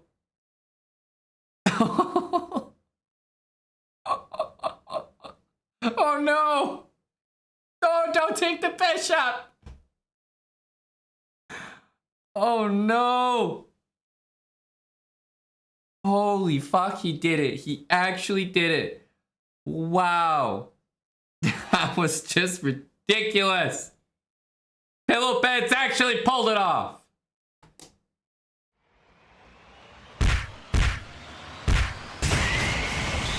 Holy smokes. R. Hudson and Pillow Pants just gave us one of the most entertaining finishes we've seen in a while. I mean, Salty against Updog. This is also a very even match. I mean, yeah, prefer to play with the knight. I don't know if the side with the knight is winning, but I would expect to win here as black, probably.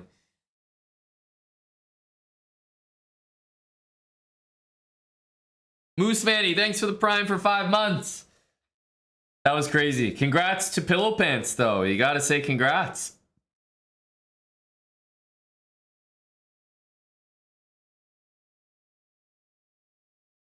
Oh, oh no.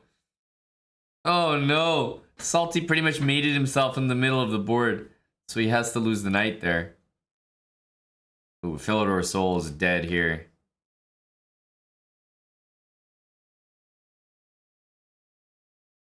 White has to be clapping. Why is there 2200 playing a 1300? And why is the game even-ish? Like, why is it close?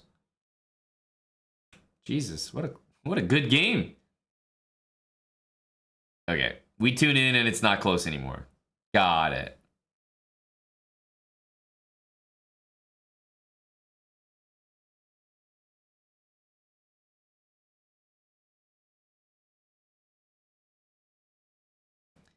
Can you join the next arena?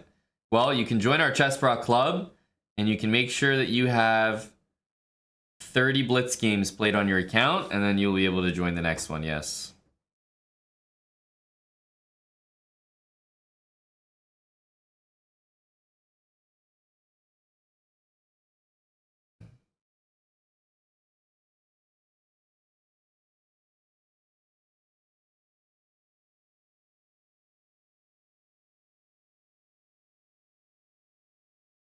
That's fair, TNCon.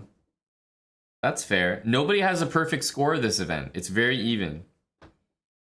Let's see, as usual, what our best performing under 1,000 is at right now. The best performing 3-digit rating currently has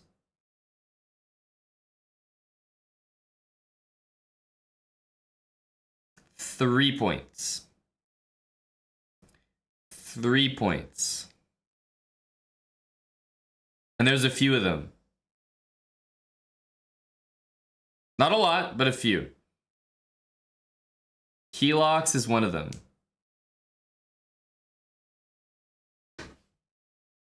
Yeah, 3 is 50%, you know, Omid? That's not bad at all. Take that.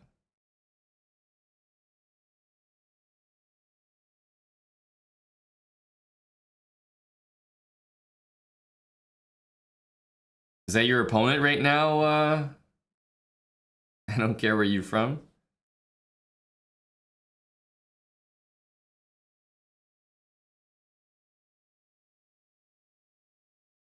Ooh.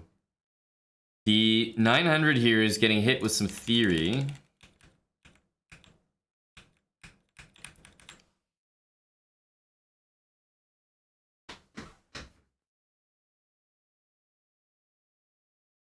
Wesley W? Oh yeah, that's right.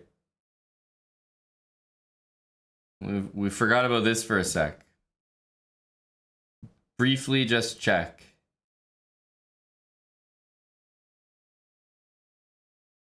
Wait, why does it have... Oh, draw and then they win the Armageddon. Got it.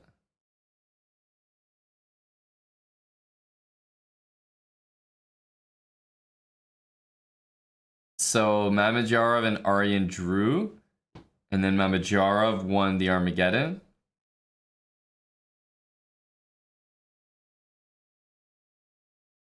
Magnus lost to Fabi. Yeah, Magnus's position didn't look good when I saw it earlier. I mean, it didn't look like awful, but okay, white was just a bit better.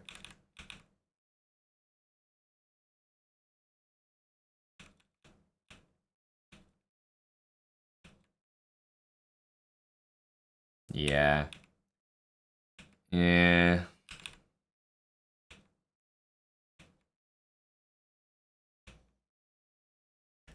Ooh, Rook C3 Knight D7 is some sauce.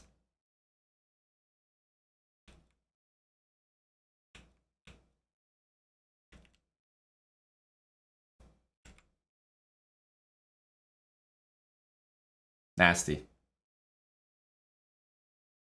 Nasty.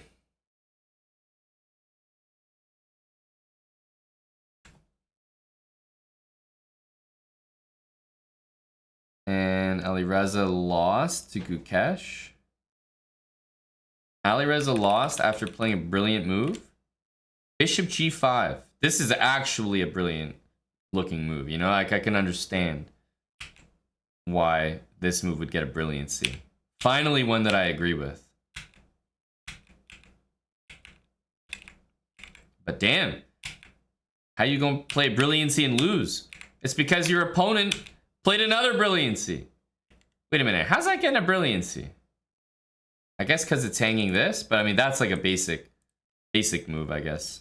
All things considered. For these guys and their level, it's a basic move.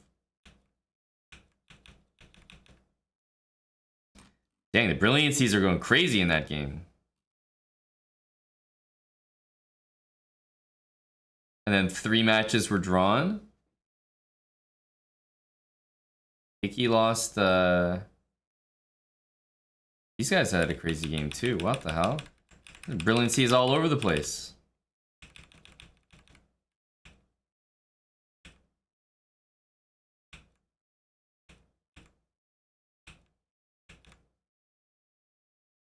Wow, 3 pawns for a piece.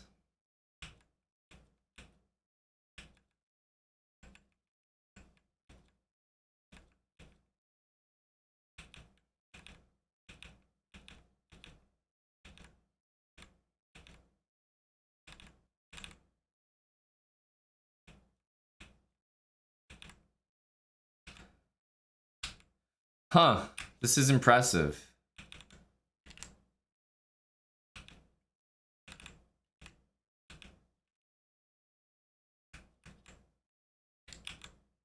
Because you can't take this or you just get mated.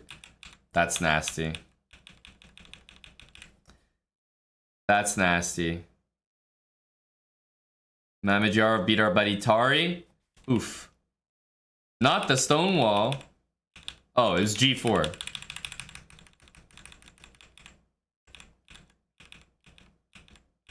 He just sent it at Aryan.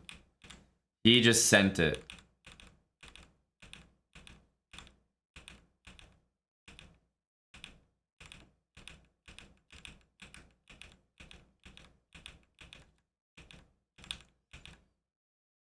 Nasty. And he's gonna promote to a queen or a knight? Probably a knight, no? C8 equals queen, C8 equals knight. Knight is worse? I don't agree.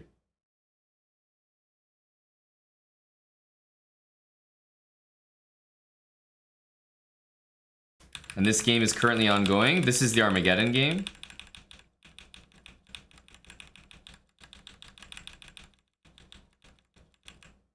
So black only needs to draw, I'm assuming.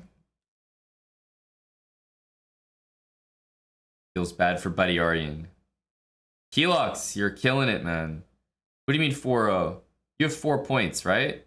Are you saying you late joined and missed the first 3 rounds or what? Have you really won all your games?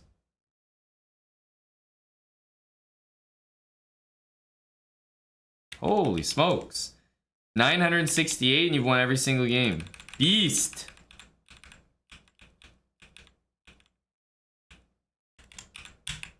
Oh my goodness.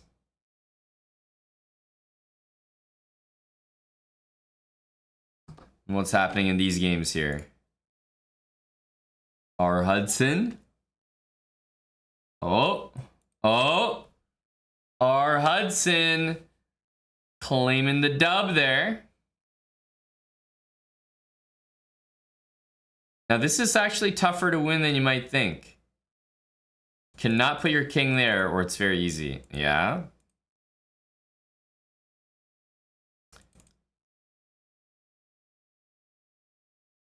He's gonna have to play bishop and rook against rook. Wait, what? Why is he taking? What the hell?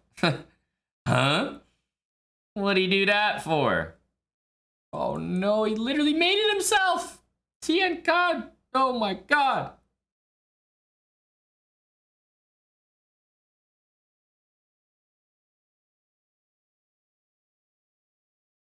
Tien Khan playing for the win here, but he might end up losing this game as a result.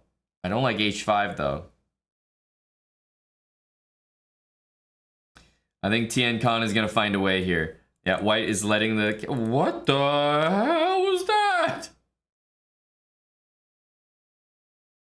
Let's say what now? A little oopsie-daisies there. A little mouse slip.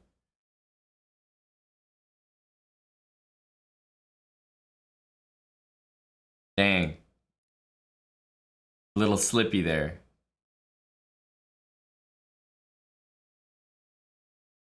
All right, we're into the next game. Next round, Tim Cannon.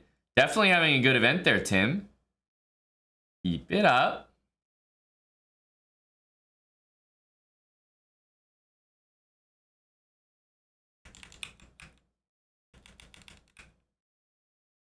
Oh, sorry. You guys can't see. Bishop c6. So I guess rook takes e3 is being missed here. Right? Why is this not a move here? Knight b3? Oh, sorry. The knight's not even... I'm getting ahead of myself.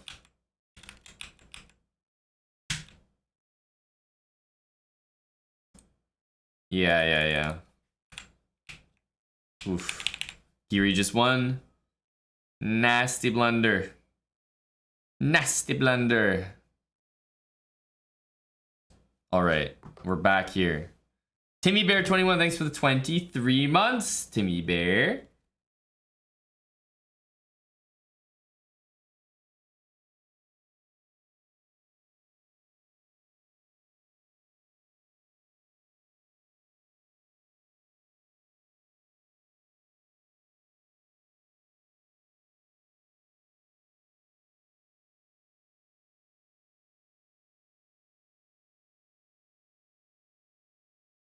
Sparky 33. Thanks for the 31 months there, Sparky.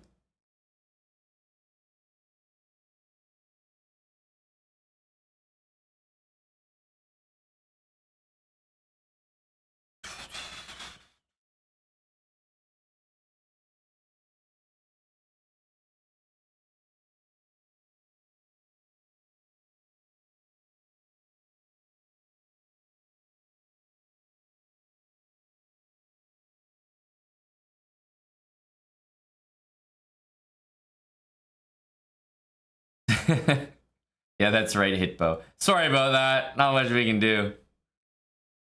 Can you still join? I don't think so. I don't think so. No, these Swiss tournaments usually you can't late join just now. But maybe they changed something recently. Usually you can't late join after like round 3. But I assume that you meant even late joining round 3, they missed 3 games. That, you know, if you in round 6 had 3 points, so would they. And they would still catch you. You were able to join in round 6? Whoa. That's kind of a good sign.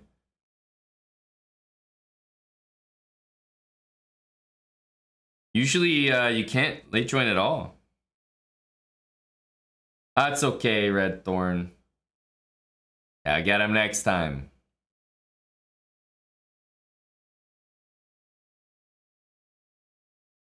Hey, Tim, you know what? That's okay. That's a 2K right there. Clearly, you're having a good event, Tim, if you're even playing a 2K. So we take those. We take those.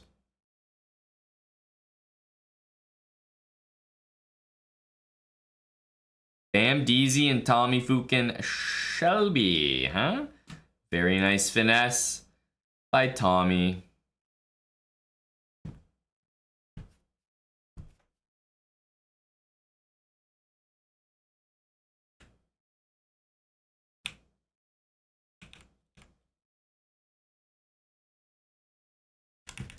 How did Tommy lose a whole night? How did Tommy lose 2 goddamn pieces? Bam Deezy ain't taking the second one? And instead he just mates himself? Dang.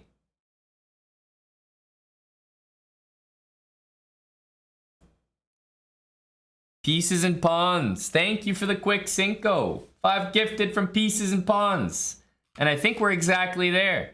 A clean 69 out of 69.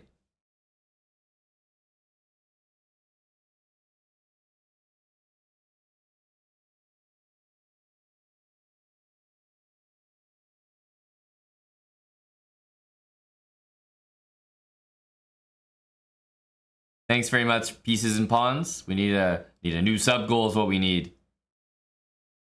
Let's see. Let's check out Apple 14 here.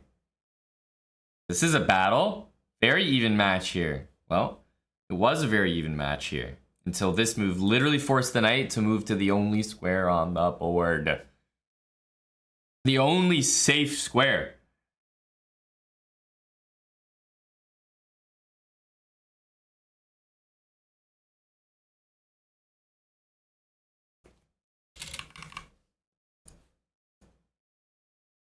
Now still, that move's not easy to do, you know?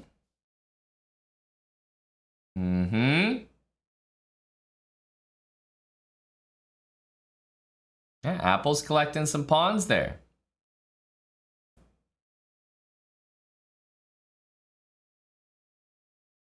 These are what we call senseless checks. Like, they don't really accomplish anything. And usually they just push the king, like, even closer to the middle.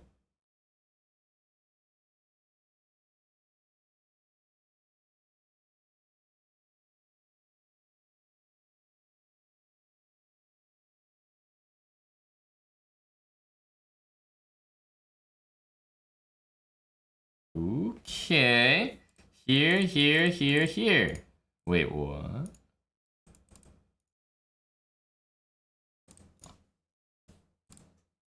Oh no! Blunders on every side here.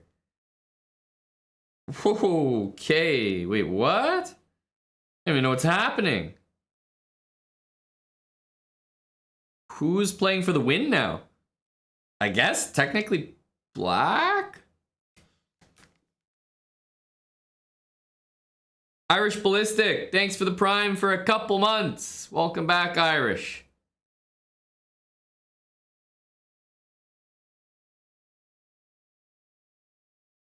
Dang. King takes... King G5 and King takes G4 was needed. Without that played, I think White could be the one... White could be the one winning. Tommy has 6 points out of 8. That's right. Tommy is top 5 in the event right now. And it looks like Philidor Soul is going to move up to 7 points with a dub here.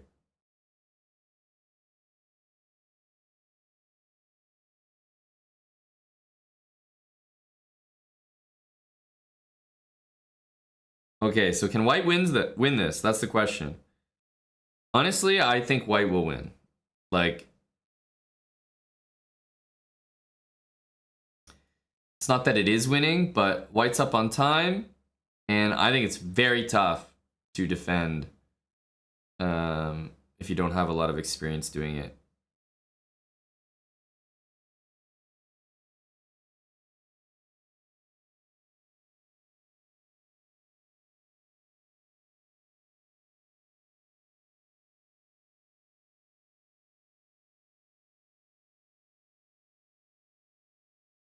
Ooh, bailing out there. Bailing out. Got a little nervous, did we?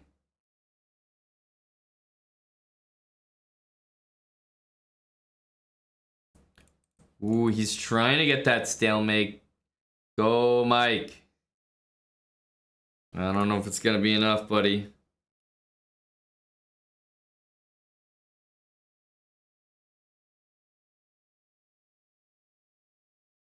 He's got the dub there. And I think he's got the dub here too.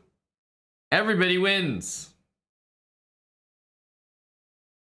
Where was the win? Well, it's not that there was a win, Apple 14. It's that I expect someone with a bishop to just make a mistake at some point. Like, you can never lose because you can always sack your rook for the pawn. So I just thought you would play way more moves than you did. Hey, that's a great point there, Nitsid Prime. I do see Omid Omizi Malik certainly barking in the chat, but not really putting his stick on the ice. Not getting in here and showing us what the good moves would look like.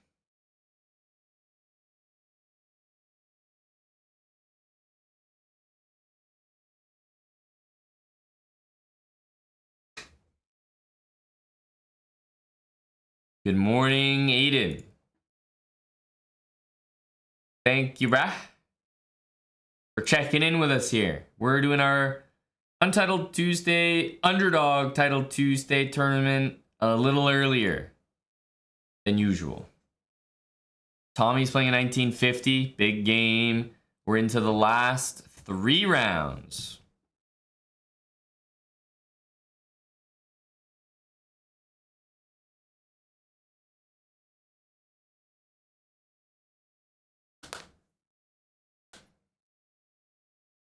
Omid says he's gonna smack the entire Edmonton Chess Club.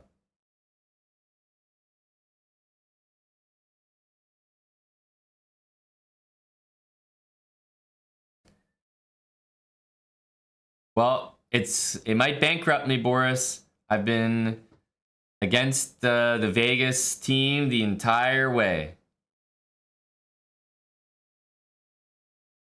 And I'm gonna stay that way for the finals. Florida has always been good value, and Vegas's goalie is good, but I don't know, their team just seems to be really good. I've always had the impression that the team who wins the Stanley Cup has to have a goalie that is supernatural. They go on like a supernatural run in the playoffs, and I get that feeling when I watch Bobrovsky play right now. So that is enough of a feeling for me to be like, okay, I think they're gonna win. The goalie makes all the difference, and yeah, I don't know. This Vegas team continues to impress me, so I have only words to eat. I'm already eating words because they keep beating teams that I'm betting on against them, but yeah, if they beat the Panthers after what the Panthers are doing and have done, I mean, that's another story.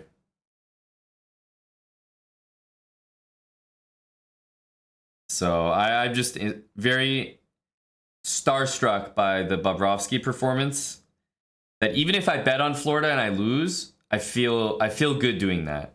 Whereas, like, the Florida Panthers have never been out of any game. Like, they've never gotten blown out. Obviously, early on against Boston, they looked suspicious, but they really put it together after that, and no game has been a blowout. Like, they've always had a chance. So if you're putting your money somewhere, it's nice to put it on a team where it's like Bobrovsky hasn't really had any bad performances, so they're always going to have a chance to win. Betting on Dallas, it's like multiple games they just got blown out, right? They just lost like, 4-0 or whatever.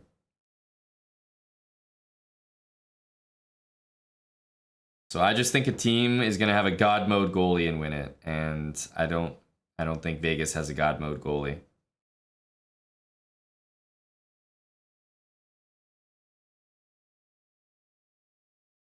How do I feel about crypto? Like, it's completely stupid. Anything crypto related, my brain just thinks scam, or like people just like inventing money. Like, I definitely can't take crypto bras seriously. It's one thing to like dabble in it, like you don't know what it is, but you're willing to maybe invest in it or take a chance on it because you don't really know, and hey, you could make some money. But it's quite another when you're like, I really believe in crypto. And like all these crypto bros, I can't take them seriously. And I know a lot of them.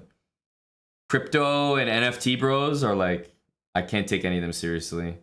So I have to be honest with you. This might be completely unfounded, but if someone comes up to me talking about crypto, I definitely assume, like I start with the assumption that they're low IQ already.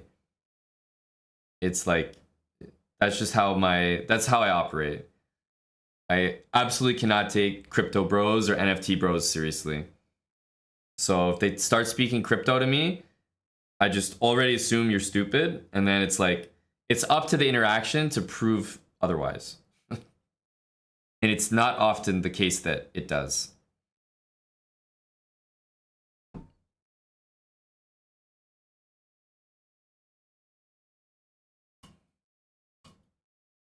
Poor Tommy, he was ahead here. He got outplayed a little bit.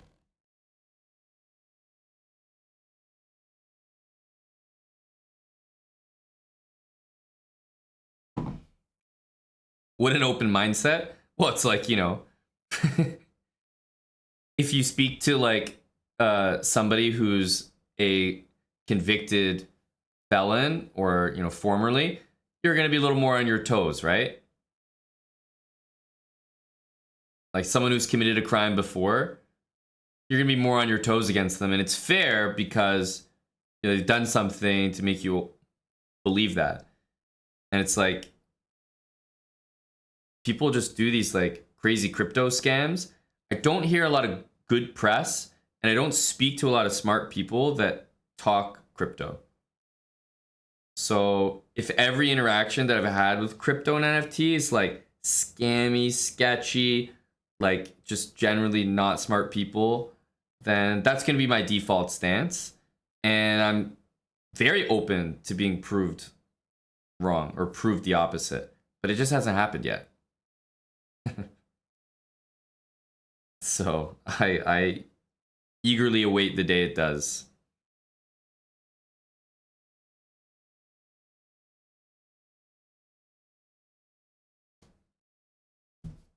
Bra coin to drop. Yeah, those bishops were too tough. I don't blame Tommy there. That's really difficult. General rubbish. Wait, what the heck was that move? What? Wow. What a tricky move. I think there was knight b6, but damn. Maybe I would play h5 to catch the pre-move, you know?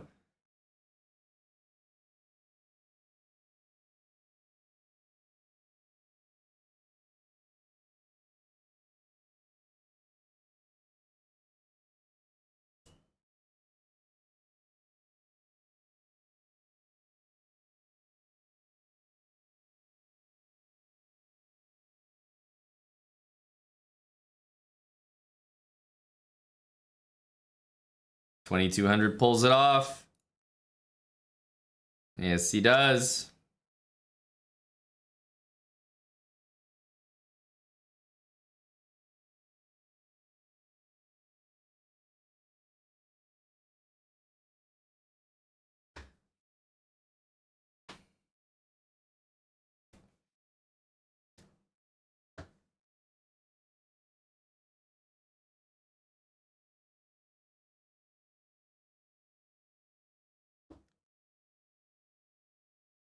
Yeah, you can't take that rook.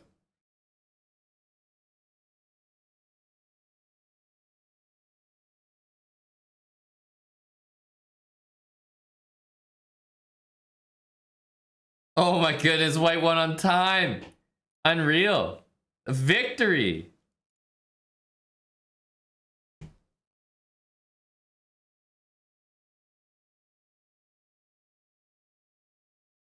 Isn't that the big debate, Jason Cassidy? Because obviously there's a spectrum. As an influencer, you have a responsibility of like a certain amount of due diligence, and it's like, you know, where does the onus fall off you and on other people? But I would say, like, if you're a celebrity and you're pushing a crypto or an NFT project, I think you're already not doing your due. I think it's already on you. But that's just me. Obviously, that's not completely fair, but I just can't take crypto seriously. But yeah, the whole thing with influencers is like, you do have an obligation. The same way Ja Morant can't wave a gun around on Instagram Live. It's like, at what point is it your parents' responsibility and your responsibility as a human to not go pick up a gun and shoot it around because you saw Ja Morant do it? Versus, well, Ja Morant knows that he's an international superstar. Kids watch basketball, kids love him, they buy his shoes. He has a certain amount of responsibility to not go wave a gun around and set a good example. So I think it's exactly like that, where it's like, how much of that is on him and how much of that is not. I think it's a very similar dilemma.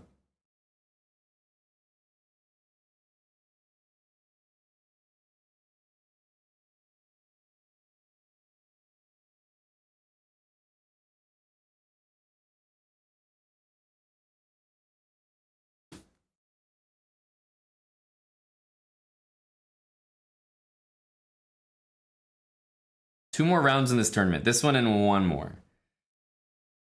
I don't, Joe.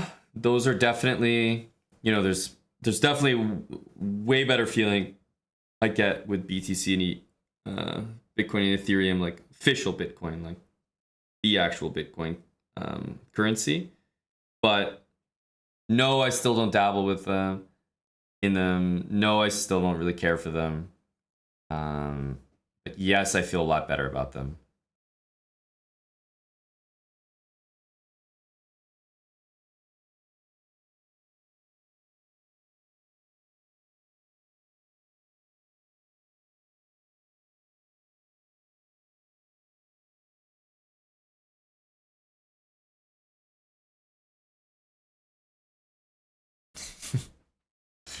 Gaudimus, you got it. Exactly. Exactly.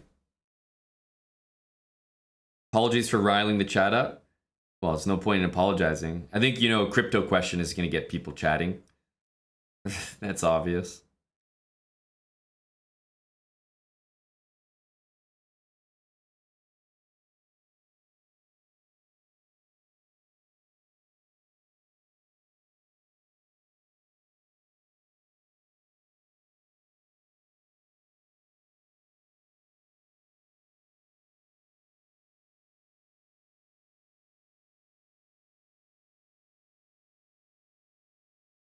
Mon's mad because he bought Doge.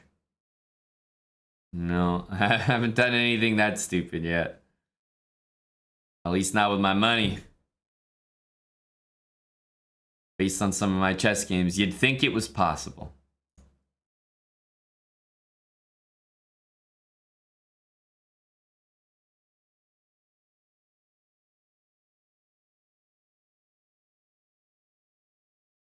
Well, Brad James seems to be taking care of business there. Thought he was going to go for that, but no. Thank you, Squid Mortem. Prime for 16 months. Appreciate you, Squid.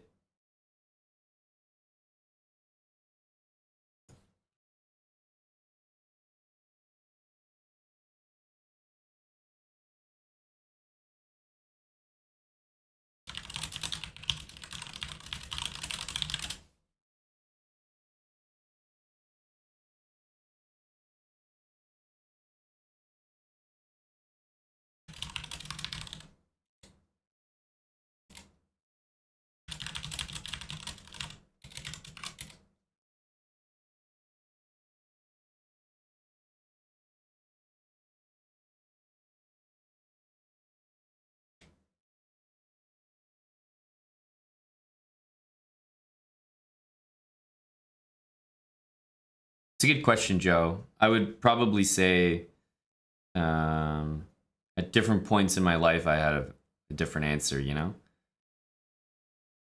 Right now, probably my money. But I don't think it's always been like that, you know?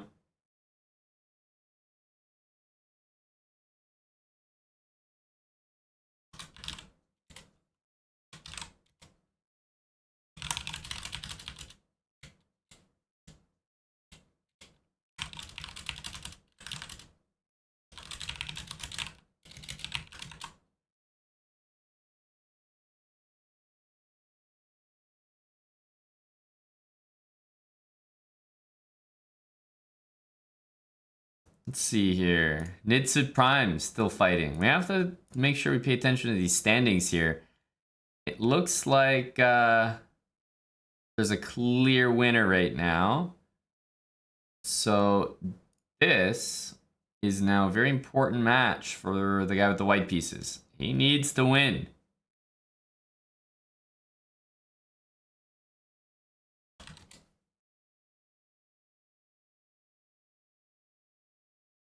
That's a really good move, by the way. Takes.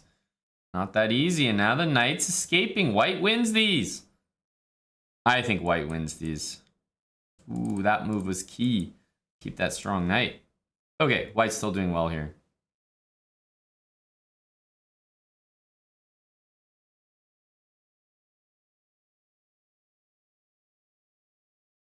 These guys are playing well. These guys are playing well.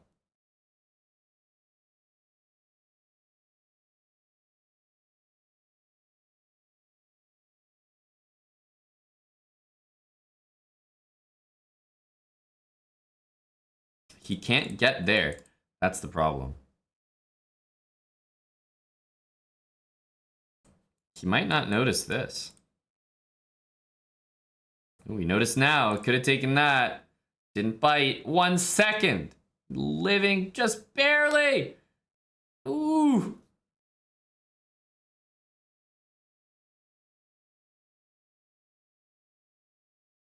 This is amazing. The speed.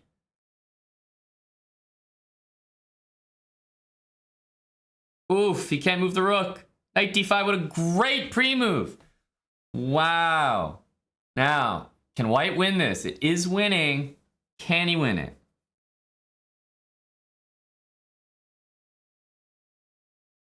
Should be able to get it done here.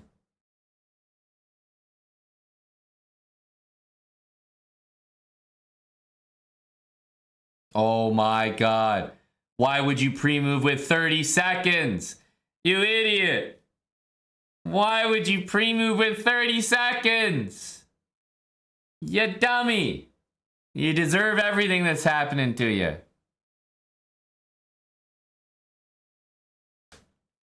You deserve everything.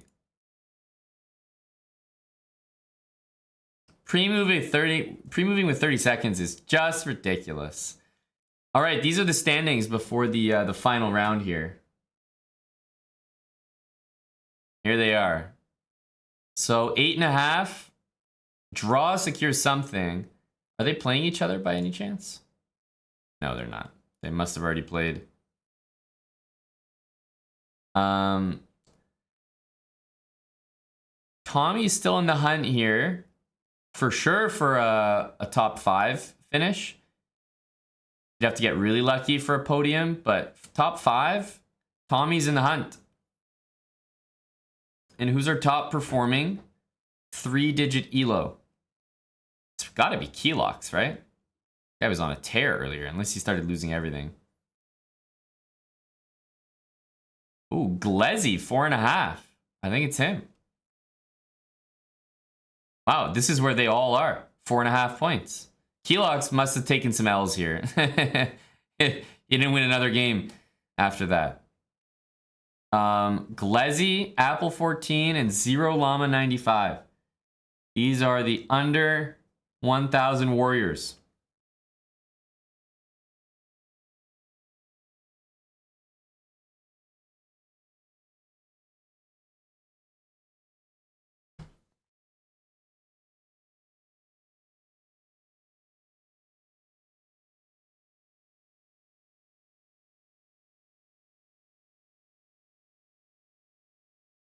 Oh, they're playing each other. I just realized that. And then Zero Llama is playing Grinifwin, so good luck. Good luck.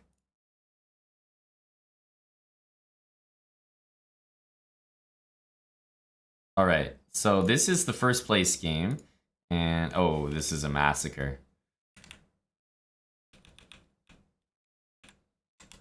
Oof.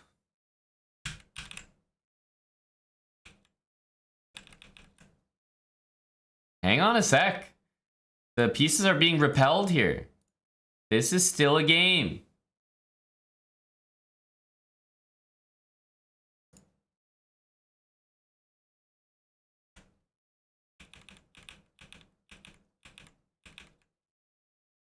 Dang. Pillow Pants is hitting him with that.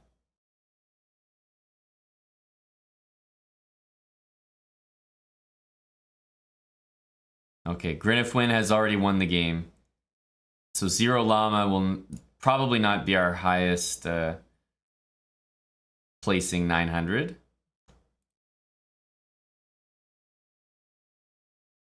Ouch, Red Thorn. Ouch.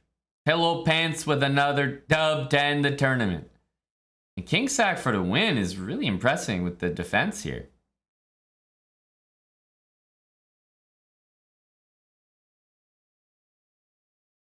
Hello to Eddie, the Endgame Magician. Eddie, it's a shame you missed our tournament here. I know you must be gutted.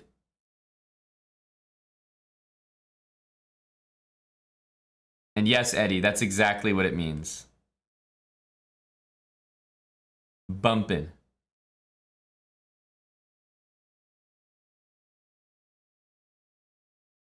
But it has different meanings, Eddie, you know? Depends on the situation.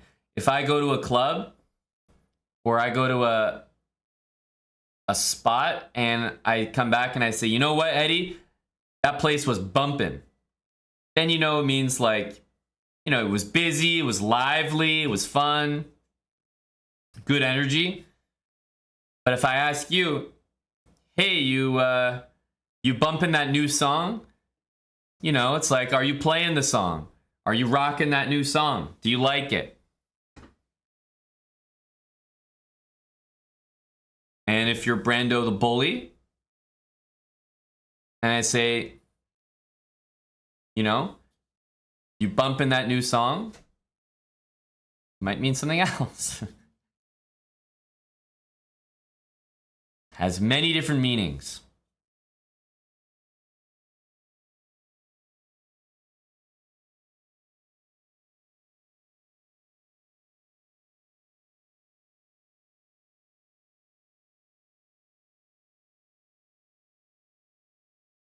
In your day, that was getting laid. Exclamation mark bumping. Go, Eddie. How's Tommy doing in the final round? Oh, he's got a blockade. Fun position here, actually. Tommy's fighting at 2200. God damn. He's got the hardest pairing here. This is the big matchup, you know? Can Black survive?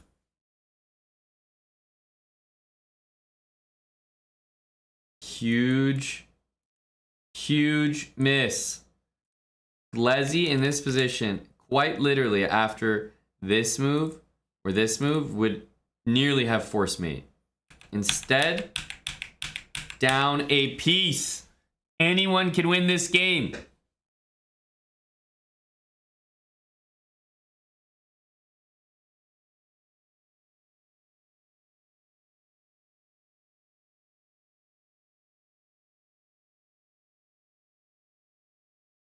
Dang. It's a little scary.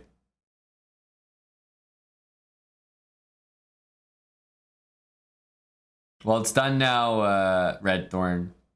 The event is over. Randy Magnum 64, thanks for the 10 months. Randy.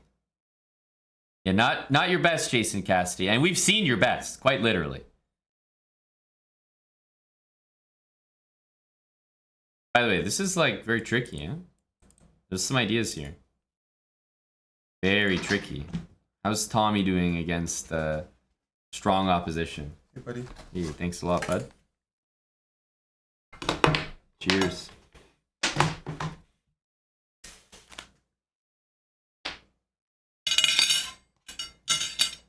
Seeing if Tommy can win yet another one of these. He always seems to have oh, you're welcome, good Ralph. performances.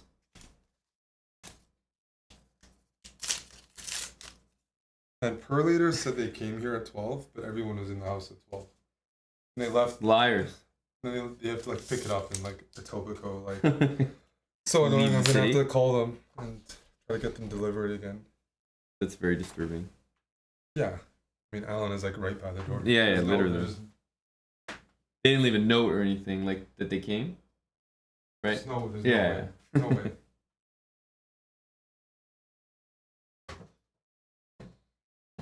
I hate that. Eric looking trim in the medium tank.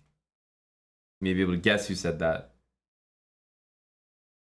Addis 1337. This is a large tank. I actually bought. Trevor and I both got one. Oof. Rip Tommy. Tough L, buddy. To end the tournament. And it looks like we do have a clear winner in this event. Oh no. Nitsid Prime. What the hell? This is unreal. Oh. Oh no. Oh no.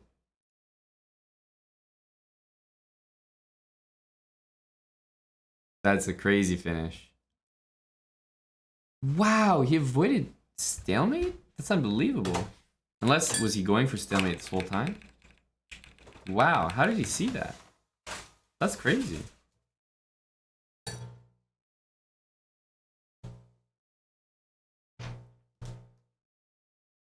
Ooh, he made his job a little bit easier. He should have hid behind the pawn. Now he's got it. Well, nicely done. In the last game of the event.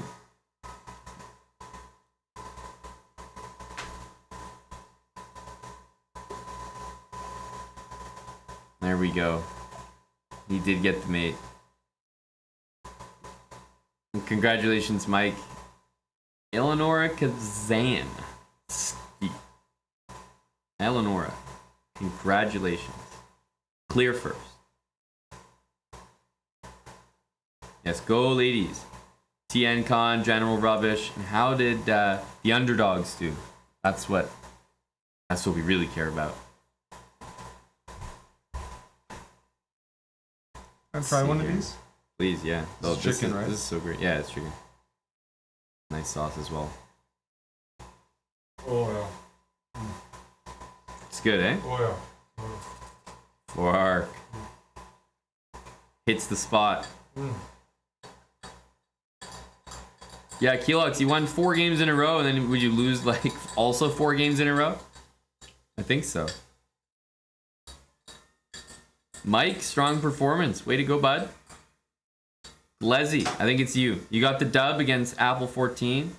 Leslie, you are, I think, the best performing under 1,000. Our official underdog. Go, buddy. Yes, Red Thorn. You got it. You got a point in there. Don't think you didn't. That counts. We put those on the board.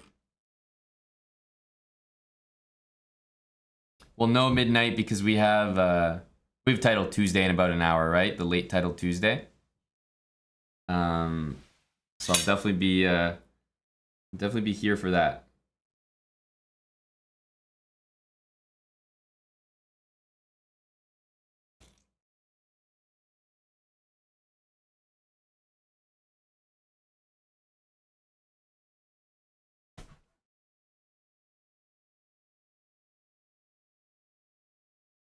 Nope, Bam DZ. Your son already asked me. No more tournaments today. We had decided to host it earlier.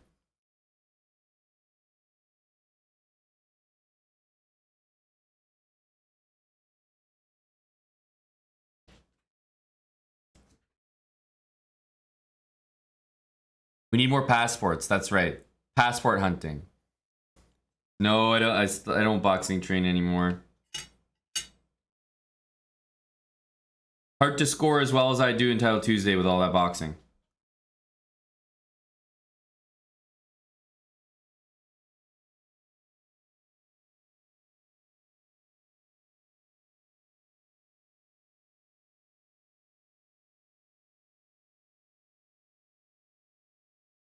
Who are you talking about, Tommy?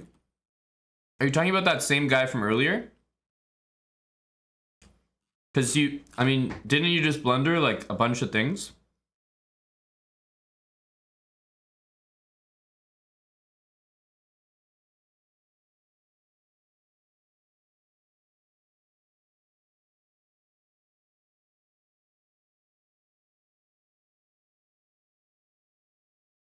You can find your passport in the like awards section of your profile.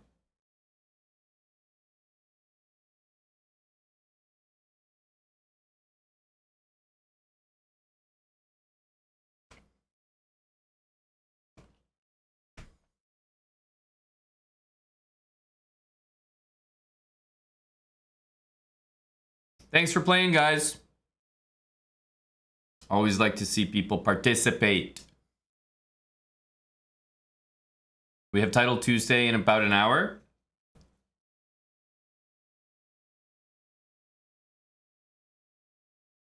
Maybe time for some slow games.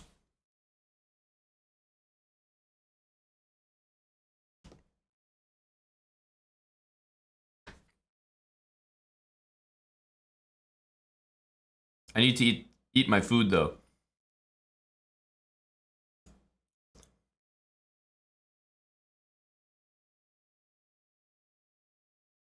I need to eat my food.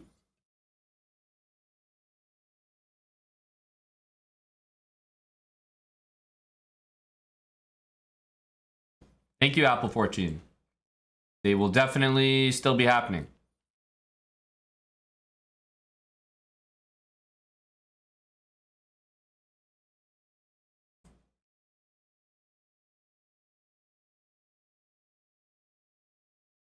I can definitely see Black winning this.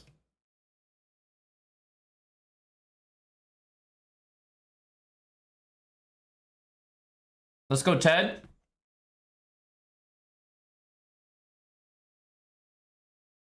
Congrats, DT.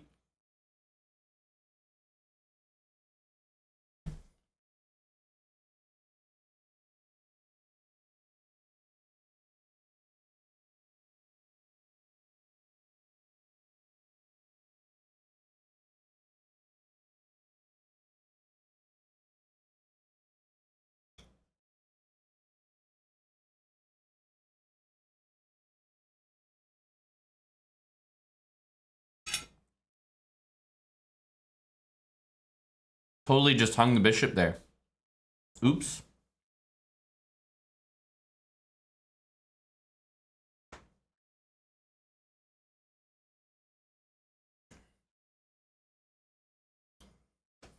Huh. Eddie with a funny one. Eddie, that's how it is, buddy. You guys come first.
Oh, go Blitzstream.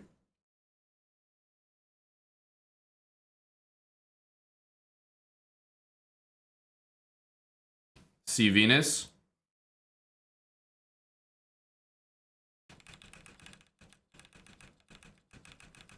I hope you guys know that we have a sub battle this Friday against Blitzstream.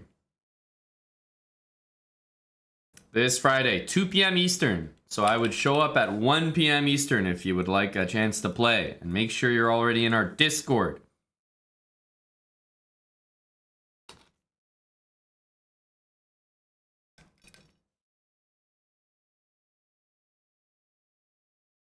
No, real team money. You're thinking of someone else.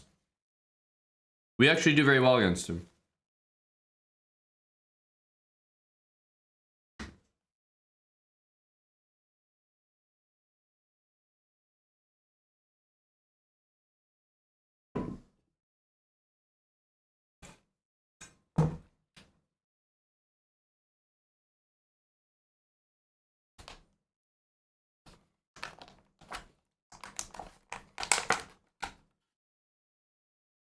Exactly, Baryon.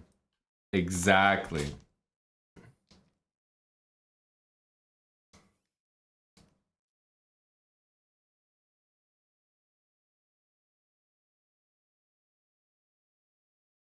All right. A little bit of sushi and we're good to go. I'm going to play a few slow games ahead of Title Tuesday.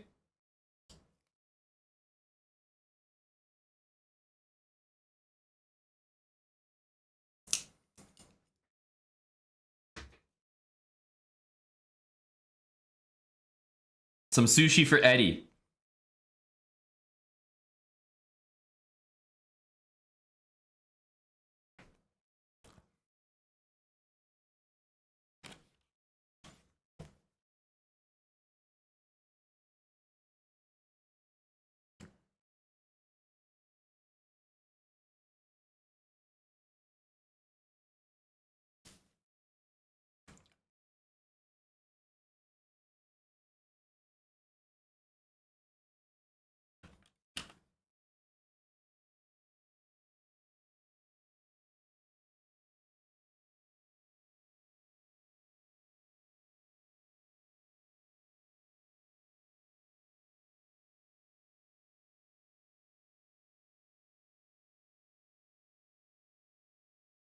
Probably this.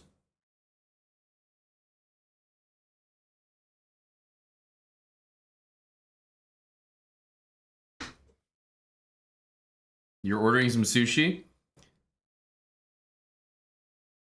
There you go. You see the influence.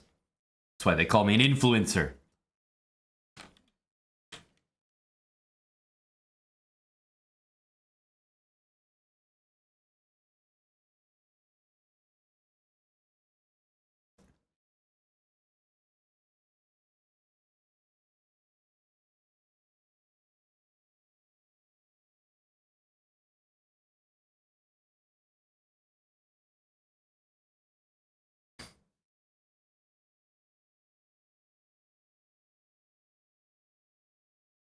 Wow. Someone really went through all the trouble to make an account called Sleeps with Young Boys just to follow the channel and type 2 messages and get banned. It's amazing the dedication of some people, you know?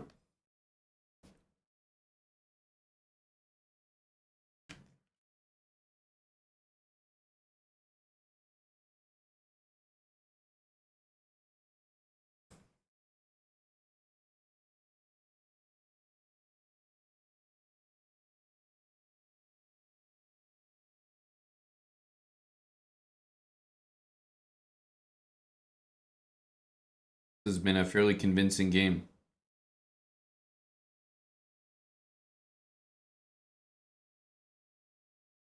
Oh, he mouse slipped. Unbelievable mouse slip at the end. Oh my god.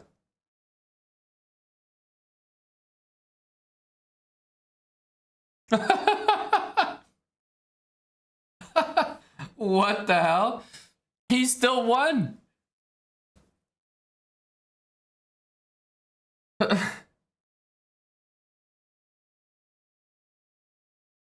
What the hell?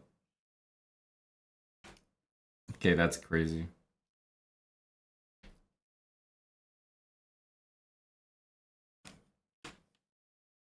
Chad, right? He still won after all that. By the way, Queen E7 was a very nasty move. Black didn't have many moves there. The obvious ones were bad.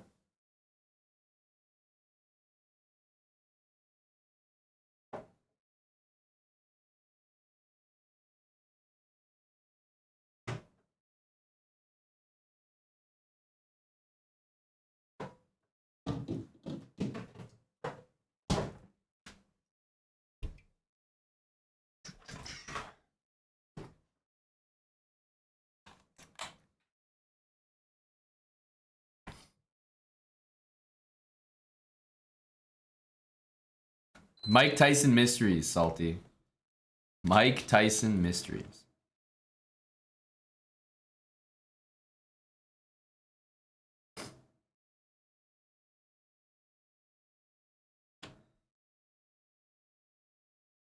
Yes, Real T Money. Were you not here earlier? When we were talking about it?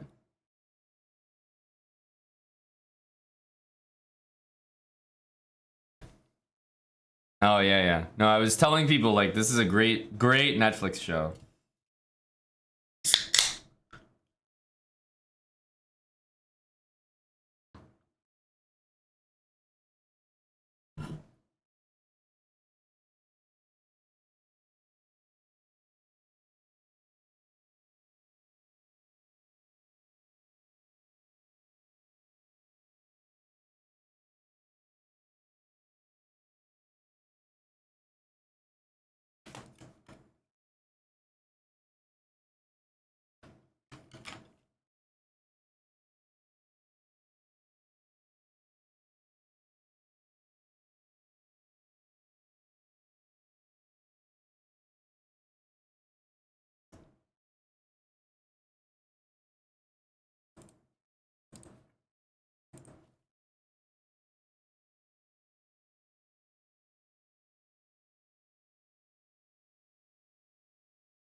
Rook F1, only move. Is that really resignable? What about Rook F1?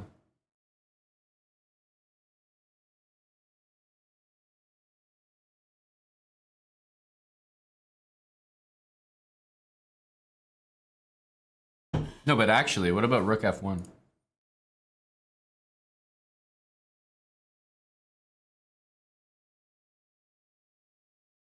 Wow. Rook F1, the move might be like Rook D2. Yeah. And here. Nah, but this is crazy. Like, first of all, it's one thing to even play Rook D2, right? Because what I'm saying is that doesn't win. That might win, but you know what I mean? It's going to be a long game. Rook D2 is already kind of crazy, but okay. King G1. This is what I didn't see.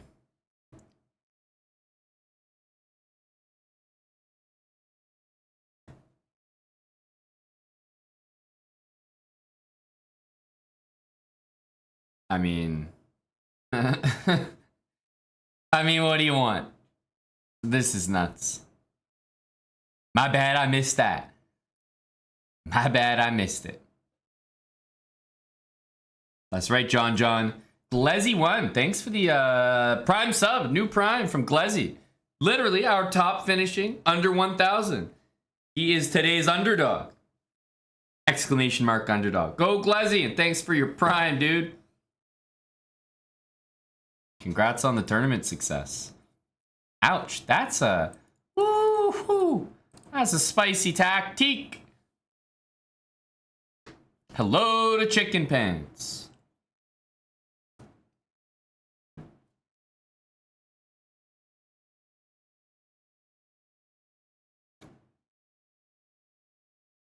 No destruction.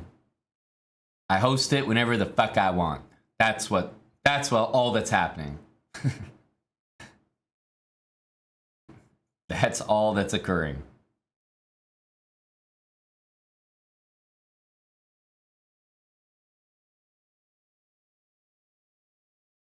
Yeah, this looks fairly winning. This looks fairly winning. We just had some energy from Tim today, you know? Came in, he was like, I got UTT energy, and it might be earlier than we expected. So we hosted an early UTT today.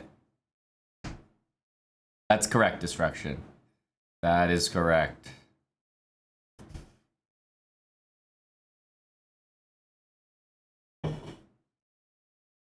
I didn't actually check on Tim's rating, but I think he probably gained. I saw he had a 4 out of 8 or something, with still some rounds to go.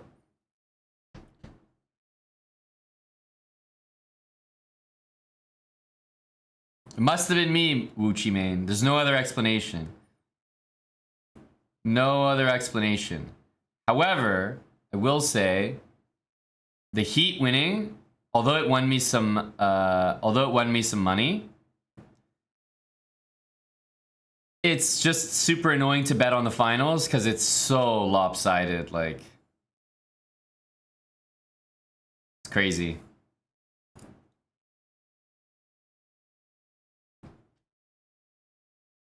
I would rather the Celtics have won because I want to bet on the Nuggets regardless.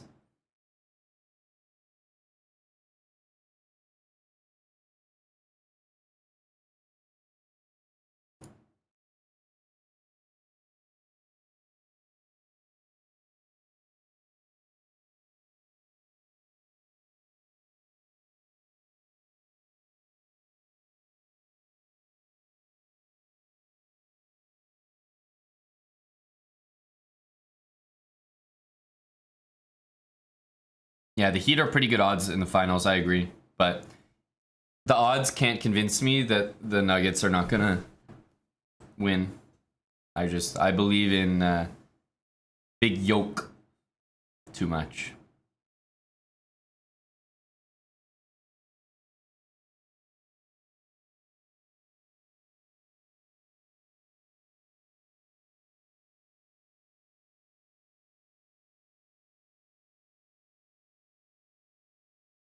Okay.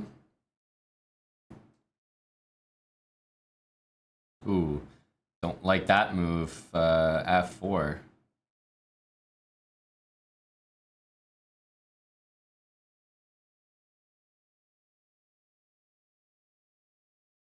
Yeah, this feels very winning.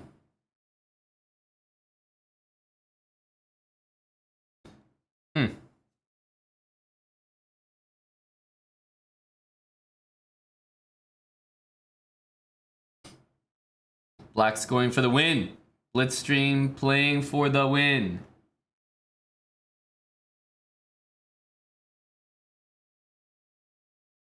He's going for the flag.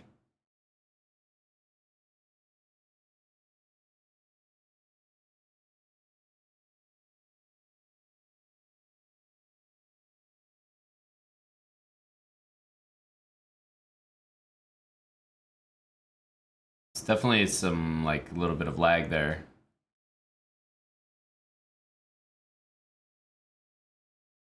Magnus lost today, actually. He lost to Fabi. All right, I'm having my last piece of sushi. Then we'll play a couple slow games and then do late title Tuesday. That's the plan.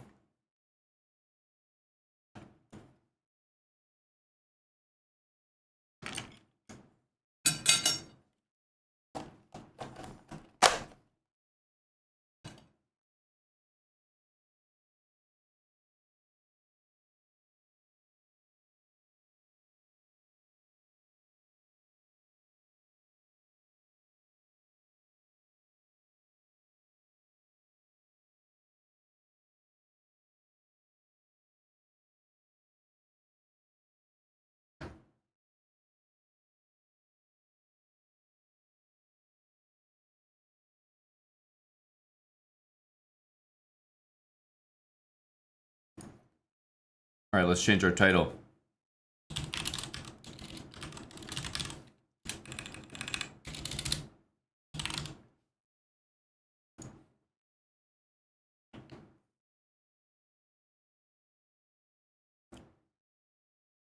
me switch my account here. SLOWBRAH energy.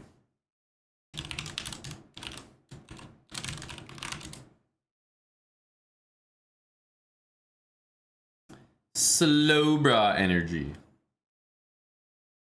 Some rapid games for the chat. I always take suggestions on what openings to play, so let me know what you'd like to see. We're done lunch.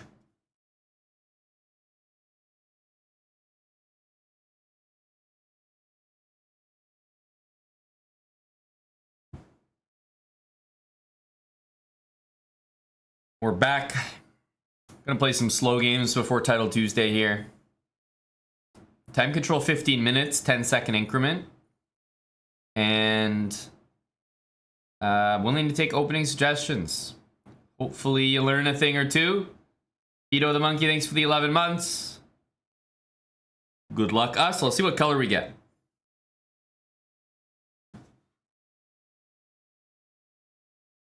All right, we got the black pieces.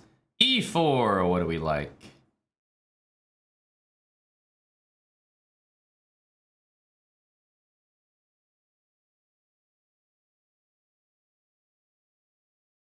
I'll play E5 and see what we can do. Start with E5, you know. It's a good good first move.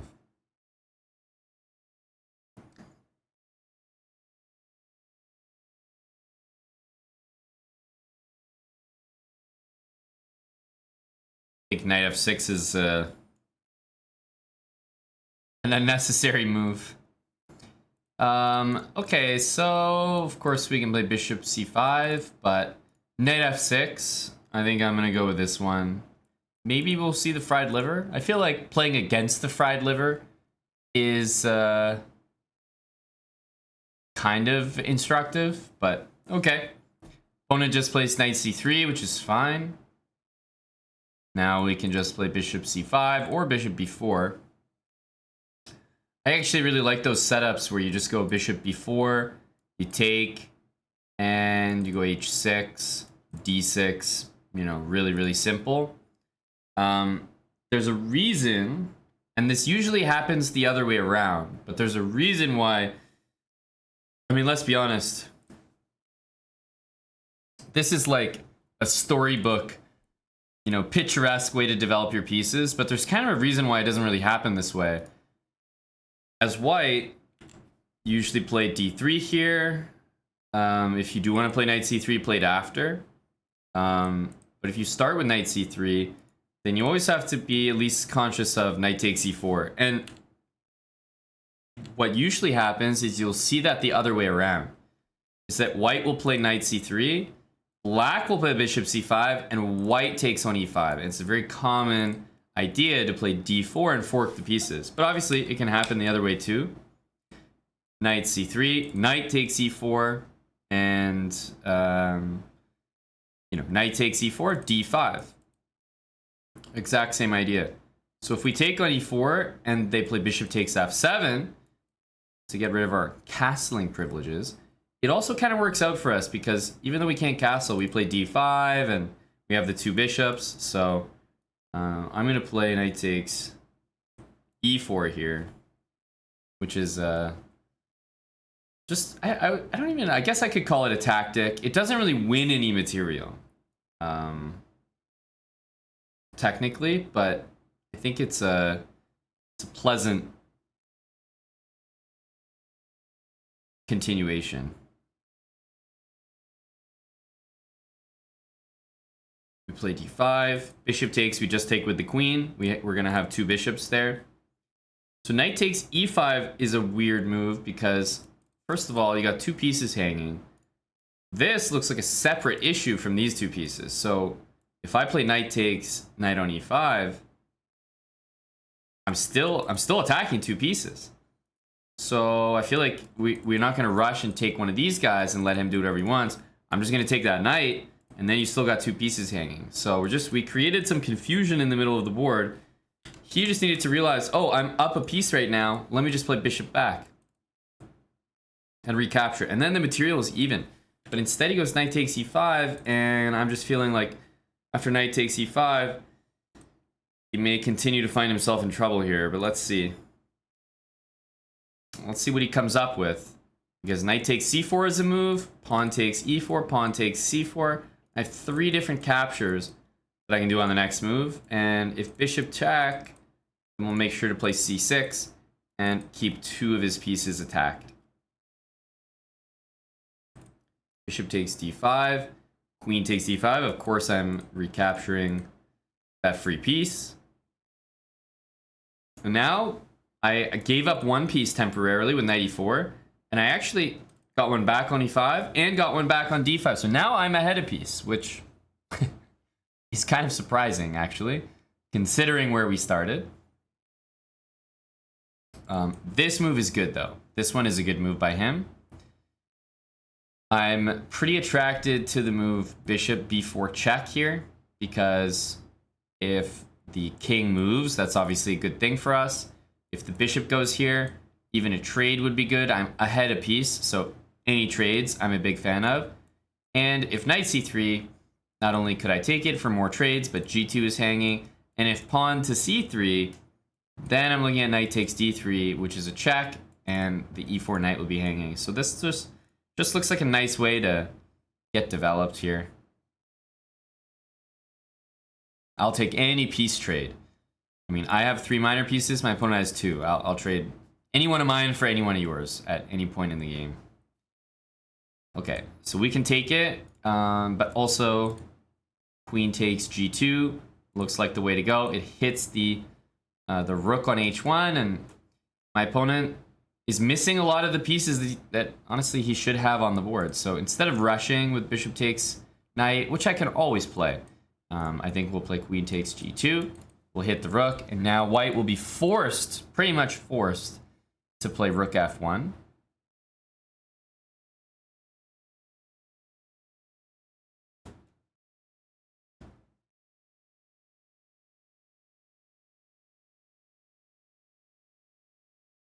And then you can imagine I'm going to have some very, very nice options there with regards to how to proceed. So the next kind of moves we're looking at, bishop g4 looks like one, bishop h3 if the rook went there.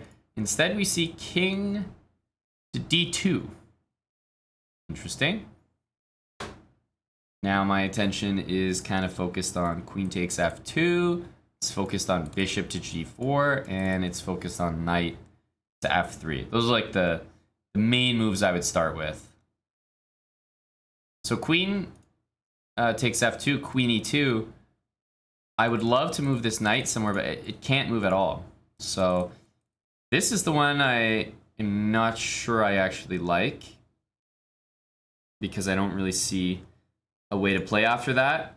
Knight f3, then the king has options. Let's say knight f3, king e2. We could bring the bishop to g4. We could play knight back to d4 check. If knight f3, king e3, there's also bishop c5 there. Knight f3 is looking like a very, very strong move.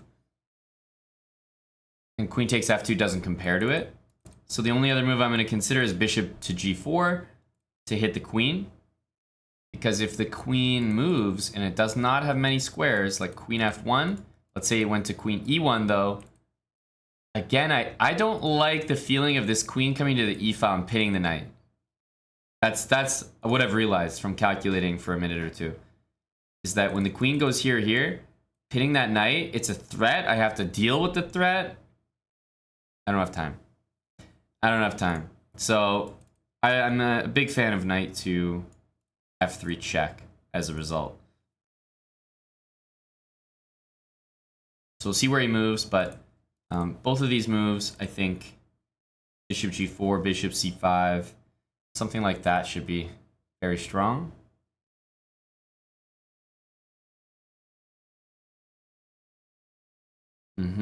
Bishop g4 rather. Yeah, so I think bishop g4 here. That will set up a very nasty looking skewer. And yeah, I can see here that my opponent did not want any part of that. Just the resignation on the spot. I mean, it's a very tough spot to be in. I was probably going to go bishop g4, but yeah, knight d4 was also on my mind there. But this was very quick, right? So we just played knight f6, knight c3, and immediately knight takes e4, knight takes e4, d5. And black already has, I would say, a slight advantage here. I'm not winning any material, but I'm definitely improving my position. Now I have more control of the center. And I'll play bishop d6, castle, maybe f5. But instead he overreacted here. He played knight takes e5, and after knight takes, white's just dead. Yeah, my next move is going to be knight takes bishop. So moves like queen h5 don't work. d4 doesn't work. I'm going to play knight takes bishop. Bishop b5, I'm playing c6. And again, two pieces are attacked. They're both attacked right now. It does not look good.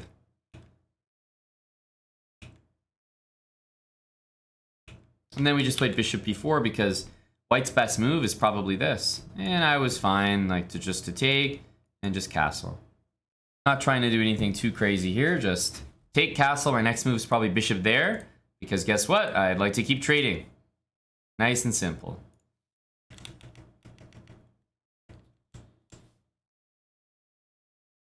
Curious if they gave us a brilliancy. Do they give out brilliancies for knight takes e4? It's like, it is a good move, and I feel like if chess.com did give out brilliancies for that move, that it would be it would be good on their part, because it would reinforce that that's actually a very good trick to know. But alas, no brilliancies. Oh, it's book. Book? This is not a book that white should be reading, that's for sure. This is not a book that white should be reading. We keep playing like a 1450. Our rating's surely gonna go up. All right, it wasn't a very long game, but I mean, king in the middle of the board, not going to be a good sign. Obviously, white's in serious trouble here. Lost a piece. And then king in the middle, wide open. This is a disaster.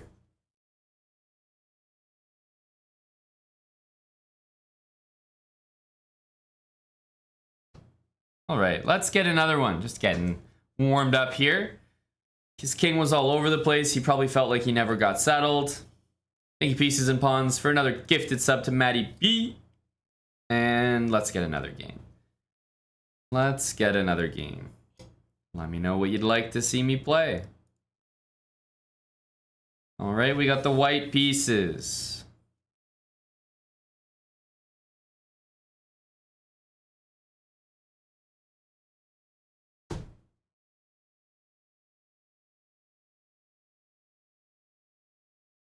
Start with e4.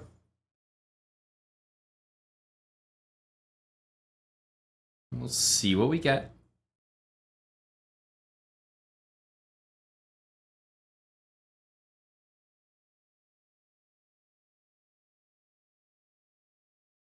E4 is just a very common move at the lower ratings, so.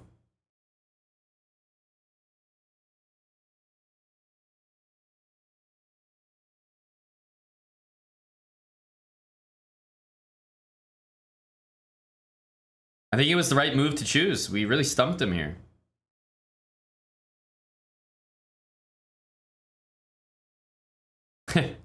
Oof. We almost got him with just one move. Okay, we have the Caro-Kann. I played a game with the two knights, which I think is a very good Caro-Kann line. I'm gonna play d4, which is a bit more normal. d5, good stuff, and many variations, but I think even some of the basic ones need some consideration. So I'll play e5, the advanced Caro-Kann.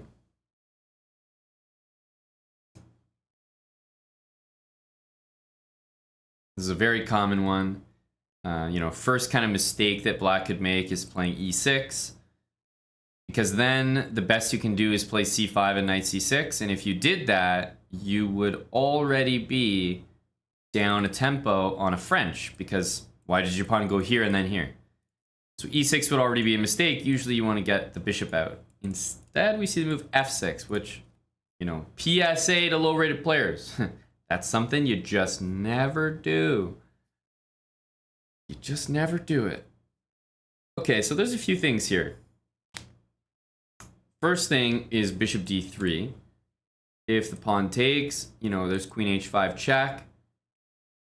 But to be honest, the king can run away this way. It's not that convincing, and I have to be careful not to go crazy. Also, g6, sack, I win the rook. But sometimes it's like, you know, my whole center is kind of falling apart. Both of those lines are not necessarily as clean as I'd like. And of course, after this isn't forced. So that's just the first thing I'm looking at. I don't really know if it's the best moves or anything. Another thing I like is bishop d3 takes and just take back. That's another thing. This bishop can't get developed to either of these squares. So I do like the idea of bishop d3. I like knight f3 because if he takes, I take back, of course. But knight f3 does allow this bishop to once again get developed. So I think I'm going to go with bishop d3.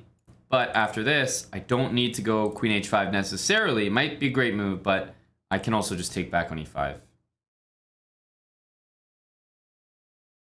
But bishop d3 is often a very good reaction when you see this.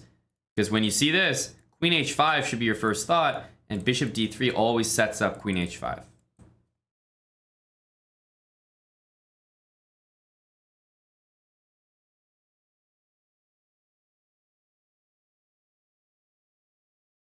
Knight d7. Unfortunately for my opponent, it truly couldn't be a worse move than that. That is hands down the worst chess move on the board. It's not even like a joke, like, oh, haha, it's the worst. It is the worst. I'm allergic to that move. I just had a reaction.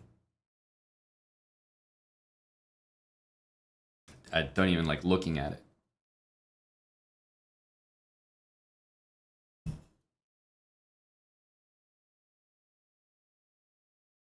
Check, and my opponent is now noticing the king doesn't have any escape squares, and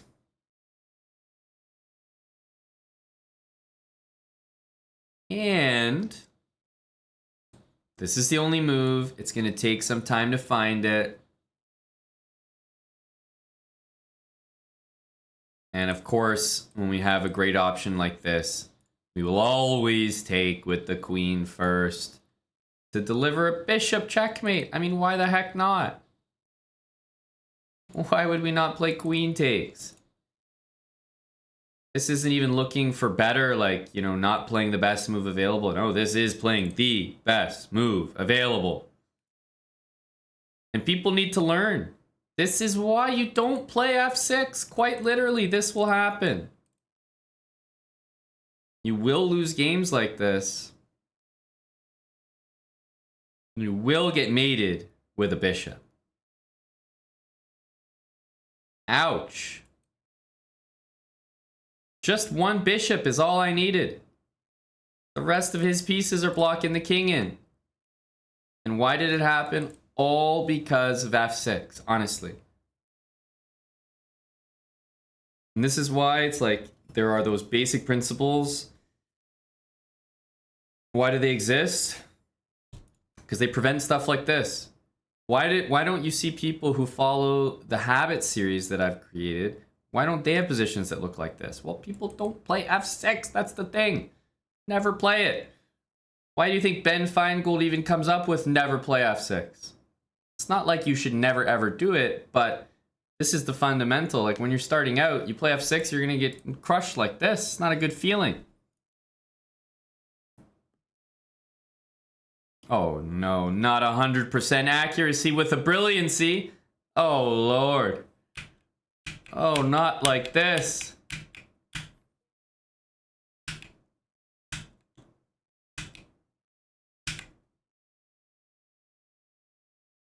Dang.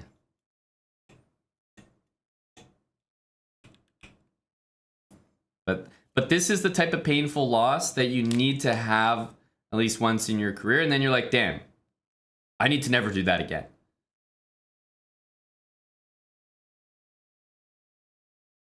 I need to never do that again. It hurts. Queen h5 and queen takes g6.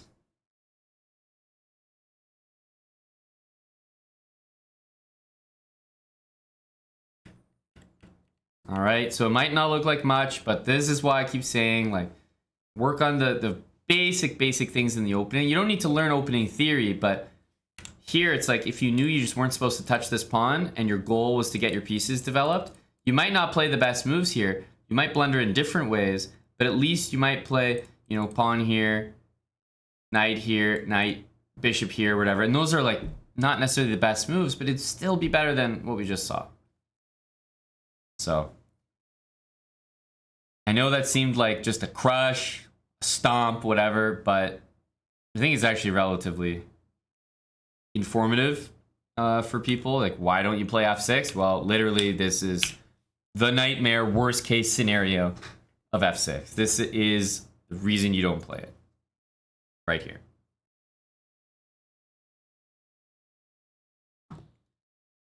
Thank you to chess.com. I think some subs rolled in. Is that right?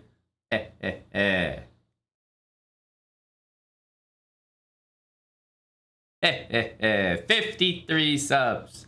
I think those might have actually been mine.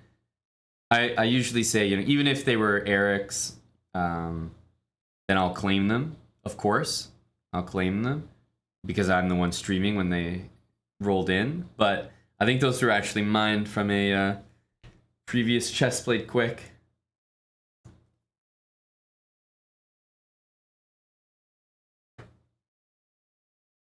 So go me, go previous me. Tony5678, thanks for the 3 months with Prime. Cheers, Tony. Thanks again, chess.com. 53 subs. I think that was our Chess Played Quick. I can't remember which one. That's some sort of prize there. Go us. John Likes Jumpers, 6 months with Prime. Thank you, John, and welcome back. Would bishop takes also be brilliancy? I think so. Yeah, I think so. I think that's how they do it. I've definitely seen positions where as long as you sacrifice, it's a brilliancy.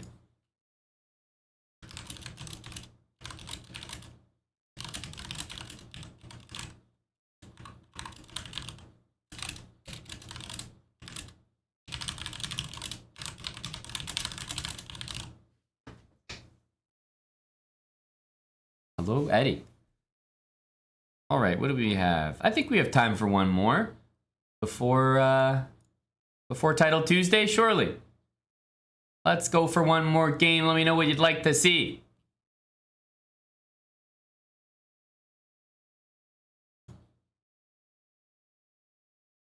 Okay, we got the black pieces against e4.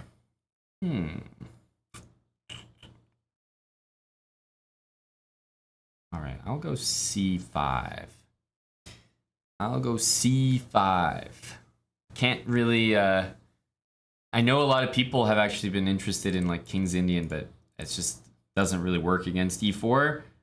And e4 is very common at the lower ratings, so I think something like this makes sense. But finally we see knight f3. We haven't actually seen knight f3 against our Sicilian. Now, people usually come with bishop c4, I have to say. It may still happen next turn, so I'm kind of curious to see. The Sicilian I like is e6 in general, but the Sicilian I like at low elo is specifically e6 because I feel like against bishop to c4, there's like no better move. And I'll be excited to play an open Sicilian with my opponent here. And I'm really happy to see it, because such an important reminder is like, people play this as if it's a Italian game. It's like, no, it's not. It's not an Italian. You can't play that. It's not a good line, not a good move. So he plays d4. Well, the way the Sicilian works is you play c5, and when they play d4, you take it. Like, that's just period. You take it. So that's a move we don't need to think about. Knight captures back on d4. So many Sicilians to choose from. a6 here, knight c6 here, even d6. I mean, there's so many playable moves. I will go knight f6, which is a very direct move, right? Immediately attacking the center. If the pawn went to e5 there, I would have queen a5 check to win it. And my opponent immediately plays knight back to f3. And, well, you don't have to tell me twice. I will take that center pawn. Take it off your hands. Okay, the knight's coming to e5. Well, this move is just a straight up blunder. What did I say in this position, right? After e5, I said, oh, I'd play queen a5 and win the pawn, right? Well, now I'm going to do the same thing, but I'm going to win the knight. It's going to be even better. And there's no way to do anything about that. You can block with just about any piece you want, and it will not help.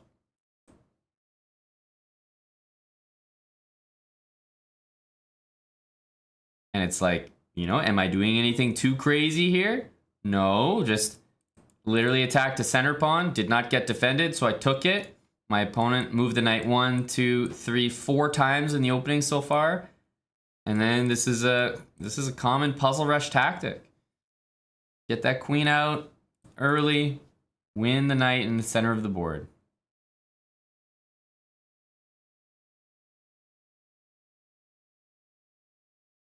And we'll take on e5.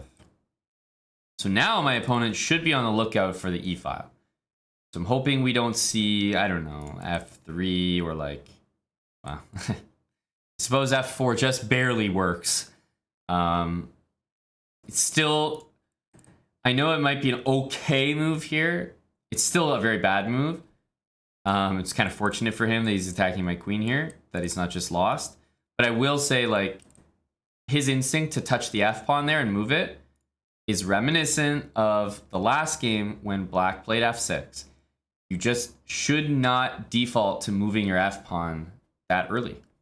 That's just not what you do, right? There's so many better moves here for white that if you had drilled in your head that you were not supposed to touch your f-pawn in the opening, you would play bishop e2. You would play bishop e3, right? You would find other moves to deal with this rather than move the pawn. So this is definitely, I would say, a bad sign. Like, I don't like the move for white.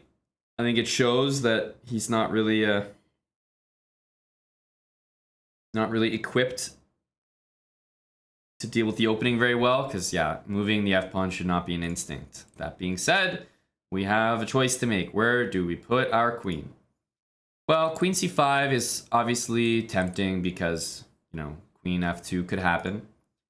But I also do need to ask myself, is queen c5 legitimately a good move? How's he going to defend it? Maybe queen e2, and then bishop e3 comes. It's like, is that move actually good? I want to make sure I'm making high quality moves and not just making moves to make moves. If queen f6, bishop e3, queen h4, g3, knight g3, bishop f2. Surprisingly, getting a little concerning there. Although it does look like I have queen takes f4 and queen e4 there. So I think queen f6 might be my move. And the reason I like that is I like this bishop on c5. Queen on c5, that move gets stopped. But bishop on c5, knight f2 is like happening. It's happening. So I like this because it keeps the options open, and d5 will always protect my knight in the middle. And it also keeps attacking this pawn. Like, for example, knight d2, maybe queen takes f4. In mine, I want to play bishop c5.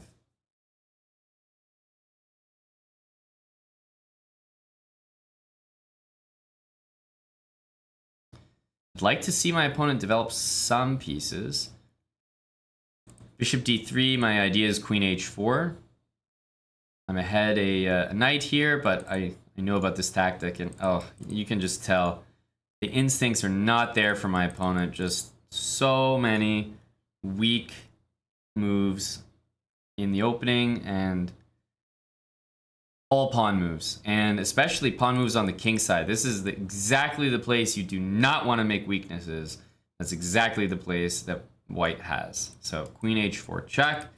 We're certainly going to invade on the f2 square. So king has to move. Let's say king e2. What's the calculation? Queen f2 check. We know king d3 has to happen. Let's say knight c5 check. We actually know that king c4 has to happen. And how do we finish off that that calculation for mate? Surely there's something there. Well, this is, we know we have to start with this. Check. Force the king out. Always gonna be a good move. Now we might need to pause and have a think here. Knight c5, king c4, and you know, is it d5? Is it b5? Everything looks good. Knight c5, king there. Let's find a mate if there is one. Let's say b5 just to pick a move. b5. If he takes on b5, what is our checkmate? Bishop a6. Right? King, well, if king a5, knight c6 is mate. So he's got to play king b4. King b4. Then if we go knight c6, king a3, are we getting a mate there?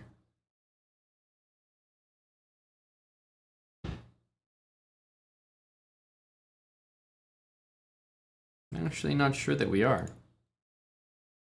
Surprisingly. Knight c5, king there, b5 takes. Bishop a6, king b4. Maybe there's another move there. You know, like knight d3 or something. But somehow it doesn't feel like it's going to be a mate there. I can tell you one thing.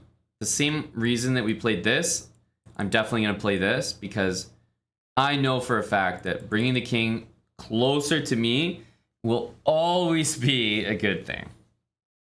Always.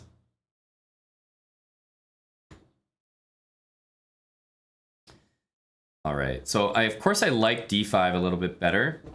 The only reason I haven't been going for d5 is technically the queen can take. So in case I was going for a forced mate, b5 would be the way to actually call it forcing. But yeah, d5 is just so much more natural, and obviously we're not going to be afraid of somebody sacking their queen. That's just not going to be a concern of ours. So I am leaning more towards d5 here, but we'll give one more check. d5, let's say king b4.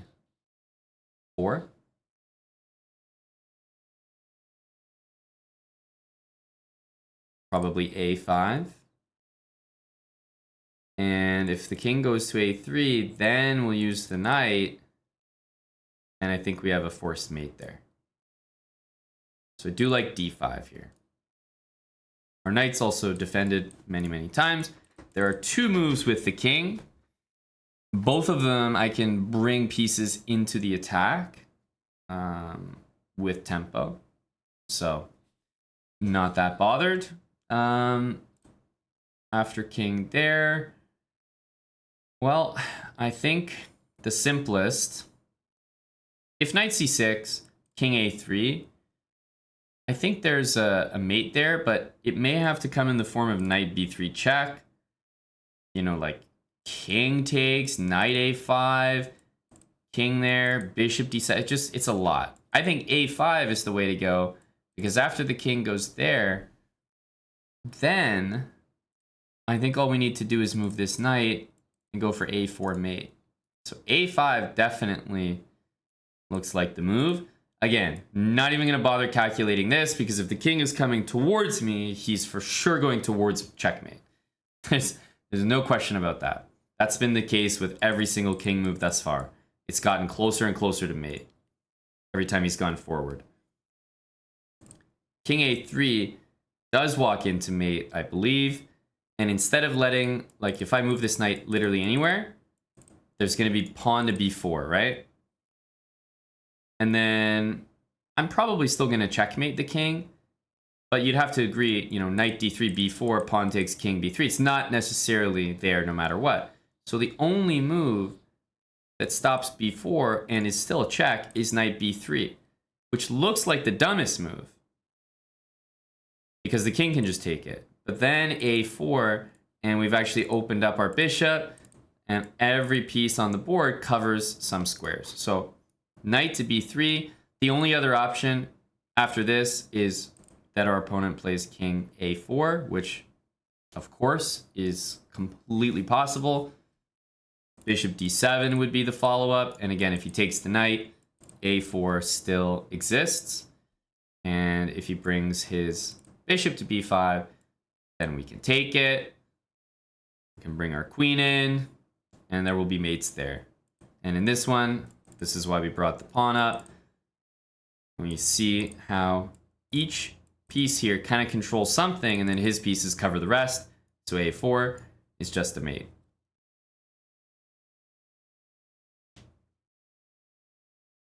Good game. Good game. And I mean, we can look at the game review, but I think you guys can appreciate that this loss was very much self-inflicted. Very much. I know that was a fancy checkmate, but after knight f6, first of all, when you play the Sicilian, the whole point of having the knight on d4 is to keep the knight on d4. Doesn't make any sense to go like this and just move it straight back. So that's already a mistake. And then you just don't want to move your knight again, then move your knight again, and move your knight again, right? That's not how you play chess. You don't play with one single piece, right? Think about what he did. He moved his knight, and then he recaptured a pawn. Understandable. Of course, that's okay. But then he moved it back again. That's already 3 moves. For me, I developed, I made a threat, he didn't answer it, okay. Then I moved it again. If he attacked me, I would move it back. And that's me making 3 knight moves, but I won a pawn out of it. This is him making 3 knight moves, and he hasn't won anything. So already a waste of time with the knight. Now, obviously, this is a big blunder. It loses a whole piece. And after f4, we start to see that his instincts are not right. They're not habitual. Why do I have the habit series? Because it's like, guys, get castled as soon as possible. That should be a priority. Bishop e2, bishop e3, they're both better moves than f4. You don't want to be touching your f pawn. You don't want to be touching a bunch of pawns, to be frank. So he goes f4, and his next move is g4. So you can already tell that, you know, there's just no sense of urgency for development, no sense of danger for the black king, sorry, for the white king. I mean, this diagonal is nasty once someone gets on it, so you need to take some losses this way before you realize, no, you shouldn't be pushing these pawns in the opening, as white or as black. It's just crazy. These moves should never be possible. They should never even be on your radar. Queen h4, queen f2, knight c5, and it's just like slowly turning into the exact same thing. where you look at the end position and of course it's like, oh wow, this was a crazy game. But when you have a king being hunted by all my pieces and you only have pawns moved and a king running around, you know you've done something wrong. Like, big time weaknesses.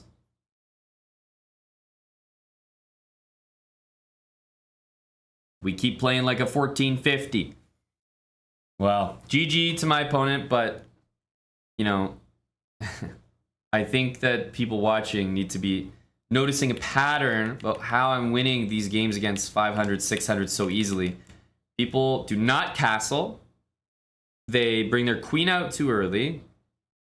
They're moving like bunch of pawns and the same piece twice or 3 or 4 times in the opening. They're not developing all their pieces. And all those things, and it's not much more than that. It's really just those things. They all contribute to very, very quick losses. Like that.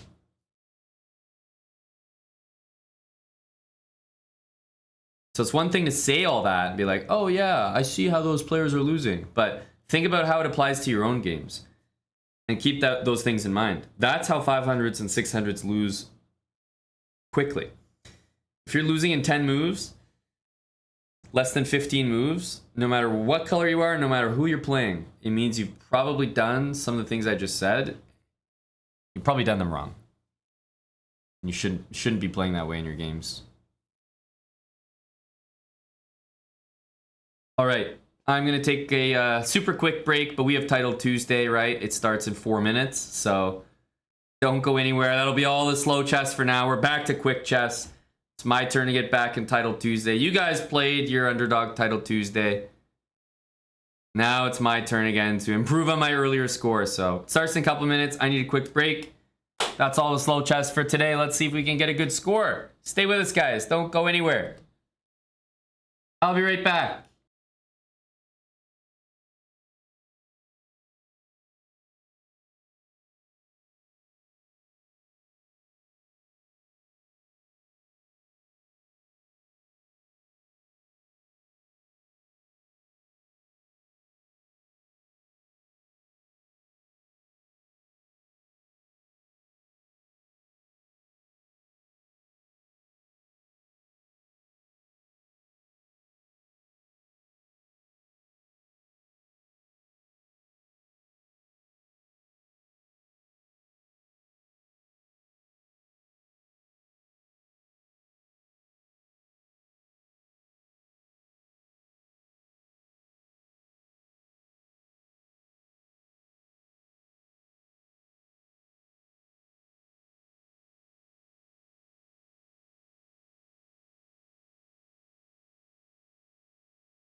All right. We're here for Title Tuesday. Just in time. We're playing a Grandmaster in the first game. Not a Grandmaster. What? How is this fair? You can sign up for this.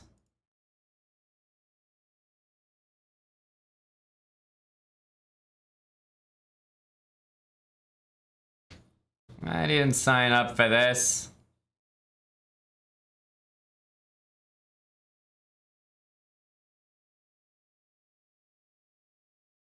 This is rigged.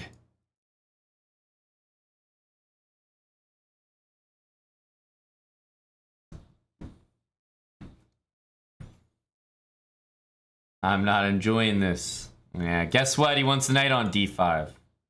Surprise, surprise.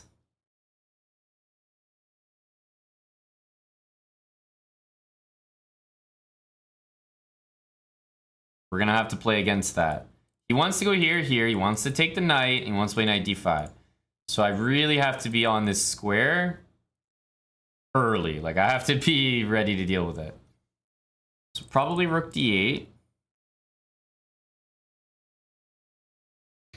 Queen's gonna move. h6 takes. Knight e3. He's kind of ready to go there already.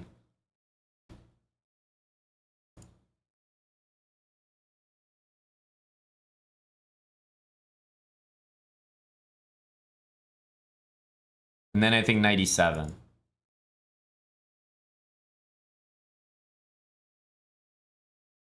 Has to be the try. Here, knight e3, knight e7, then there's knight d5. It's tough to get it perfect. Oh, maybe here, c4. If knight e3, we have knight e4.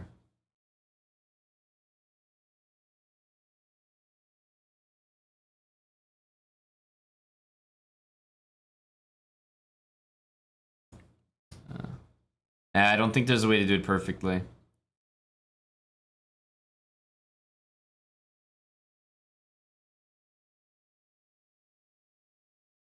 I don't think there's a way to do it perfectly. I'll start with this. Yeah, I really wanted to prevent this. He goes queen c2. Probably a bit better move.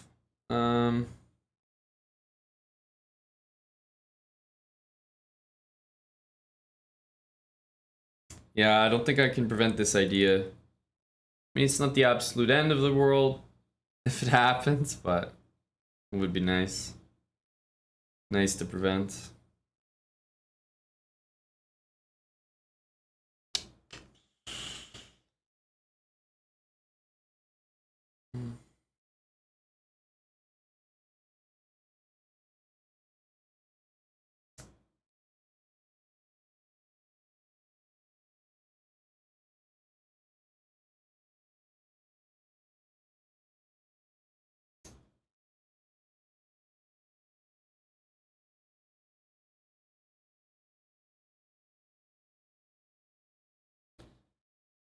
Yeah, I mean, the problem with this is exactly this move. It's that after knight there, I don't have queen d8. If I had queen d8, it would be a much different story. So it just means I'm gonna have to accept some double to f pawns, which honestly might not be so bad. Because I still get my knight in here. Yeah, this definitely could be a lot worse. Knight d4, take. The bishop is still better than his, but my pawn structure is worse.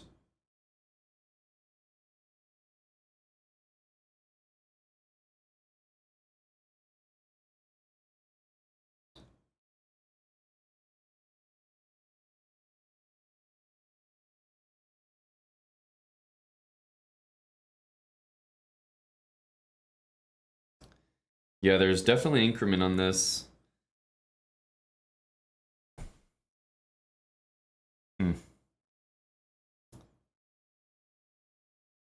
Probably rook c8 needs to happen.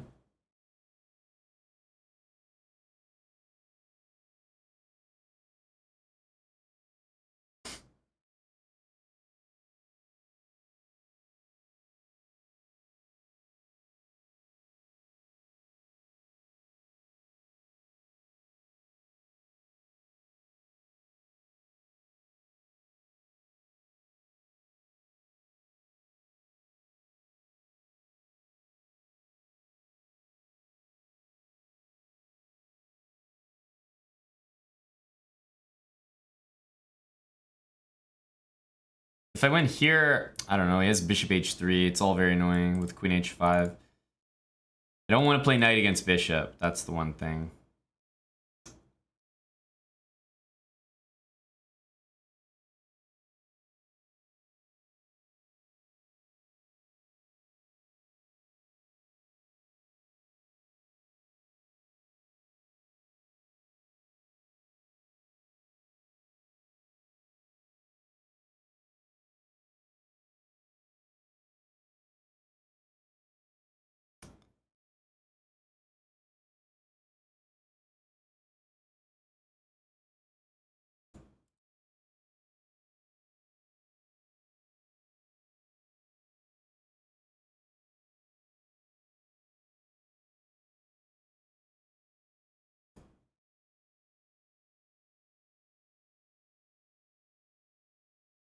Castle.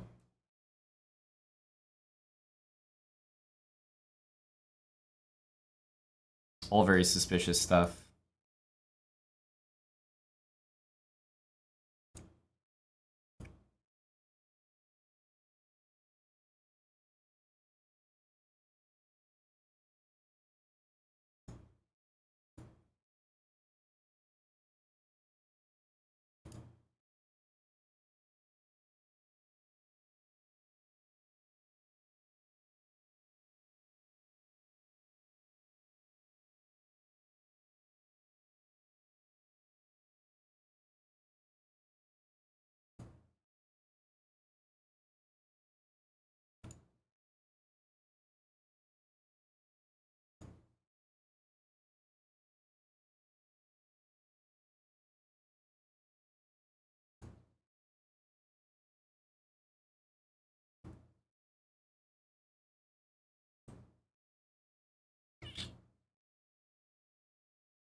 Really have to work for these, I tell you, buddy. I didn't really need to sign up and play GM first round. What kind of start is this?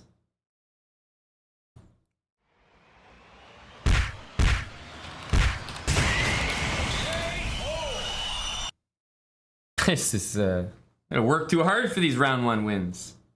These were supposed to be a lot easier than this. Back in my day, the Grandmaster was supposed to win the first game. It wasn't supposed to be a struggle. It was just supposed to be a free point.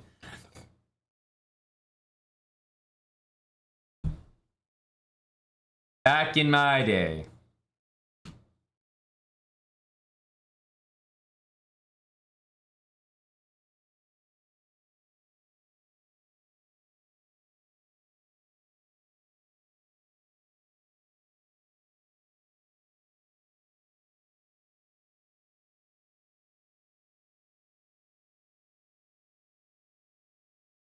That was only round 1. That was only the first game. What the hell?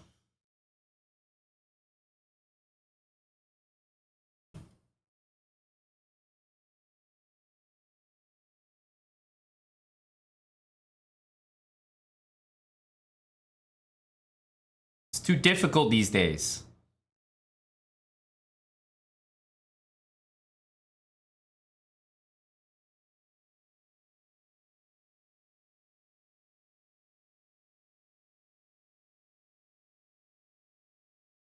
Predictions. Thanks for the gifted sub. Clever, 15-month resub with Prime, and VC327. Thanks for the 3 months with Prime as well.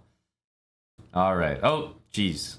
We played a GM round 1. Now we're playing an FN. Got it. Got it. I'll play C4.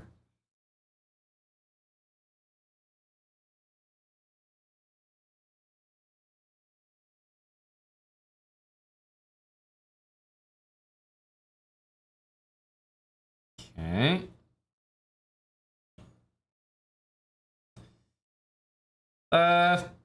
This is like a main line. I think I'm gonna play E392.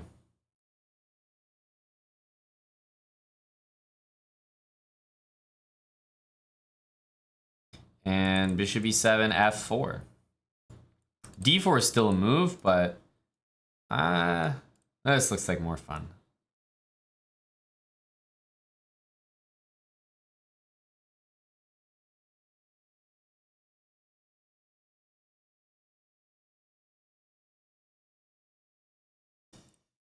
Okay, bishop g4, most likely h3 here. Because why not h3? What, he's going to take my knight, I'm going to take back. We can't be afraid of that. If he goes here, g4, he has this, but that doesn't matter. He's still getting his piece trapped. Yeah, on a castle. I actually think this is not that bad. Should I be taking this?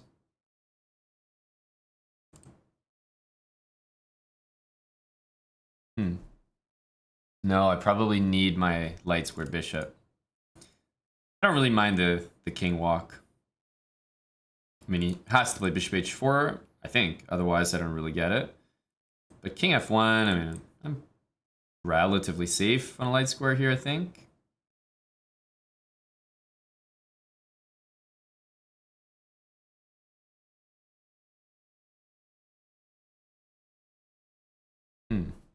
Queen e7. He wants the castle queen side,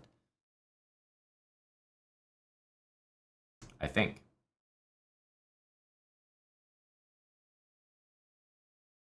Let's start with this move. I like this, because if he plays a5, his queen side is already a bit weaker. Like, it's already less attractive for him to go there. And even if he castles here, I feel like a5 is quite useful for me. a5, a6 with this really strong bishop. So I think this is a nice cursory move. Yeah, a5. Now b3.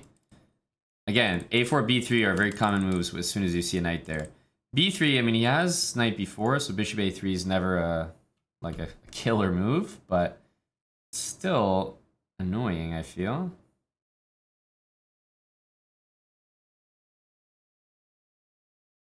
Takes, bishop a3, there is c5, so it's not like that's completely winning or anything. Yeah, I can win his b7 pawn, but I guess how special is that?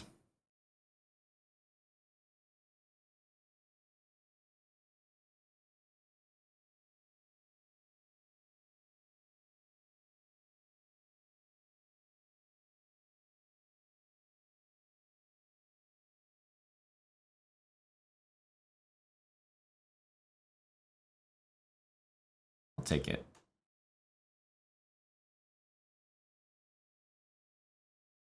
Rook d1.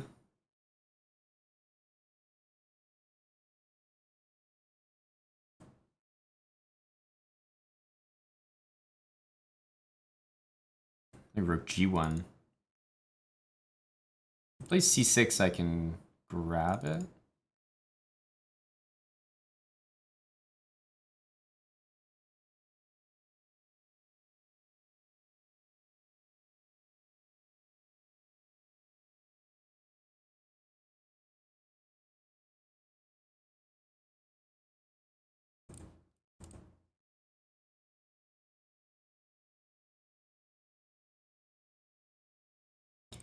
I don't think that's a danger here.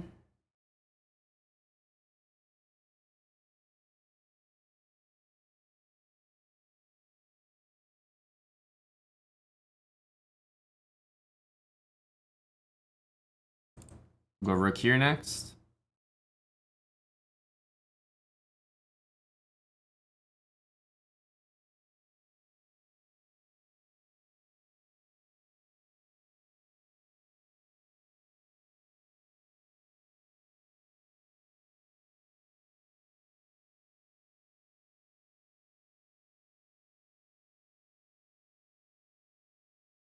Just trying to overprotect my weaknesses.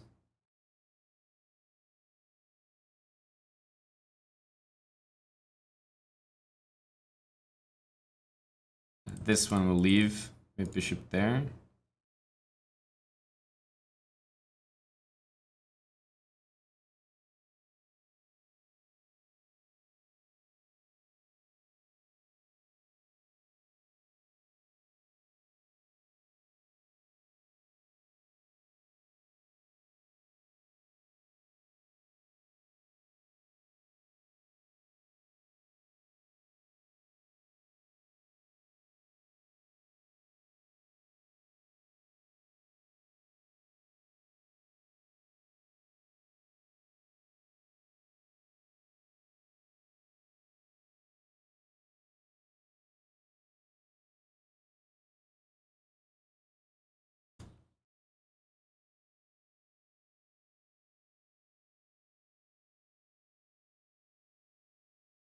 Could have played h5 there.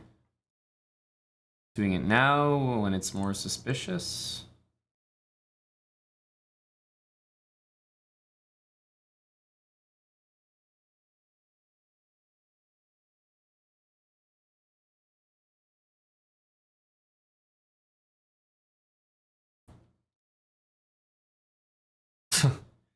It's with a check.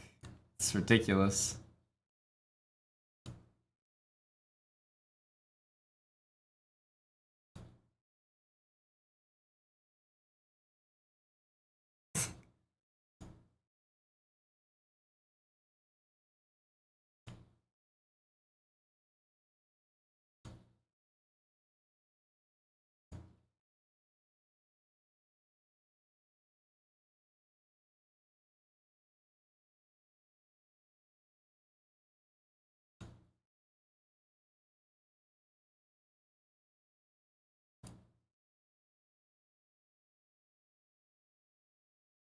Oh my goodness, there's this move. I thought he had to play knight there.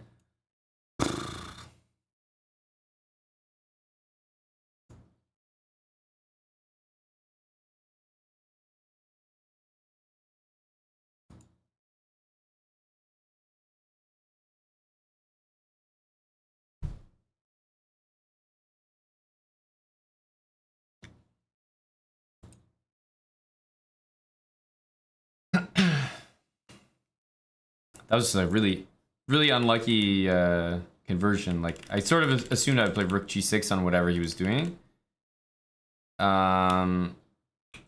Here I'm lost, I thought, after bishop here.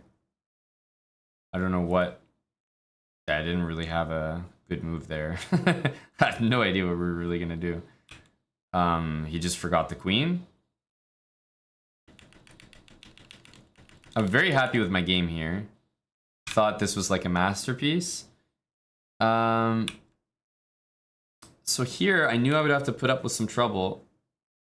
I should have just played bishop a1. I played here, and then he could play knight d5. And here, I should just play this. Like, I should just go for it.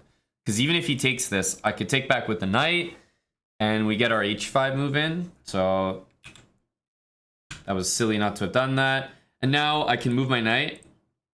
But I did not like all the firepower that was coming, so I felt like h5 was a reasonable sack. And here, I probably should have taken and then just taken here. But I took on e4 first, which, again, I forgot that this guarded g6. Because really, I'm about to, like, get screwed by the fact that his queen's on the board. So I should do something like this. Because then I have 4 pawns. Like, I'm obviously, even though I'm down a piece, I'm the one that's playing for the win. I got lucky with this move, so I guess I got unlucky with this move. It's kind of fair. Yeah. And then here it's just all panic, trying to make things work. I actually thought rook f4 was a winning tactic because of queen h2, but oops. If he played rook d5 here, I was not sure how we were going to win this. I had no idea. Sinister Magnus, thanks for the 7-month reset.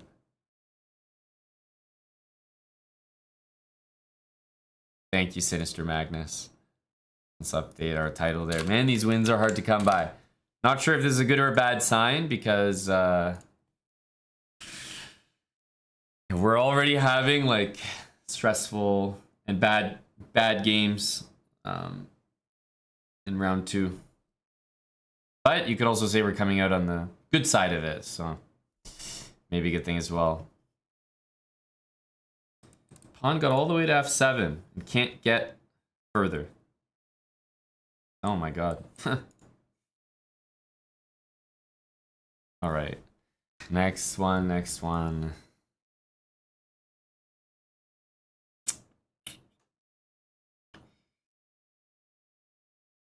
It's a d4 angle.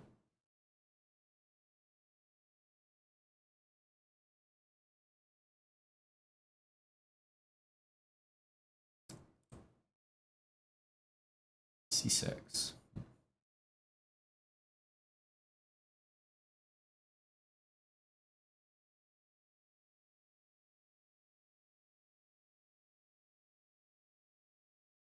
The Queen's Gambit.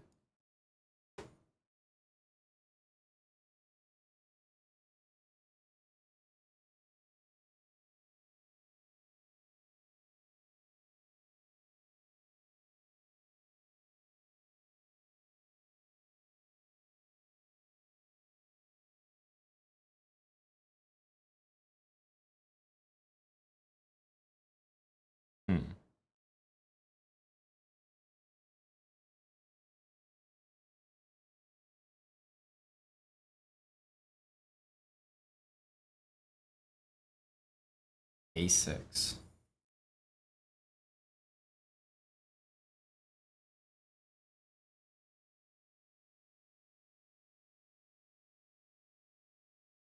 You sure this is the stuff? It's what the kids play.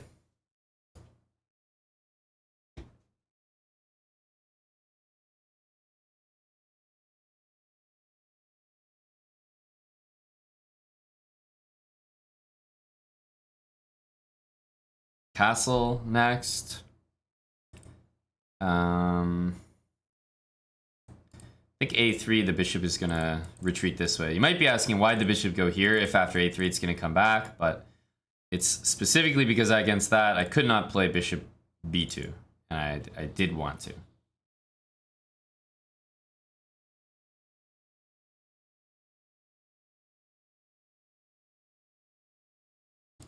I don't think this is the move here.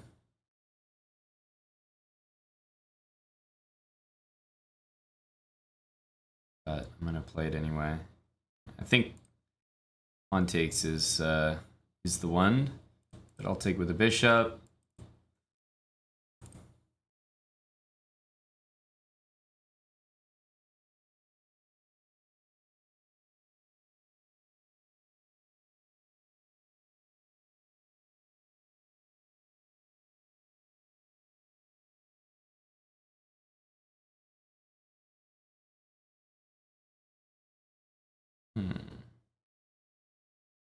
Bishop d3, c5.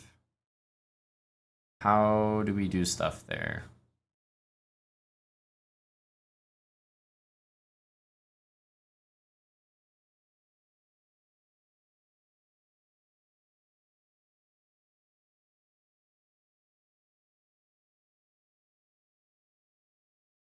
Man, I really don't know.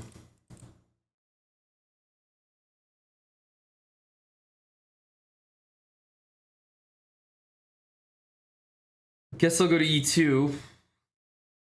I don't know how I feel about that. Play a3 next. No, I won't. No, I won't.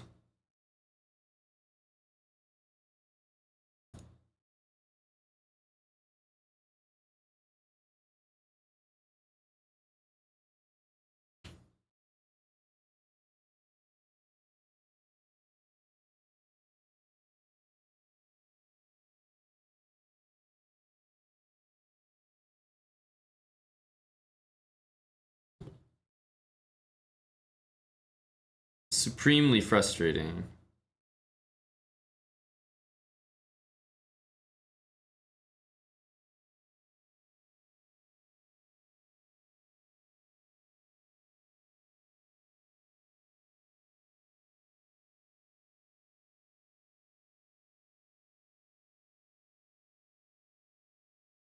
There's just so much theory. I have no idea anything I'm playing right now. And we might even still be in book.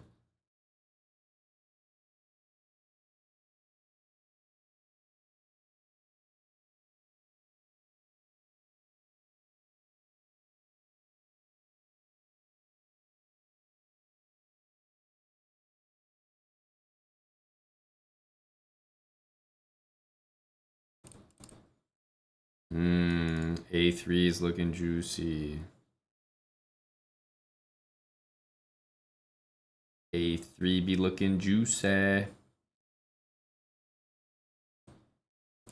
Just trying to stop him playing c5.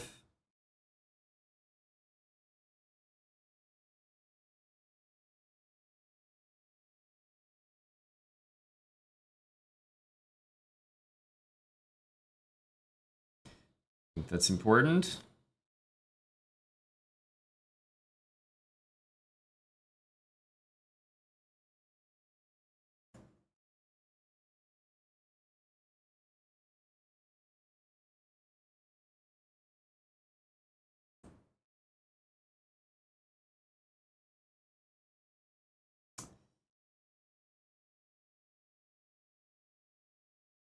I do not have enough time to even come close to being able to play this well.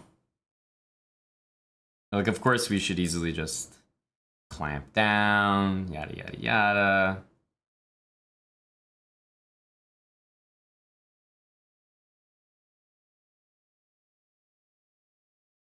But it ain't that easy.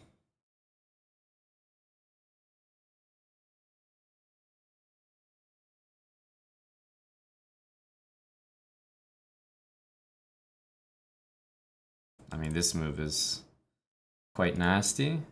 Oh well.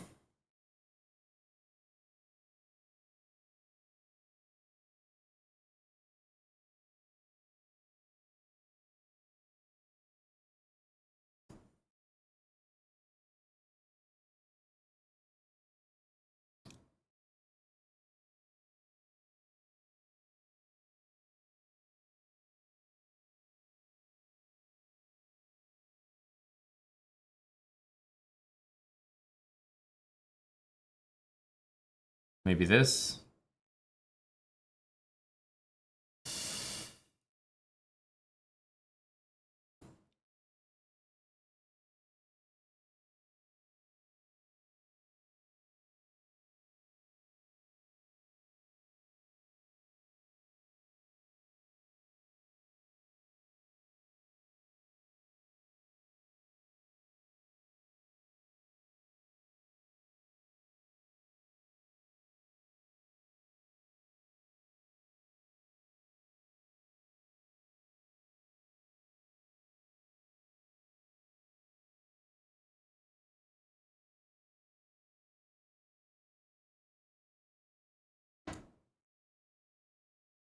Very tough to do anything here.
Okay. You what, mate? What's happening there? We don't win games like that. We lose games like that. Something wrong. There's something wrong here. I mean, we just have to keep playing. It's like, sorry, it's drawn like every which way, so.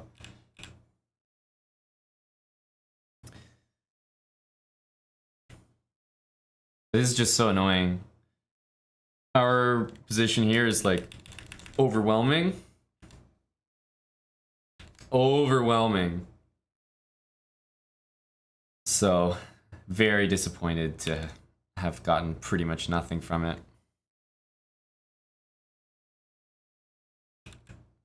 Yeah. White's just doing well here, but we were not in time, not even close. I don't know. I just think so much in the opening because I don't know. I'm like trying to figure out if what I'm playing is theory or not. Like, The Chess Kid, thanks for 93 months. Appreciate you being sub so long, the Chess Kid. It's probably a C4 angle. You can just tell.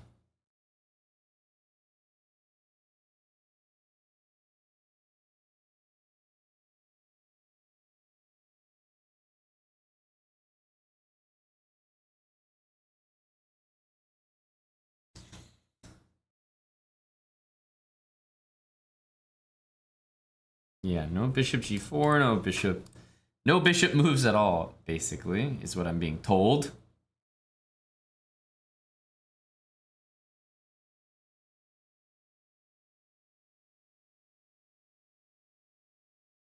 Guess I'll go here, c6, and put a knight on d5.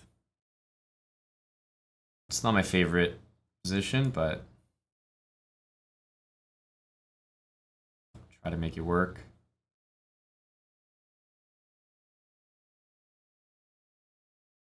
Does this work?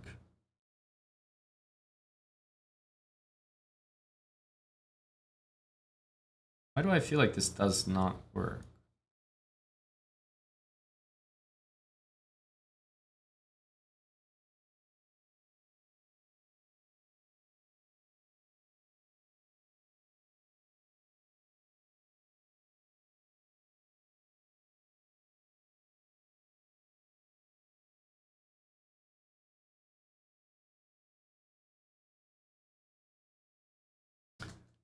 Oh, is this is this the thing with knight f6?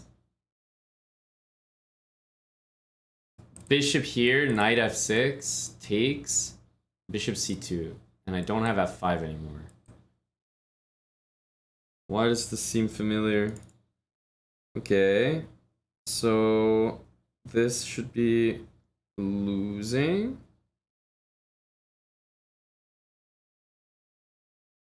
Because, I mean, the other option is this.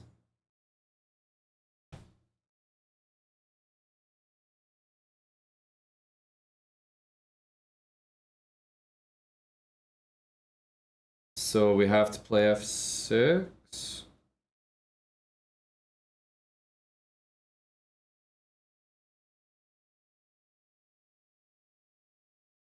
Yeah, I have a feeling that, like, everything I'm even thinking has already been worked out. So I don't really feel like I'm calculating right now. This feels like a loss that I'm just learning how it's going to be a loss, rather than a game where I'm fighting. It's like, what am I gonna learn next? Okay, so I'm clearing at least a square for myself.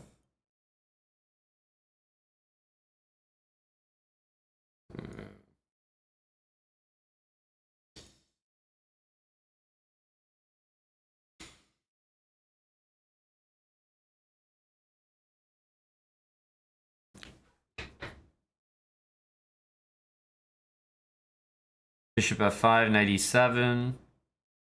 Has to be bishop e6 right now.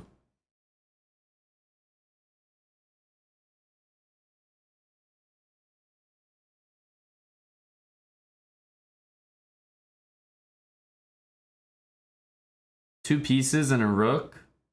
Sorry, two pawns and a rook for two pieces. Rook g3.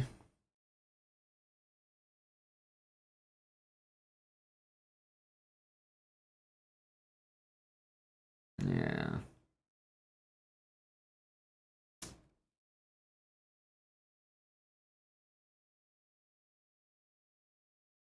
I don't really see a way out of this.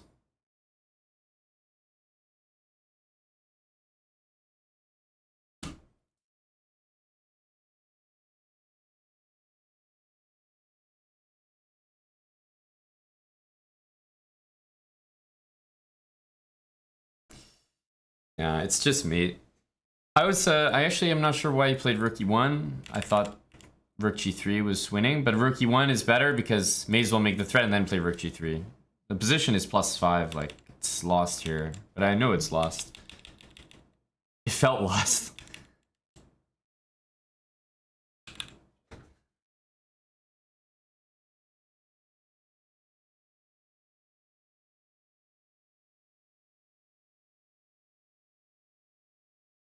Oh, there's bishop f5. Wow. Okay.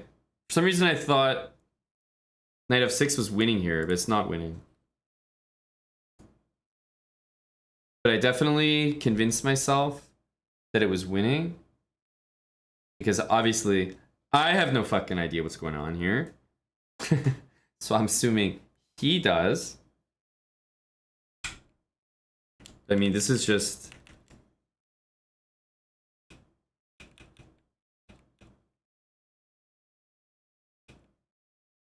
This is just a nasty position. Yeah, I thought bishop e7 was going to get mated in like a storybook fashion, so I definitely did not play bishop e7 intentionally, even though it's the most natural move by far. I only looked at bishop f6, to be honest with you. But I guess this could have been played. But to be perfectly honest, like, I just don't know what's going on in these lines, so if I have someone like Duda pretty much pre-moving this entire variation, it's like, okay. I'm just gonna sit there and assume I'm just fucked. Like, I've seen this bishop h6, queen g6 stuff before, but I definitely assumed that after knight h7 I was okay. Because I have that, and yeah, I'm sure if you just spend 2 seconds with an engine, it'll probably be like, yeah, no, you're fucked after knight e4. It's still a serious engine line. Knight e4 here, knight here, here. Knight h5, like what? Bishop f6?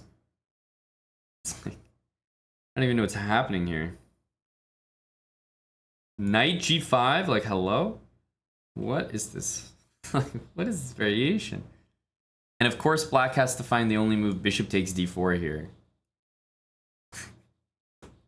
No, but like, I can't take this seriously.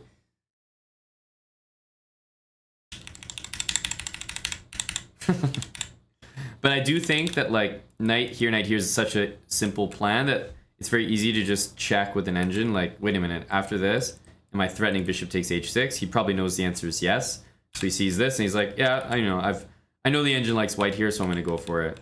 That's what I imagine went through his head. And here, yeah, I mean, I knew we were in trouble, but somehow I thought like, oh, he would take the rook at some point, but no, this and this is game over. So I thought this was good enough, but I didn't even understand that knight here, knight e7 didn't work. So I wasn't seeing anything. He went rook here, and now bishop e7 allows specifically that. If I had played rook e8, I guess I'm not really sure what might have happened here, but I wasn't even thinking. In my head, I was thinking, why didn't he play this? Because this wins. But I didn't realize rook g7 was actually playable here and not here. So in my head, I was like, why didn't he play it earlier? Because it was game over, but it actually wasn't. Rook e1 was maybe the only move and a far better move. I mean, we just got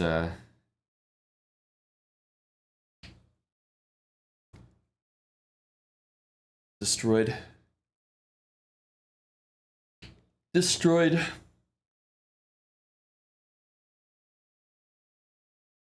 That was a really one-sided game. But it also contributes that I know who I'm playing, and like, man, if he's busting out these moves like immediately, then I know I've done something wrong. So I already knew that this was a bad feeling, but it definitely made me overestimate this. Now, he's probably looked at that engine line at least once or twice in his life. Have I ever seen it? No. Am I gonna find all these bishop? No. So I was definitely dying a death no matter what there. Gangster05, thanks for the 7 months.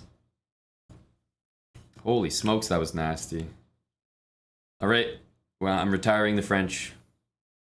We can't play the French after that. Unplayable opening.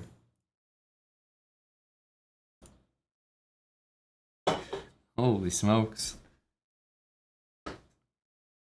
I wonder the same thing, Endgame Riz. I can tell you that I only noticed knight f6, bishop c2, that really cool tactic. I only even noticed the possibility because of who I was playing. If I wasn't playing, you know, a pretty strong GM, I don't even think I would have given the position that much credit. So in that sense, it actually helped me because I noticed that how strong that tactic was. But yeah, I also would have been curious how the game would have went. Oof. That was a really nice game by him. Ow. Ow.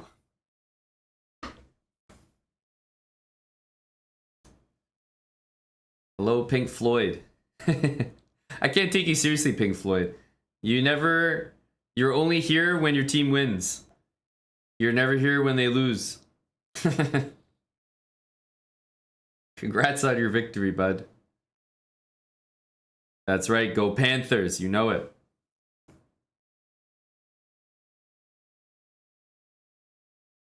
I have the Panthers and the Nuggets. You came yesterday when they lost 2 games in a row. No, you came after. You came after. I'm saying that while your team is losing, you've never at once been... you've never been present. You've never been present to take the trash talk. You just show up after your team has secured dubs and say, go Vegas. And unfortunately, you've been able to do that every single series this damn playoffs. Holy smokes. It's getting old. Can someone take out these damn Vegas cucks? My God. Well, of course, I'm sticking to my guns. You know, I'm either going to be correct or broke. I'm either going to be correct or I'm going to be broke because we're fading the Vegas all the way, baby. All the way to the end.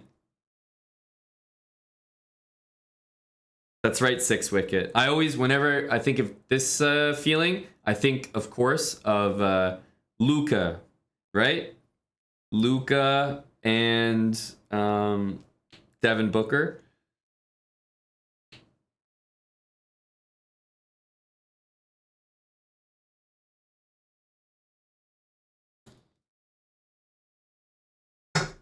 Always talk when you're up. Always talk when they're up. Alexander Scamilton. Thanks for the 23 months, bud.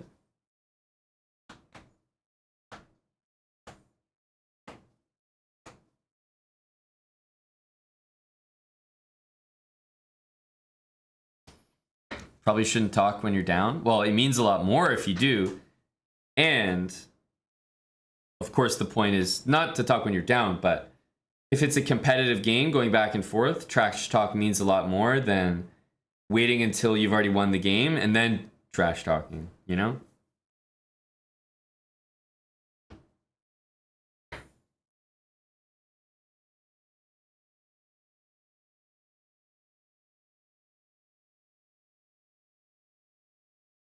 There you go. That's the quote. Everyone acts tough when they're up. That's right.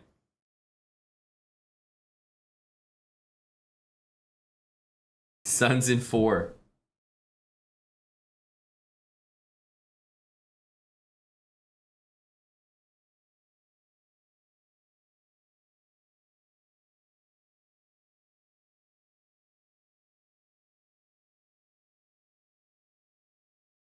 The cool thing about the NHL playoffs, the finals right now, is that neither team has won a Stanley Cup, right? So no matter what, we'll have a new team winning a Stanley Cup. That's kind of cool. That's kind of cool. And I really hope Jokic wins it.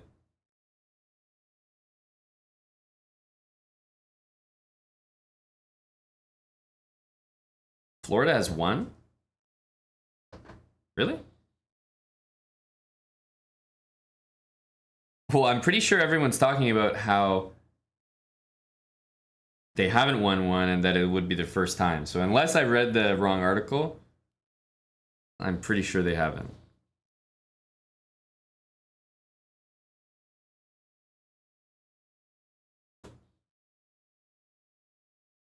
Start a game? Sure. There you go. Your wish, my command.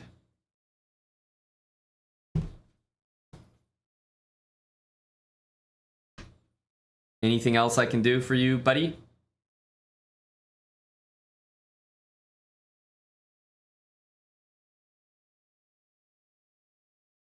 Hello to Mr. Val.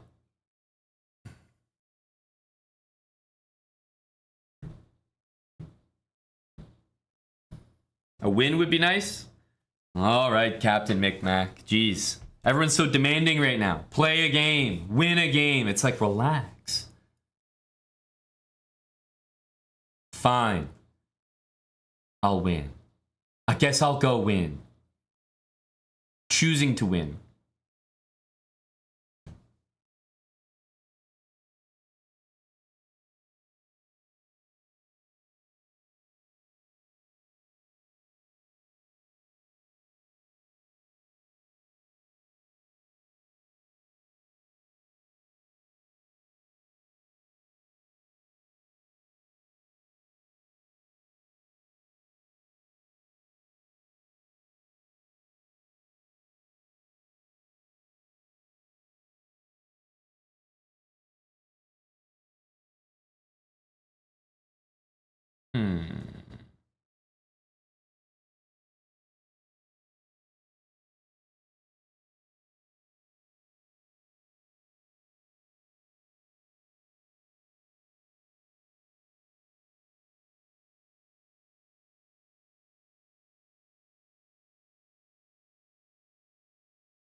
Queen b3. Guess there's even knight a5 there.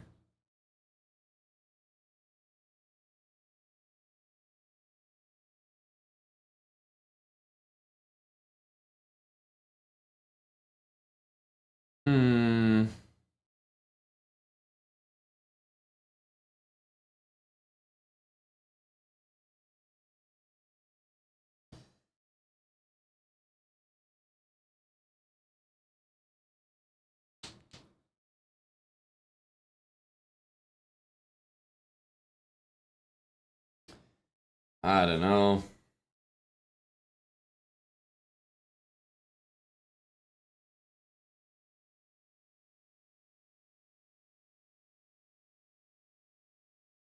There's really not much happening here.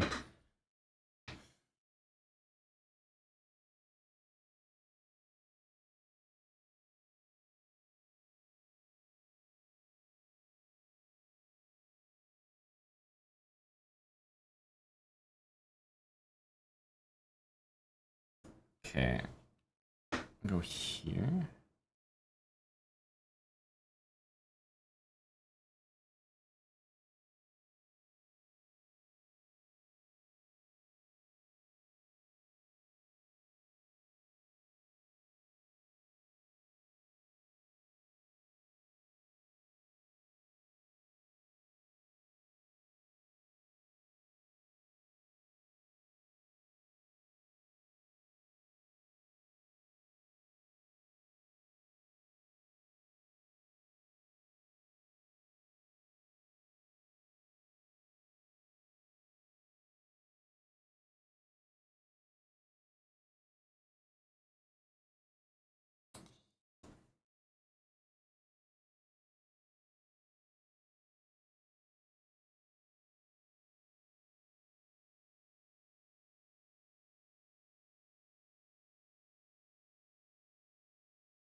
Don't like my position at all, and I don't really know how to improve it.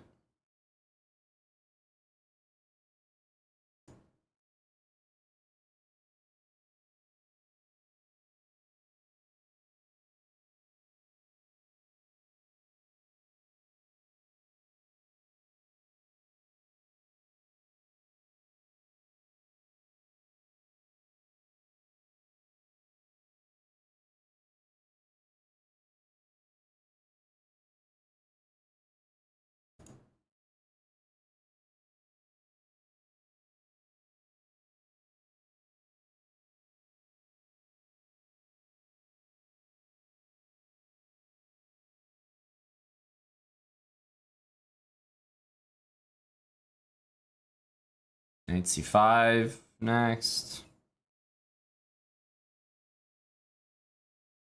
Gotta just throw it in there.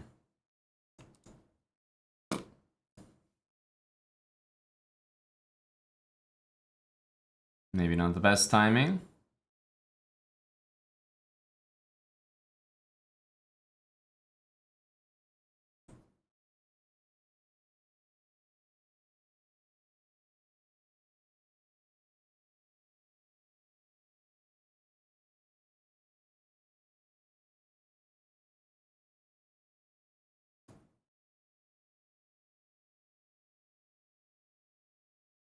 He offered me a draw. We're gonna have to say no to that.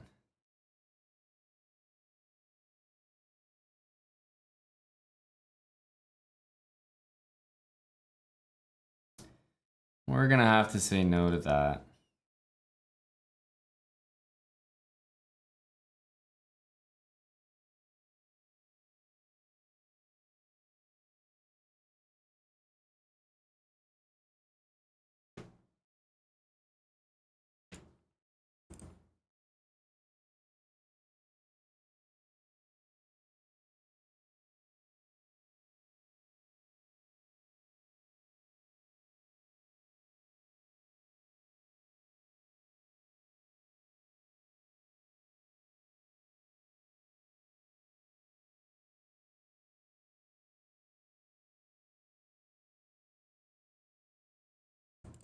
Could have taken, should have taken.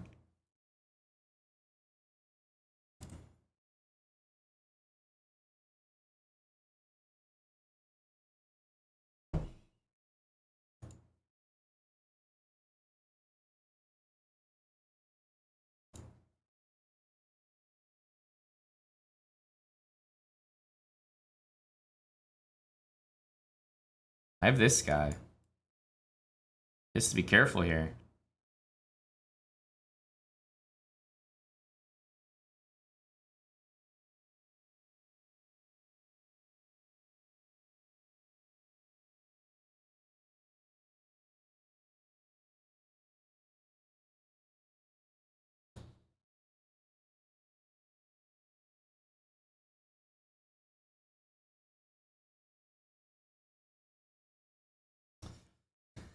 Like I said, we're gonna have to decline that draw.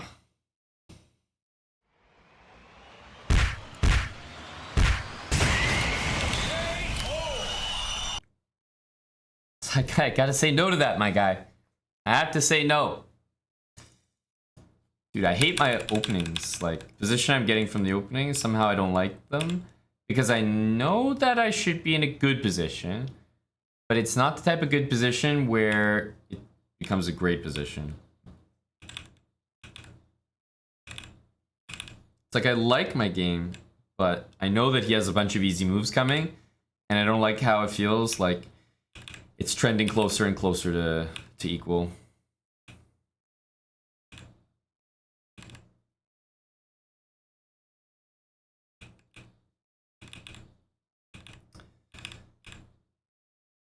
So Queen A2, Bishop D4 is definitely good for me, I think. And now this position where you put the c-pawn like all the way down the board should always be good. I should be playing Queen C5 and restricting the queen, but we don't exactly land on the best moves here. E3 by him, not playing that is crazy. He goes here. Now I have an idea because I'm gonna get an outside h-pawn. That's a lot different. And yeah, after this, now we just go back. He can never take the pawn. He can never move his rook. So here we could have taken and taken maybe, but eventually he just made a mistake. Made a mistake.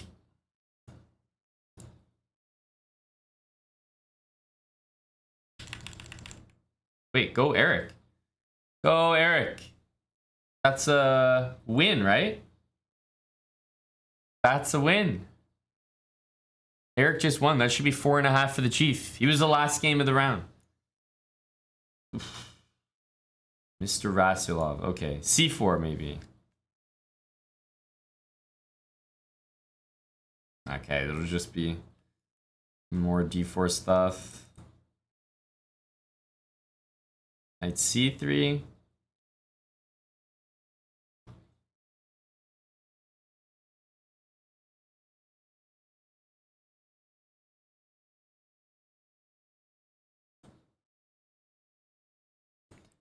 d5. So takes e3.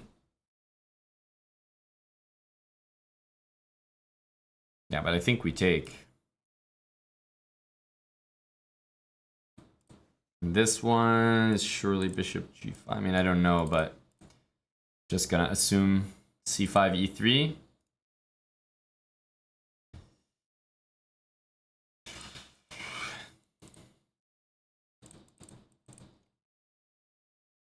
Yeah, we'll just go for it. I don't think I play these positions that well, these really like aggressive ones for black, but should be all right. c6 is rather tame, actually.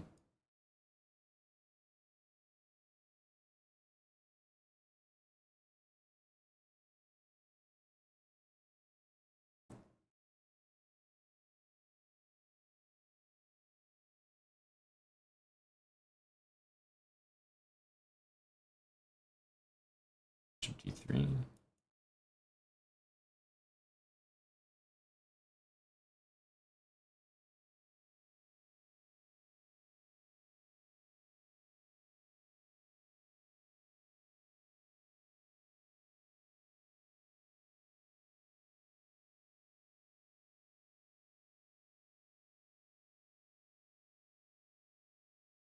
It's a totally normal position. It would be totally normal to castle. But instead of being totally normal, why am I about to play g4?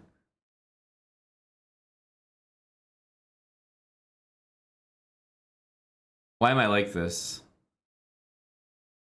Just castle. It's like other games I complained that it's other games I complained that it's too crazy. And then we get a situation like this, and here I am playing g4. It's like, huh?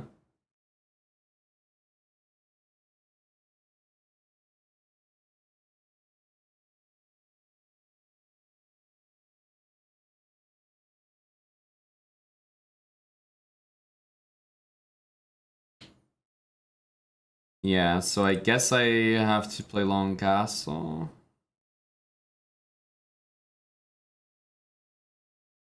I mean, this is nasty. If I take this d4, so I have to get out of the pin and out of this pin.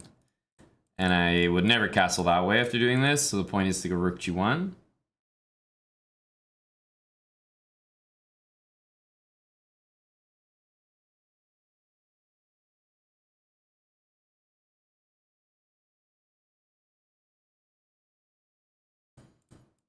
So bishop h7 forces king there.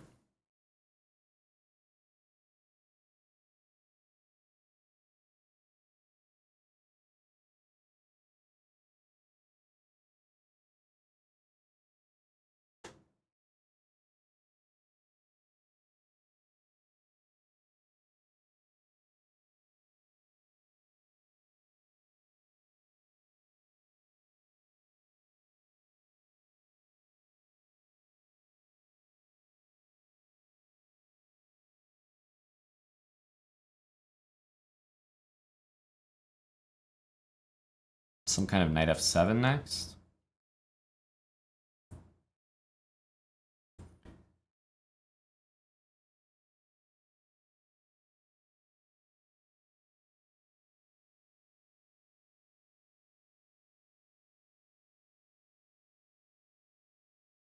mean, of course I should just take it.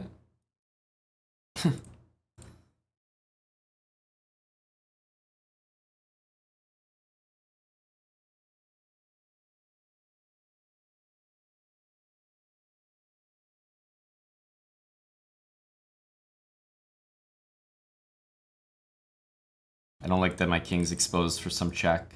That's gonna be the death of me. One of those checks. Can feel it.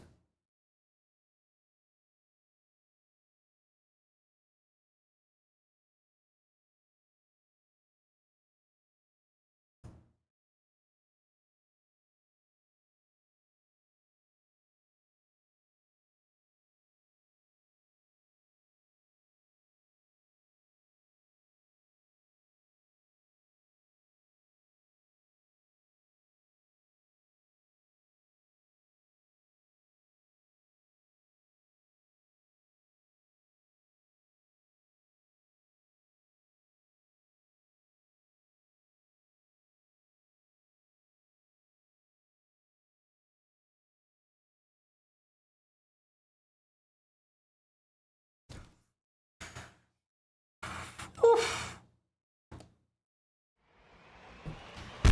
Oof. Somebody get him out of here. Yo! Queen h6 was very important. So I'm about to get mated here with checks. Queen h6. No matter what, he's mated there. Yikes!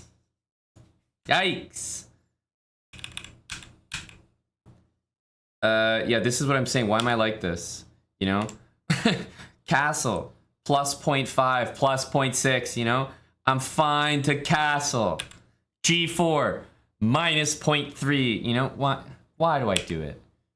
But I will say that this position, after c5 and my long castle, you know, it's fun. It's fun for sure. I'm sure that the engine is going to refute my entire thing. Takes. I did knight f7. I'm sure I'm trolling here. Engine is just telling me to like frig off. Queen takes a2. But he played this, which is also a good move. He needed to take here. I was scared of this because if rook takes now, it doesn't work because this runs into queen b6, and that's an example of what I was saying. I didn't like how my king was exposed there. He took, and he just missed this because other than queen h6, I don't have anything here.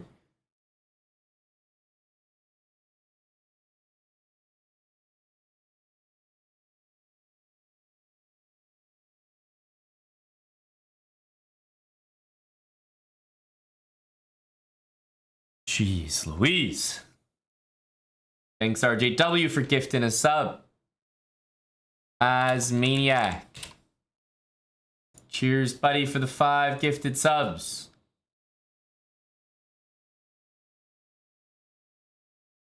Oh, give me some of that action. Oh, give me some of that action. Gotta take one of the brilliancies home. Boom, boom. Get him out of here.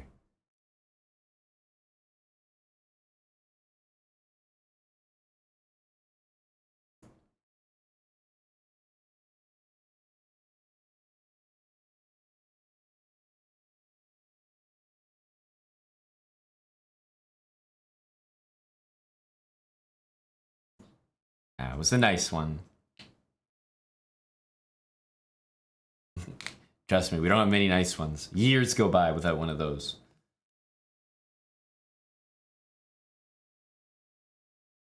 JC Digital Girl, thank you for 1,000 bits. Thanks so much, JC.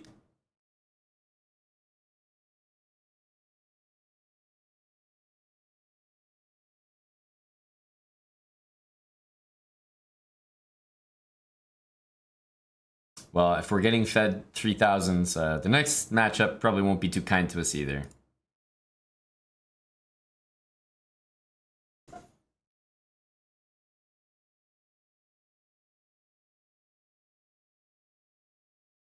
Is this winning, I wonder? It's like very hard to break through. Oh, but h3 now. H3, H2. Isn't that... Oh my god. It looks like this is the move. You can go like that. And I mean you can go like this. Even if you hung the rook. Which is kind of insane to think about. But now this is really good for black that he got the pawn down here, I think. Wants to sack?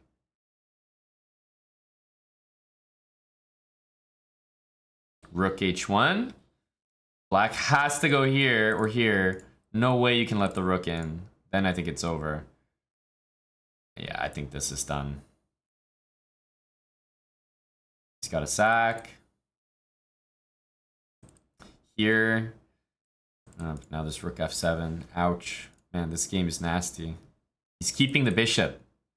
It's dirty what he's doing here. Dirty.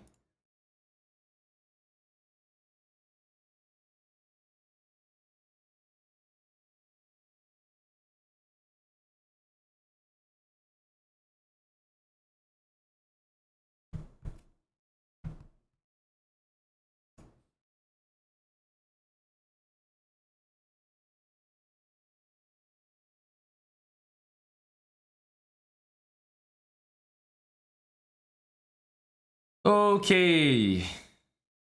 Villagra.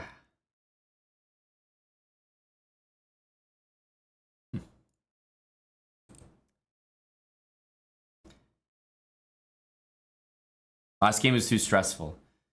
I'm trying to just take a bad position and chill this game.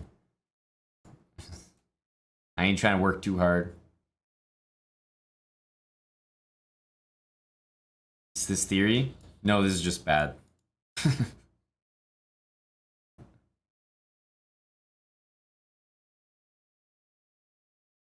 That's the truth.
Is this crazy?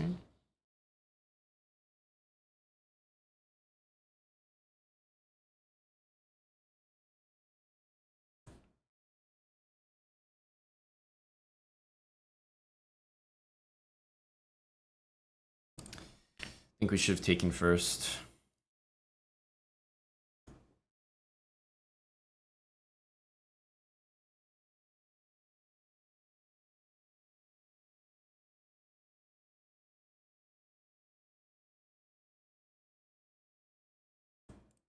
Also should have probably gone there.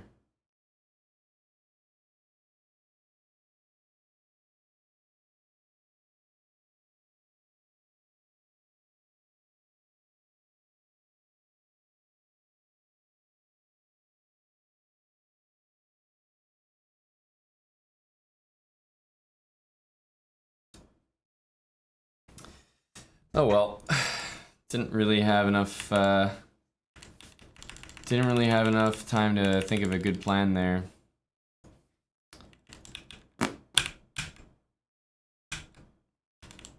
Actually thought this was a okay sack. In my head I was actually gonna do this first. Maybe this would have been worse. I don't know, he just has a lot of weak pawns. There was a way in my head that this was like somehow still manageable. King E8 was wrong, we needed to go king here, but I saw my pawn hanging. I really should have gone here because then we do everything that happened.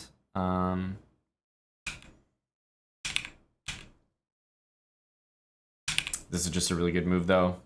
It wasn't that I needed more time here. We're lost on the board. But I will say that I thought we were doing okay here. D5, and I think D6, like it doesn't really have a threat, but I wasn't exactly sure what to do. Here I thought about going knight here, and I kind of regret not doing it, kind of. Just because I knew it would stop his main plans. But this is like, I feel like this is the equivalent of, in baseball, in baseball they play like sometimes 3 games in a row, back to back to back. Sometimes, you know, they don't always play their starters.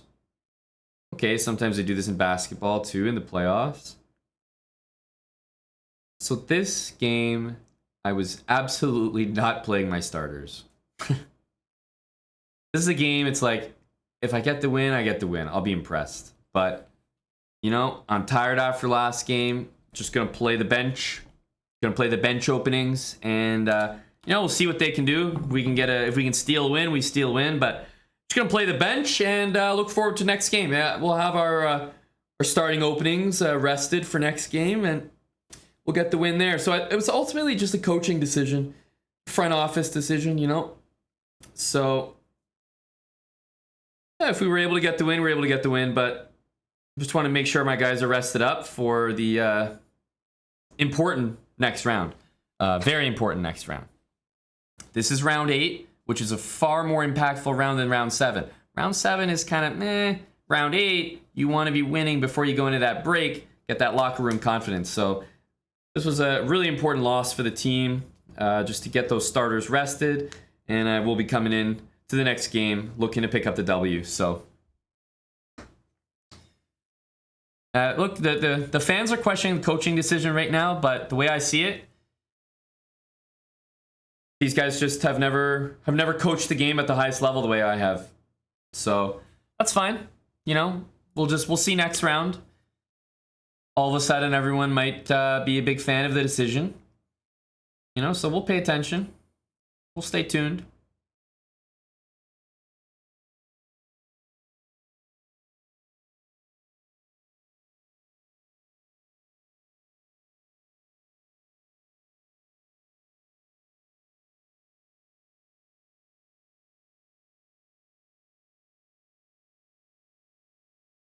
Keep that rook on. He's going for that win. Knight e3. Ooh, maybe he wanted 93 there. 93. That's right. Win those pawns, buddy, Pranav. Only got 1 second.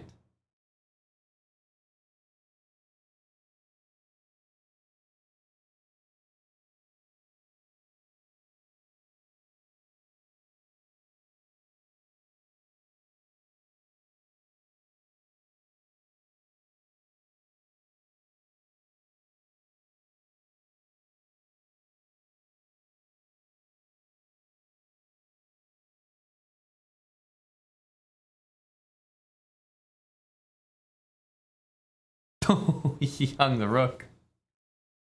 He hung the rook.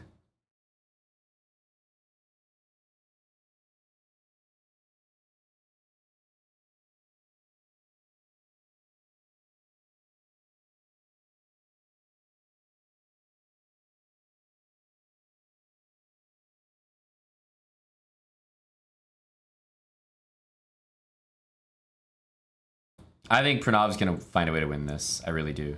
Knight, yes, yes, that's the tricky move.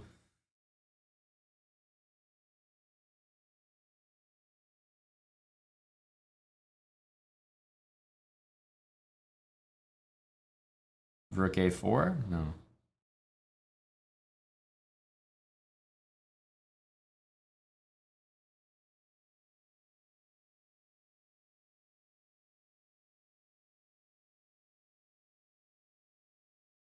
Dang, he almost won that. He almost won that.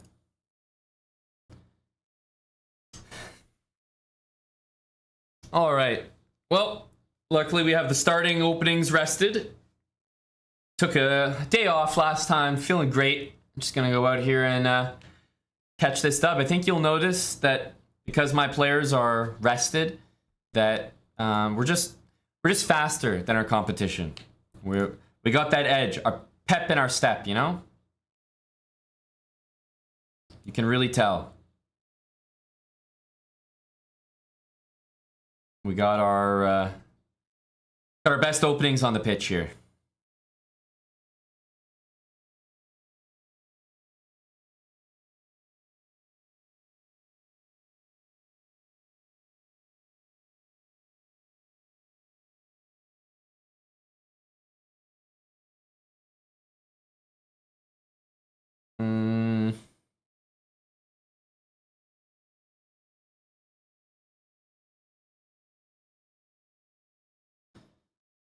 I mean, there is some G5, but I would go so far as to call it nonsense.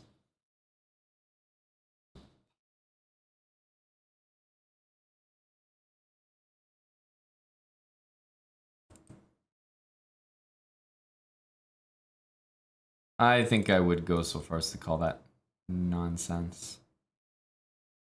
Can't take it seriously. G5, it's a little much. Let's go here. Let's go here.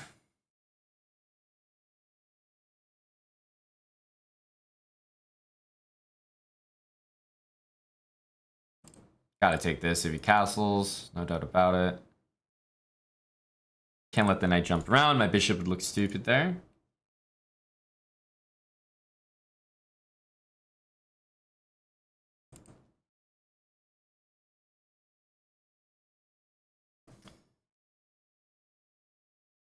Quite possible I should have played G4 and the other knight to E4, and I'm regretting that, I'm not gonna lie.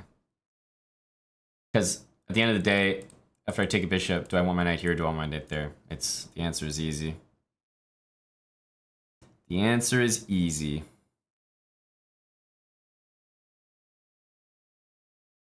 We were never interested in taking this pawn.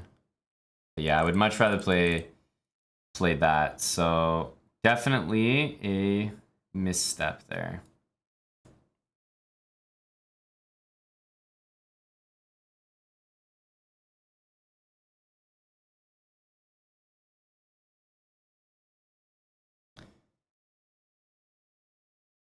Wow. Yeah, okay. I see what you're trying to do here. That's something we didn't even think about. Knight takes e4, queen d4. I mean, I maintain my doubts about it, but I understand it. I understand it.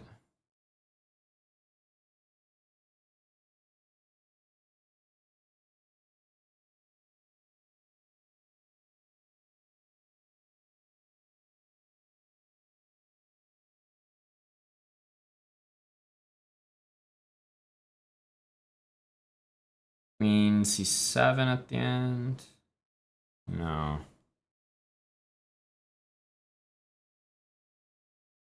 Should probably be this.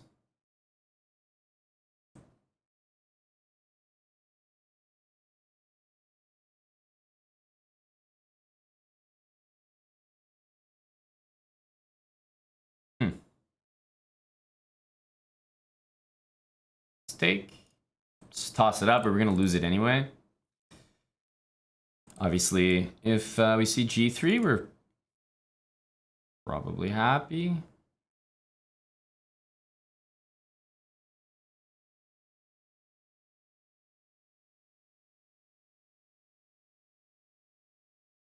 Yeah, rook g4.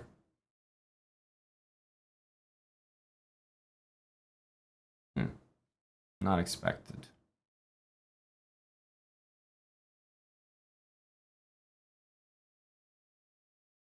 Thinking here, but maybe queen f6. I don't really care about this pawn. He can have it, doesn't matter. The damage is done on the diagonal. I'm thinking about castling that way, but it's not that appealing, to be honest with you.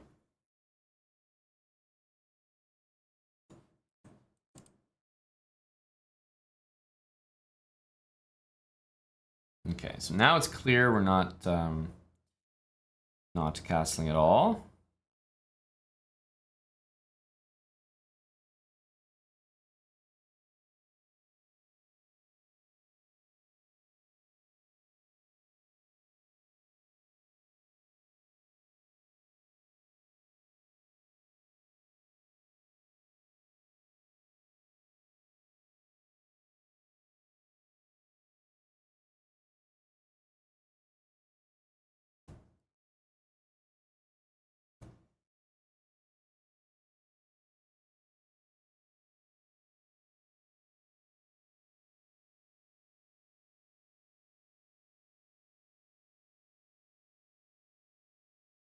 Why didn't he just play knight f5? Wouldn't he have just been winning? It seemed unnecessarily fancy. I mean, it's still better, but I'm not sure that was... I don't know if that was that good. Knight f5 was lights out. No?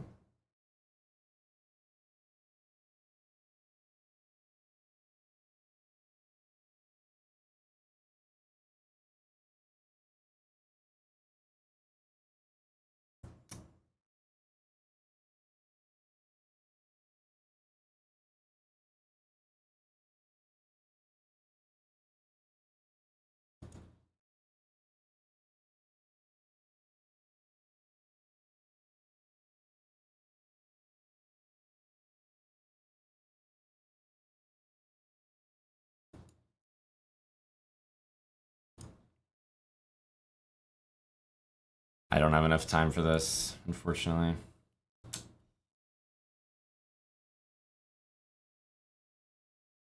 I can't stop the pawn. I cannot stop the pawn. May as well take this before we resign.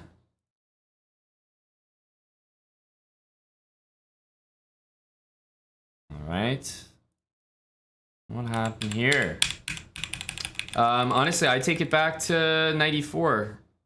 I think that black's position is going to be so good if I put the other knight on e4. This move was, I think, a big mistake. Don't think it's the reason we lost, but the whole point is you want to play this.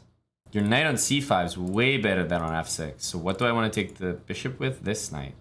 Now we go g5, knight e4, and now we're laughing. This is the position you want. Because bishop e5, then f6. Nothing really there. Maybe he still has some ways to play, like hyper aggressive. He would have to take with the f pawn and like be very, very concrete. But still, like I'm going here. Maybe can castle either way. I don't believe it. Like I love the knight. I love the game for black. So this move was just really disappointing. I knew that I needed to put a knight there, but I put the wrong one. Mainly because I can't put this one right now, so I didn't really think about it. But playing g5 and then knight e4 is... that's exactly what black wants. So that's a really bad move. Yeah, none of this really matters. Yes, it's not great for me, but should have done this, by the way, instead of letting the rook get there. But I think it's more that the type of position that we were playing was not good. Yeah, so I don't know what he's like, what he was doing here. Knight f5, I can like resign the game on the spot. What am I gonna do, right? So I mean, the guy was hopped up on the medicine, whipped out knight f5, and it's like, okay, like it is gonna be winning for white, but it's not really winning the best way. Yeah, I should just play this.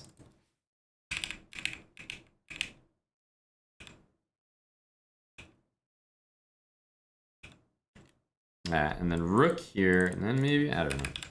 This looked good, but I'm never stopping the h-pawn, and the rook keeps my bishop out the whole game.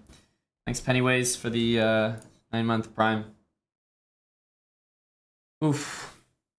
Well, the social media storm is a buzz. Coaching decision gone awry. Ultimately, I think the coach is probably going to lose his job, but it's unfair, you know?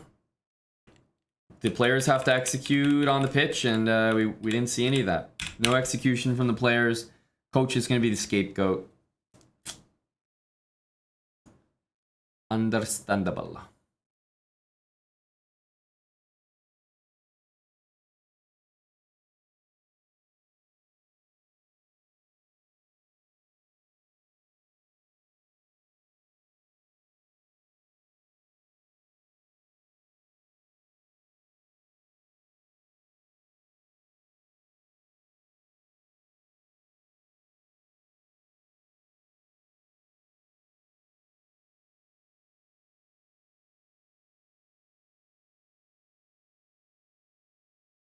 Always blame the coach. As you should. As you should, man. Duda has 7.5 out of 8. This was a disappointing loss. Probably the only real disappointing game from the tournament. We had some exciting ones. We've had wins and losses, but this is the only one that's just like disappointing. I hate it when throughout the game, I knew when I would look at the game after, I knew what I would hate and what would be the reason I lost the game. And I already said it. I said it as soon as it happened. I was like, well, should have been the other night. It doesn't sound like a big deal, but that one night move pretty much lost the game. I can still win after that, but it would be like, I'd have to do something impressive. Thanks, John Curtis. Appreciate the raid, buddy.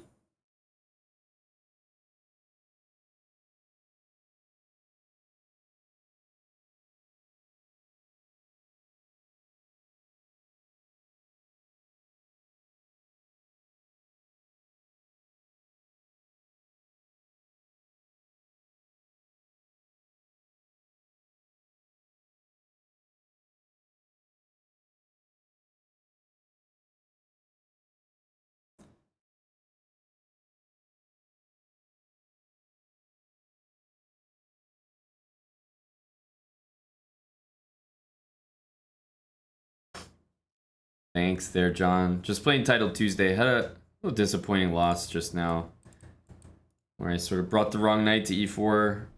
Should have played g5 and knight e4, but really unhappy with this move.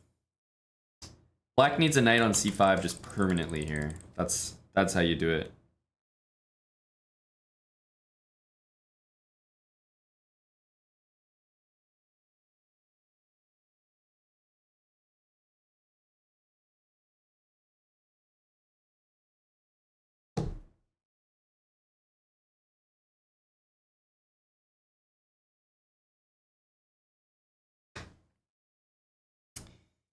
Ugh.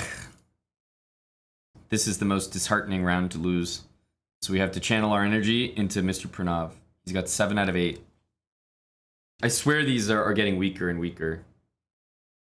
These Title Tuesdays. They're getting weaker because all the top players are in Norway chess. So like these next 10 days, this is the chance to score high in Title Tuesday. This is our one hope.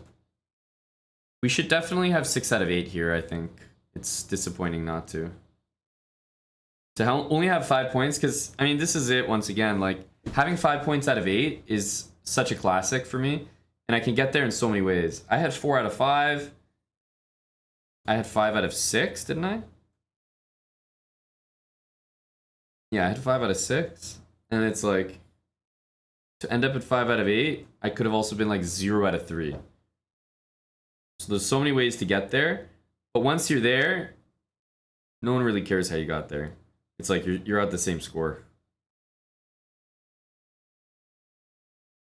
This is a really annoying loss.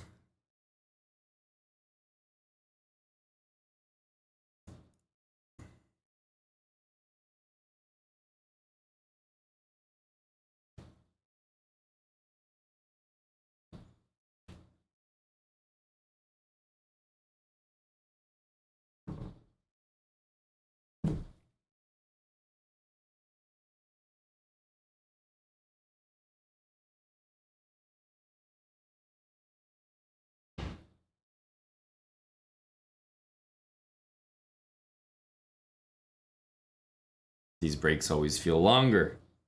But yeah, there's hardly anyone in this event. 407 players, like, it's not a lot of people, all things considered. Chances are high.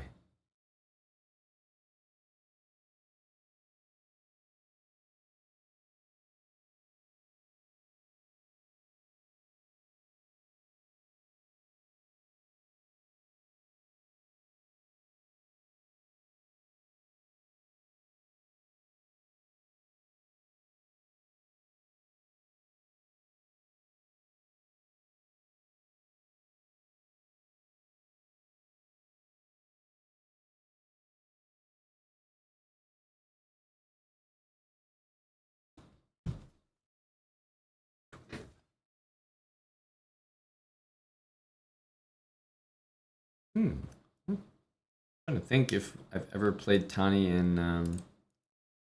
in Title Tuesday. I want to say no. I feel like if there's like a prototype chess player that beats him on Hambleton, it's probably Tani.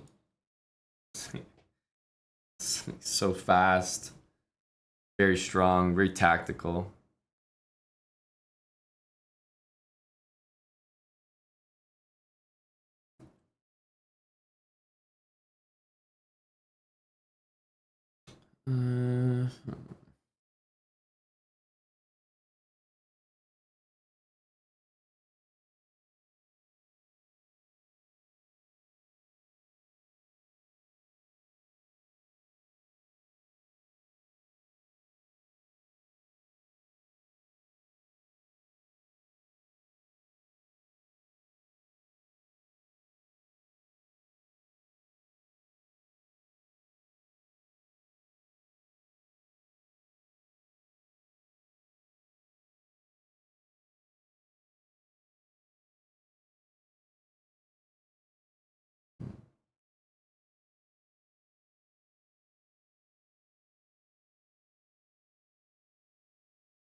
We have 4.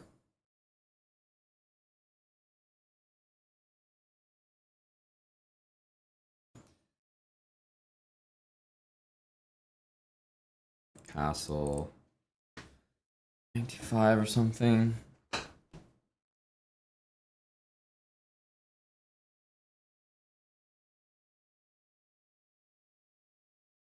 Mm-hmm.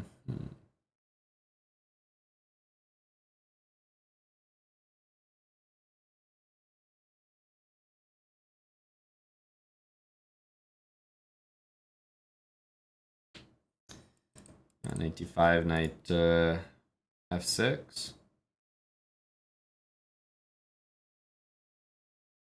F6 also doesn't work, just 95.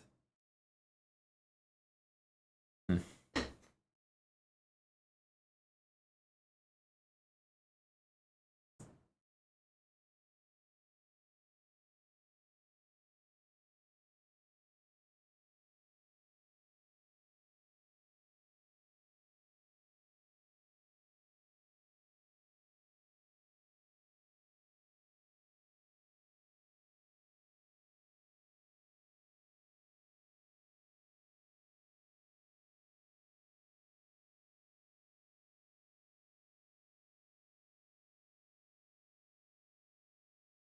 So it's some type of weird position where it needs some precision for some reason. Why is this not a thing?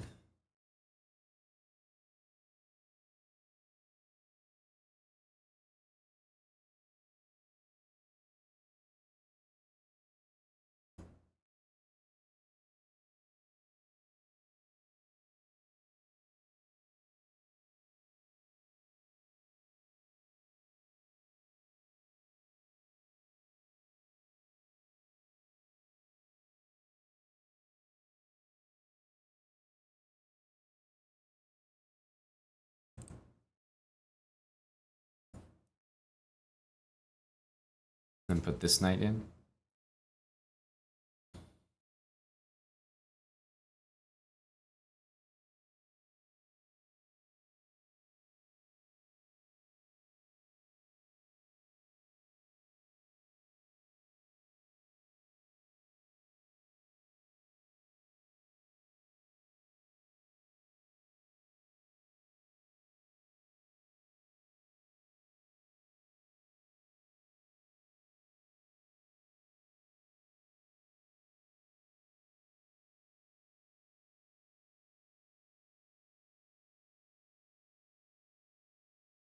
Wanted to take this, but that looked too messy. Too messy.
Just didn't have time to take the rook.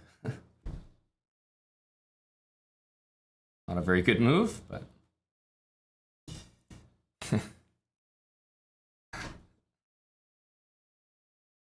Oh well. It was a fun game. It got unnecessarily messy. Should have just traded off the knight when it got to, yeah, f6. Maybe just trade this, keep it simple, bring another knight in, and then take. But I allowed knight h5, which is so silly. Still amazingly good for me, but, you know, knight e4 covers this. The more you look at it afterwards, the sillier it's going to be because it's winning at, like, after every move. There's no specific move. Here, of course, it's very winning. It's just winning after every move, so no point to really, nothing to really analyze. There actually might not have been a single move that it wasn't winning after. Like, strangely enough, I think it's possible. Every single move in the game, the white had the advantage. Kid was good. I mean, the kid was fast. I'll give him that. I don't think he was very good here. I think he is good, but I don't think this game was a very good example to claim that. Yeah, actually, strangely enough, I managed to lose a game where we were better after every single move. Like, oh, maybe right here. Is this gonna ruin my record? Ah, it's giving minus 0.2. Dang. Minus 0.2. Yeah, no, there's one move. One move where we're at minus 0.2. Yeah, didn't quite manage to achieve such an awful thing.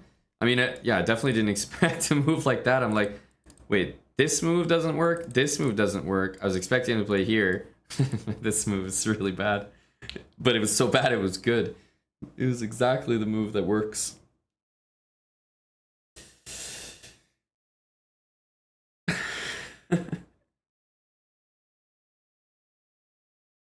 That is kind of an achievement. It feels really bad that we were actually slightly worse on one move because we don't get to really we don't get to claim that we lost the game while we were better after every single move of the game. We don't get to do that anymore.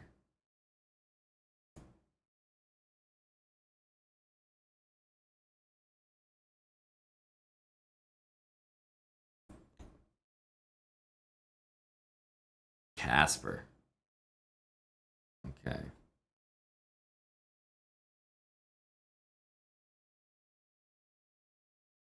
Yeah, it's like there's like a tournament arc where we end up playing e5 after d4, but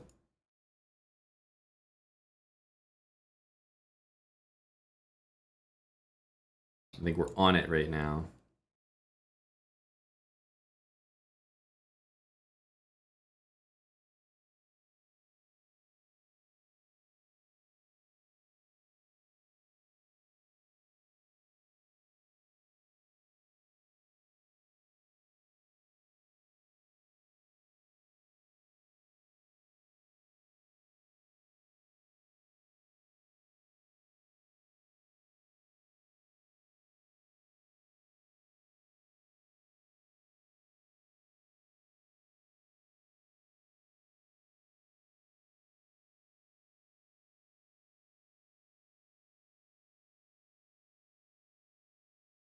Okay.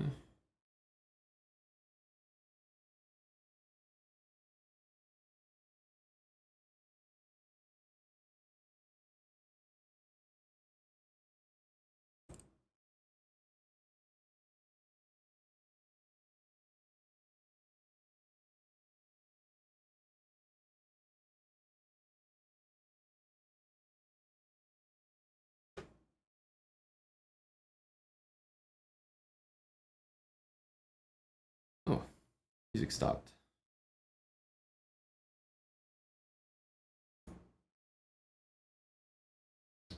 Rook to b4. Hmm.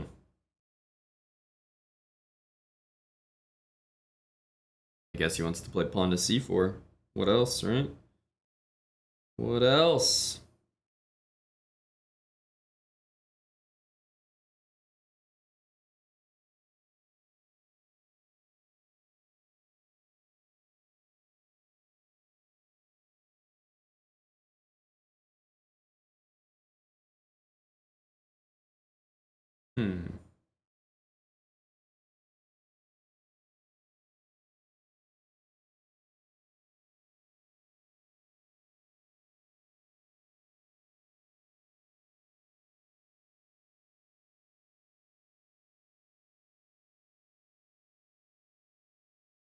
Curious what happens here.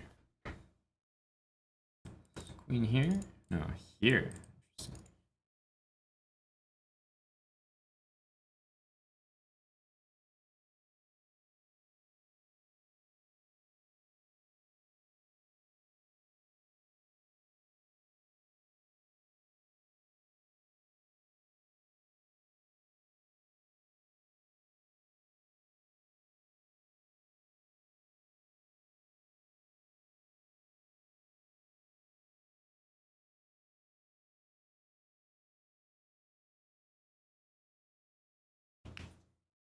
I thought that bishop c3 was a little tricky.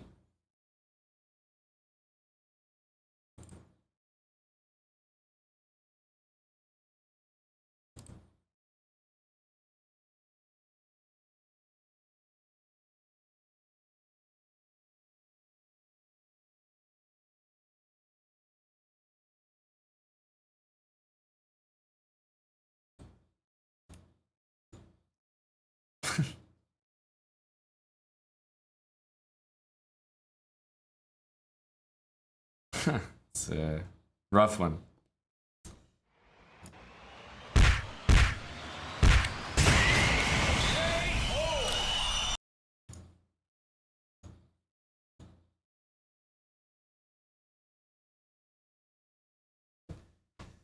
Oof, a tough one for Eric. Tough pairing. Let's go. 2 bishops. He's got 7.5, so he's really fighting for top positions. But his rook in the corner is so silly on a1. Must feel completely annoyed by this. But if Eric gets a moment to get the pieces free, even just a little, he can really wiggle here. Like, if you, I don't know, rook h1, rook over something. h5. Yeah, opponent's gonna play for a win, as he should.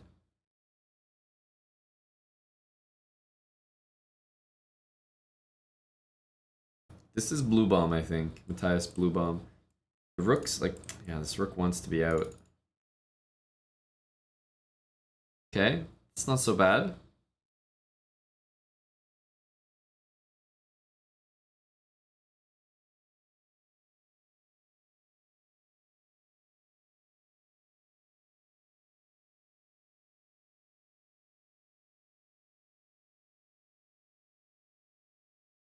Some kind of thing like that.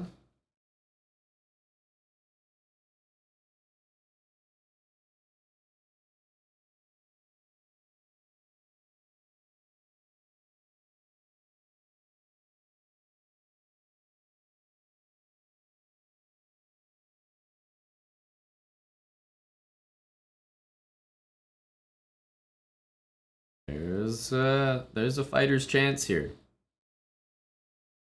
King's coming to e4.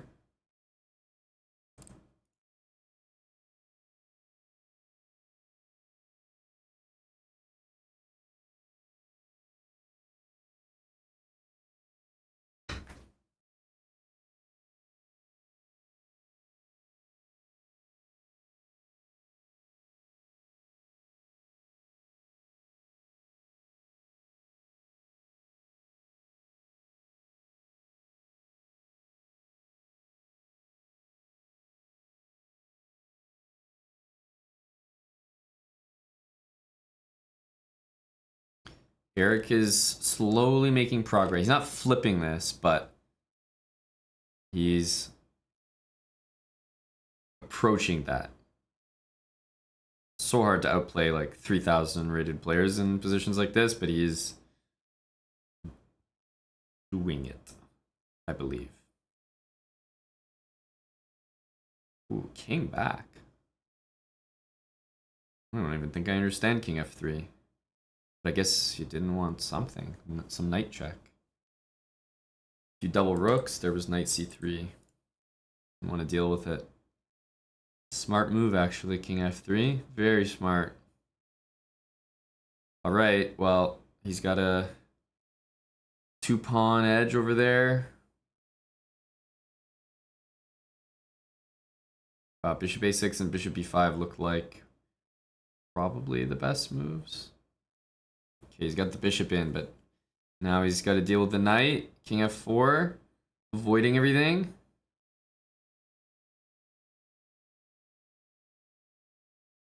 Yeah, now reposition.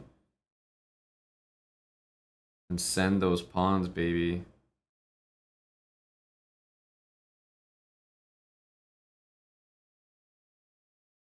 Bishop c6. A4 was hanging. Still maybe bishop c6, but this makes sense. Very nice. Very nice. He's doing it probably perfectly. B6 was too early there. B6 is not too early now.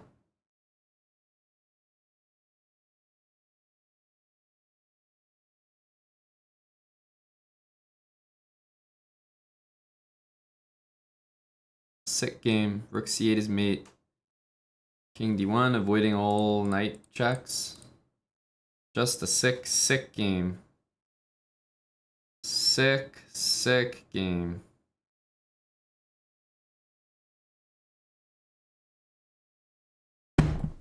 Sick game.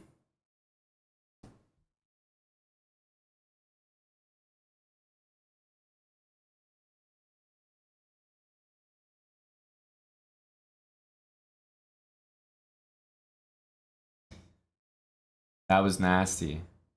MLP Twilight, thanks for the 3 months. A tier 3 from MLP. Thank you so much, buddy. Wow, that was just nasty.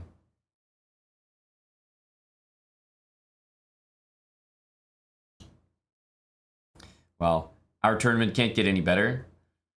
So, may as well play the old E5.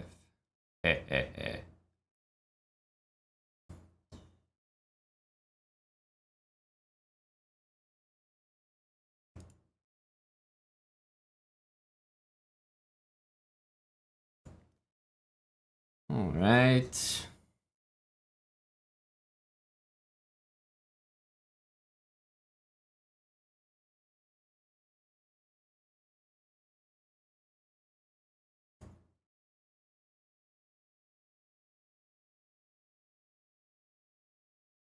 Pretty much just played this in the last round.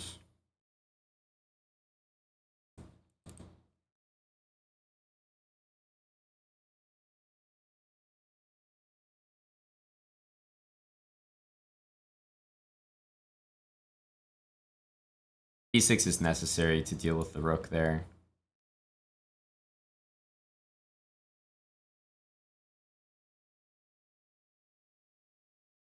Okay. Will we just take everything?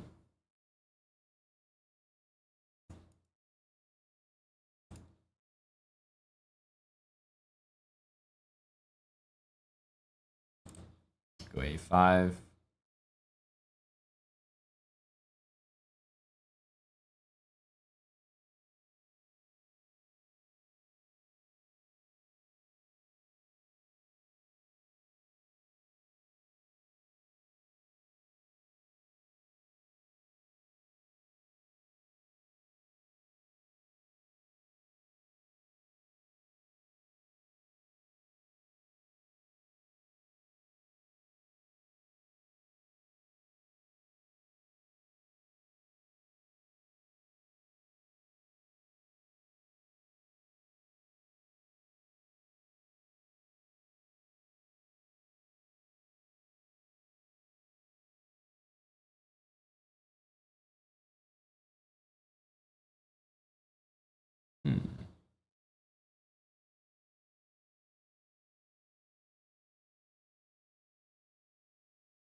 So one option is to try to go after that pawn.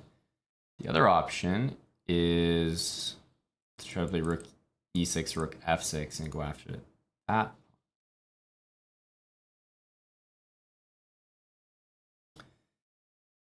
I can't really decide which one is better.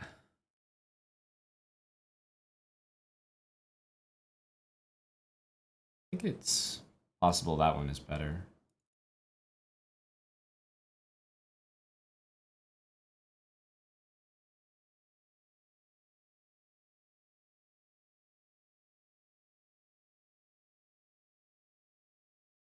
We do need some kind of that.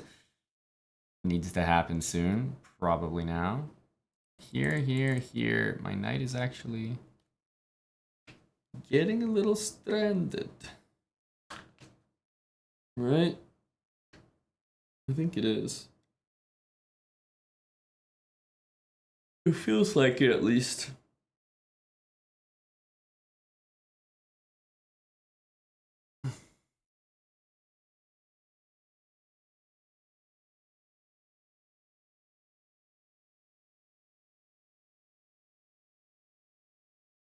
Yeah, it's not quite getting out. I should have gone for the other one.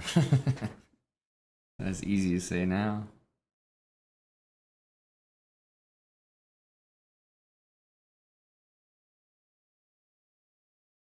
Easy to say now.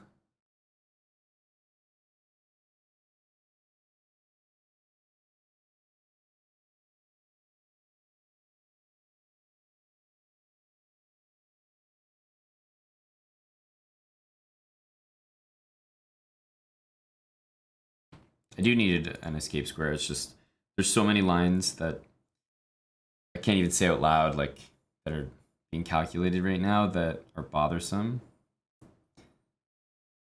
And it's because of precisely that.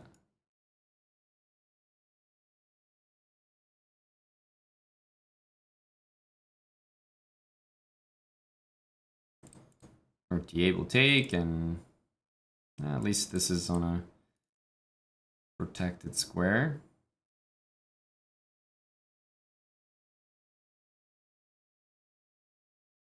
But yeah, knight 94 might have been the move previously.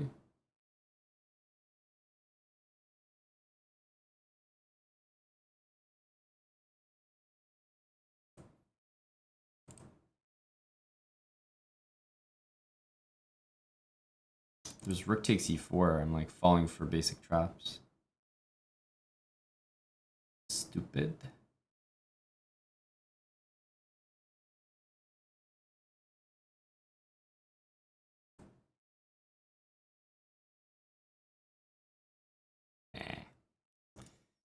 Anyways, whatever. What happened in Eric's game? Oh, he's playing Duda. By the way, this is... Ooh, okay. He could win first place here. I think Costa really misplayed that in my game, but whatever.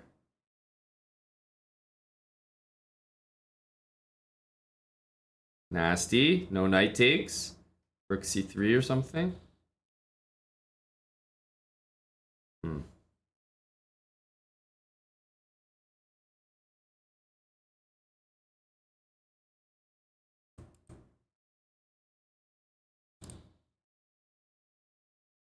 Nasty.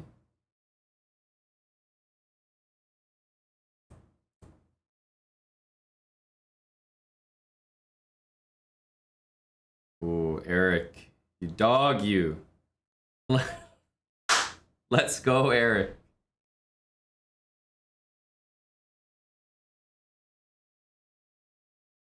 Okay, guys. We need this game to be a draw somehow. We need it to be a draw. I think Eric might get second place, but we need this game to be a draw. Then he has a chance for first. It's a hard ask.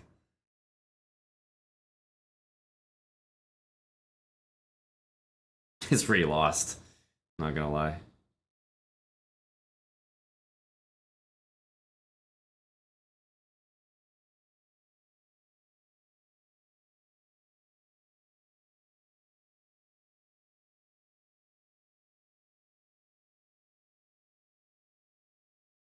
Maybe a trick? Knight takes?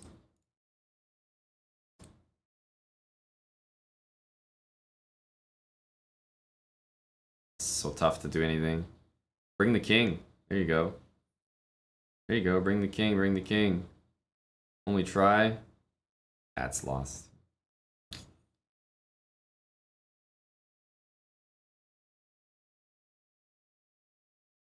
He's trying about as hard as he possibly could with the black pieces. Like he's really doing the best he can. Okay, it's gonna be a win. I think Eric will get second place then.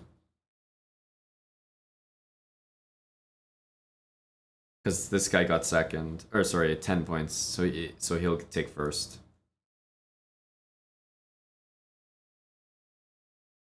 I think all the, here we go. I think all the games are done that affect the top spots at least.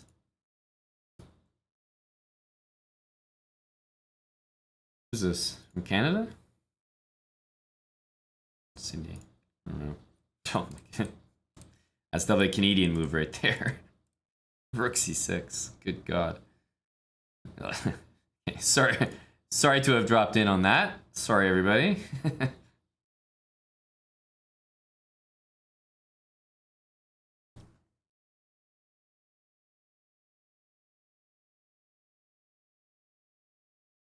Eric lost his first game to a 2300. Yeah, I think Eric disconnected. Or it was like one of those bugs where you think you're waiting for the game or waiting for your opponent to move, but it's actually your time ticking and you don't know it. It was one of those. So Eric got 9.5 points. He had one draw, and his only loss was like a kind of an intentional loss.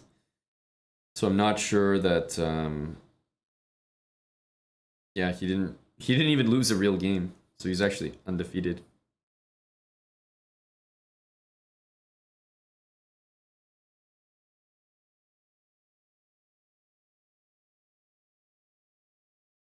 Sneaky Cookie, thanks for the 17 months with Prime.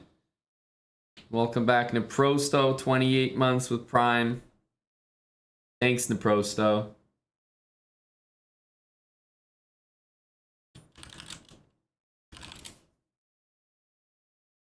Oh, like crazy salty. Like crazy.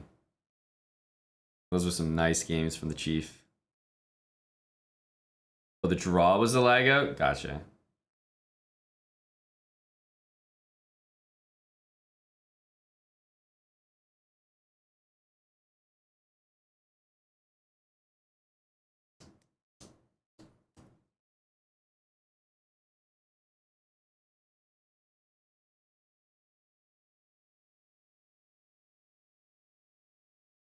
What are they hoping for? I mean, yeah, I don't understand why they're playing on. Like, if I'm white here, I'm playing, like, rook e4.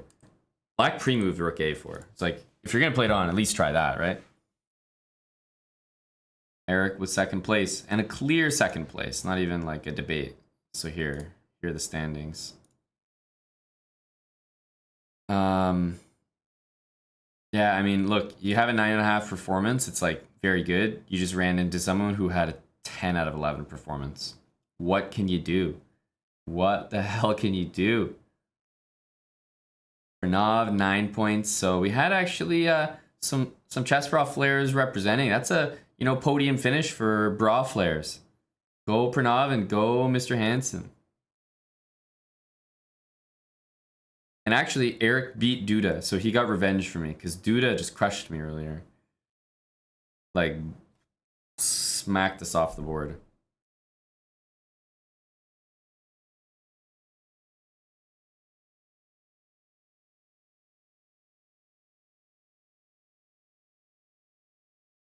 Exactly. He was 7 for 7. And he ran into the Chief later on. Dang.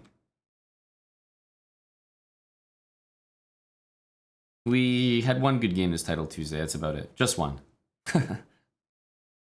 That's right, Crotesian. 0.5. But okay, you get that 0.5. The rest of the tournament goes differently. But obviously, yes. I still look at it that way. Robbed of 0.5. That's true tactical trickle, and it is so frequently 0 that we'll take 1. Good game.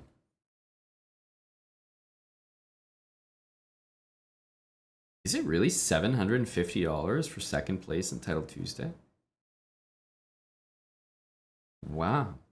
Holy fuck. They have a $750 prize for second place every Title Tuesday. Didn't know it was that high.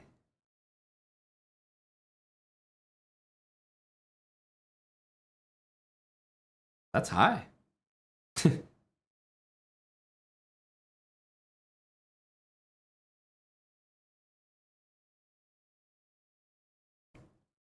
That's what I'm saying. That's second place. Oof.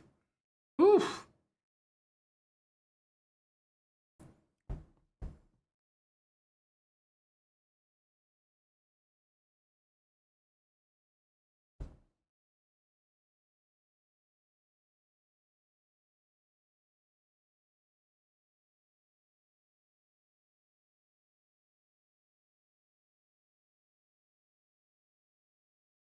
We love that though.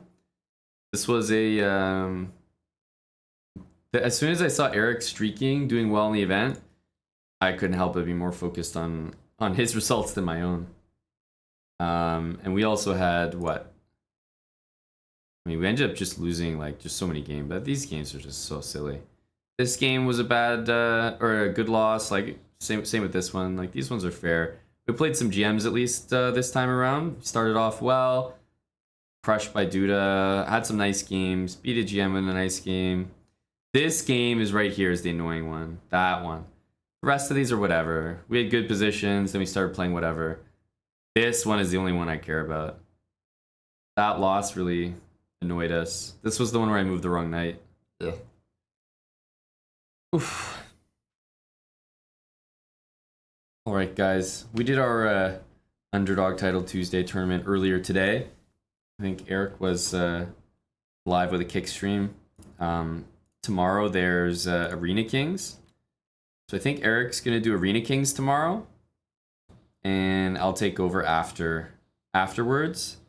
So it'll be a full day tomorrow as well. I will see you guys then. I'm gonna end off for now. Been live I don't know, 8 hours or so, most of the day today. So it's been a long one. I'll see you guys tomorrow though in the afternoon. Eric will be live for Arena Kings though, which is midday. I think 12 noon Eastern time. So good night everyone. Thanks for watching. And we will send the raid off. Where can we send it? Lots of people. Let's send it to Bortnick. I don't know if he's gonna still be don't know if he's gonna still be streaming. Maybe he ended. Let's see. Hey, what's up, Blaze Olive? Oh yeah. Sorry, dude. It's pretty much always after, but there was some energy earlier today to host it, so. Oh, he just logged off. That's why. I was wondering where his stream went.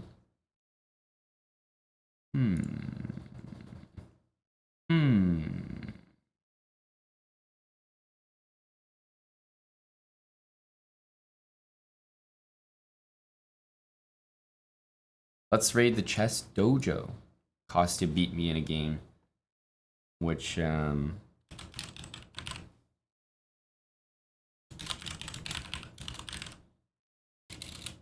it Chess Dojo Live? Jesus Christ, he ended his stream as well. Holy fuck, people are like, I can't even raid anyone. I've tried to raid like 3 people. Everyone's offline. All right, I'll see you guys later.